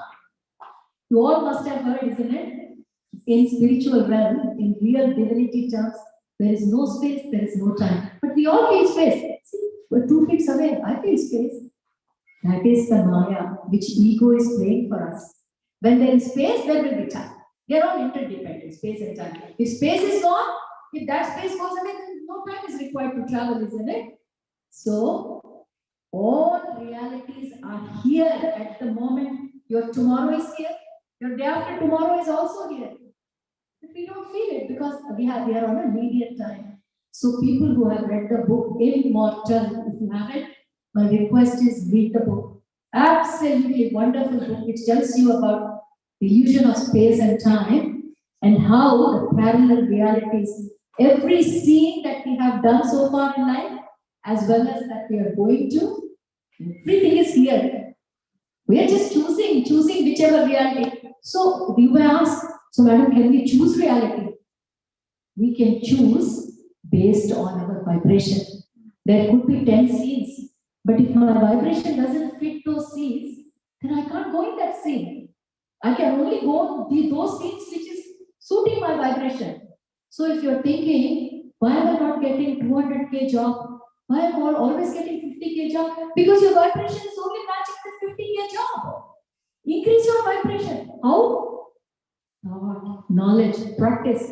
Increase your vibration. The more you increase the vibration, the choices will open. You have more choices. Even in your physical life, you will have more choices. And that is 100% true. People who have gone into surrender mode, that means I have no requirement. The 50K, 100K, it doesn't matter. Whatever comes, I will take it. Sky is the limit for them because every potential becomes theirs. How do we know what is right for us? We don't remember our divine plan.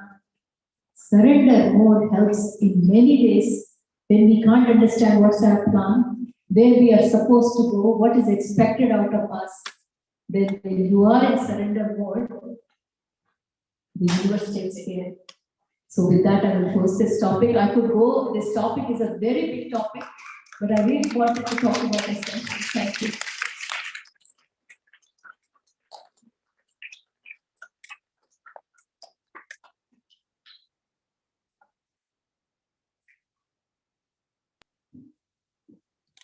Okay, I'm happy to take questions and someone can take the microphone.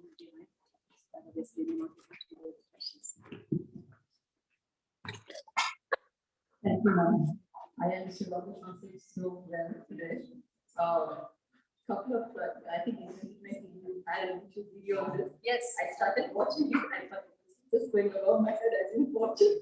But today I made it a point to understand everything. I have a question. Yes. It's about the third densities. Yes. As you said, we are on the upward spectrum of the third density. Yes. And my question is, if I try to say no to I and no to power, so the two things you said. Yes, yes, you got it. I say no to I and no to power. If I make the other person more powerful, because out of personal experience, I'm saying that I give up, I surrender. No I, no power. So people are telling me that you are making the other person very powerful. Am I ascending? Yes. They are not ascending. If you make other person powerful, just by you accepting that this is what ego is doing, and you let your ego go, who you make powerful is none of your concern, because in spiritual parenting, I said 3 important things. Don't worry what is happening to the other person. Everyone has got their own stories. Envy, nosiness, criticism. These are the 3 things that make us wonder what will happen without ego. If we understand that other person's business is not our business, only our business is our business, only then this thought works. Even in spirituality thinking, if you are worrying about what will happen to them, then there is no point, Amma. When you, okay. Will their vibrations not hit us? Will their vibration not hit us? Say, supposing you're, because you're in the same, you are making somebody powerful. How will you ascend if their vibrations are hitting you? Shall we answer this question before you go, so that bit by bit they go? No, I don't need the mic. I think I'm loud enough. Okay. Now, if your thought is going to a point where you're thinking, I and power, these are the 2 things because of which I'm stuck. So I'll try to leave this behind. So what are you doing? You're increasing your vibration. I told you, isn't it? So your vibrations have already increased. Now, because you're talking about comparison, it comes to comparison, other vibration affecting you is dependent. They are still at the lower frequency because they haven't thought about what you are thinking. So remember, water always flows from higher point to lower point. Water never flows from lower to higher. Lower vibration will never go affecting higher vibration. Higher vibration means love. Higher vibration means light. Love and light is the biggest security for any soul. So when you have raised your vibration, you don't have to worry about people who are thinking mean, low. It does not affect you at all. I say this because I've said this to many people. We have a great spiritual scientist in Australia. He's called Tom Chalco. He lives in forest. He's got his own thing. He's totally away from, so he's a big professor actually. He quit his thing and he's into the spirituality. We went to visit him with Patriji, my husband. A lot of us went there. He wrote a beautiful book, and this was about that. People have been asking me, what's that book? I forgot the name. He especially talked about it. People thinking negative, how it affects to people who are trying to ascend. And so beautifully explained that increase of vibration is more love and light into your life. And that is a bubble and security that is around us, and nothing touches. Especially lower vibration do not touch at all. That is the reason we are insisting on Sajjana Sangatya. So, if you are surrounded with people who are not Sajjana Sangatya and you're going somewhere external for Sajjana Sangatya, how are you helping yourself? External means where? No, what I'm saying is like Other people. Other groups. If the lower vibration people are around you, that is not Sajjana Sangatya. If people are not with the same thinking, but we have to think from two perspectives. The whole humanity cannot ascend at the same level. So there will always be that difference. Now, there are people who have got good intentions for humanity, right? Like I said, intention matters. Suppose you are with people who are not at the same frequency. People can worry, oh my God, I'm going for a such and satsang where people are not at my level. It does not matter. We are going with an intention to help people around. There never will be a group where everyone is at same level. You will never get that. Even in this hall, you think you all are at the same level? No. Every human being is at separate level. What matters is the thought. Thought is the cause of everything, Amma. So we can, if anyone has this thought that, okay, I'm sitting in a Satyam Satsanga, which you may not have, but I'm generally saying that the other person is at lower level. Will that affect me? Do not have to be worried at all, especially in this Sajjat Satsanga. Nobody will come with an intention. That is still I, right? That is again, Those thoughts are still I and power, right? The person The comparison and all that. It is. So oneness means you have to leave all just this let behind. go. But if you have, then you have to answer that question. Yeah, also. yeah. If you have, then don't have to worry. That's what I'm saying. Because what she asked is correct. Many people have this worry. Oh, will my status or will my condition affect? And that's a natural question. The ideal thing is forget about that. No, as long as I and my are there, you're still somehow ego. Takes time, Nana. Yeah. It takes time. So it goes back and forth, back and forth. That's a very good practical question. We all would love to drop it behind. Yeah, But it's it is step by difficult. step. Yes. Yeah. Thank you, Amma. Thank you. Very low. Anyone else? Yeah, I have one question. Yeah, go ahead. Thank you so much for giving us all this spiritual knowledge. Appreciate it. I have a question about the sixth dimension. Like, how do we know? Like, death is ultimate, like soul leaving the body, right? Yeah. So after the death, I mean, when does that the sixth dimension happens? Like, I just want to understand the process. When does it happens? It means as our understanding keeps increasing, more light enters our body, the vibration starts increasing. It doesn't have a time frame. See, everyone is different. Everyone's time frame is different. So nobody can tell you that this is the point it will happen to you. It is your work, isn't it? It is your solo journey that you have to go through. Hence, whatever knowledge you get, you keep working on that. And as you go on the path, you will understand how you feel. See, earlier we gave example how it feels when you can see, beautiful sunrise. In fourth dimension, how does it feel? One of the most important things that I did not cover today because of lack of time was emotions. How do we take emotions? Emotions is the major thing in this transition of densities. So when you are having an emotion, whatever emotion it is, the main point is just go through that emotions. If you feel like crying, cry, but no story attached.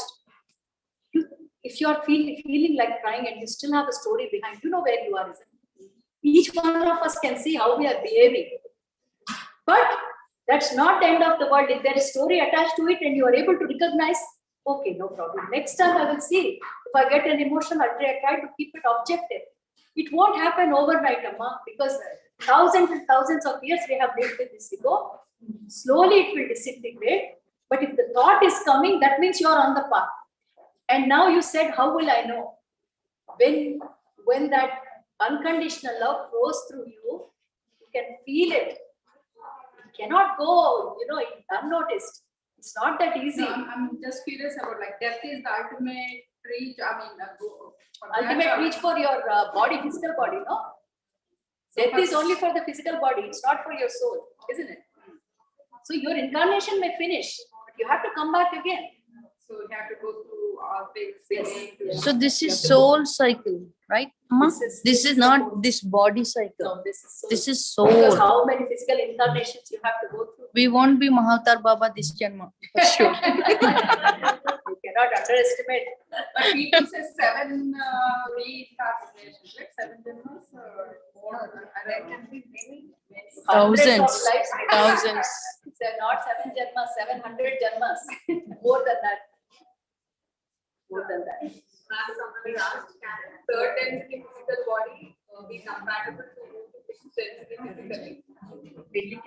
Physically, there is no jumping process. They have to go gradually. There is no jumping from third to fifth.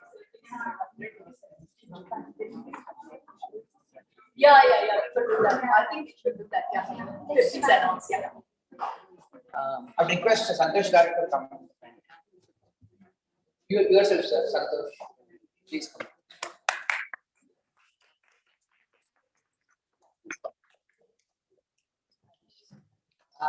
Harish. Yeah, I was sorry. I'm sorry. No, that's okay. That's okay. Ma'am, we would like to thank you, Harish Garu, for being here on behalf of Team Atlanta. I want to really thank you. This is one of the best ways of ending our weekend. Getting to know about what the dimensions are, what the density. We're all enlightened. I think we continue to immerse ourselves more into these topics. And we also request you to come back again. Definitely want to come and then like to facilitate you for being here.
And also I want to thank you people for organizing this. To start off with Ashok Garu for making this successful. Navali, and Sirisha for helping us to organize it. Thank you all. Please have your dinner and then we will continue question and answers with Madam. Please go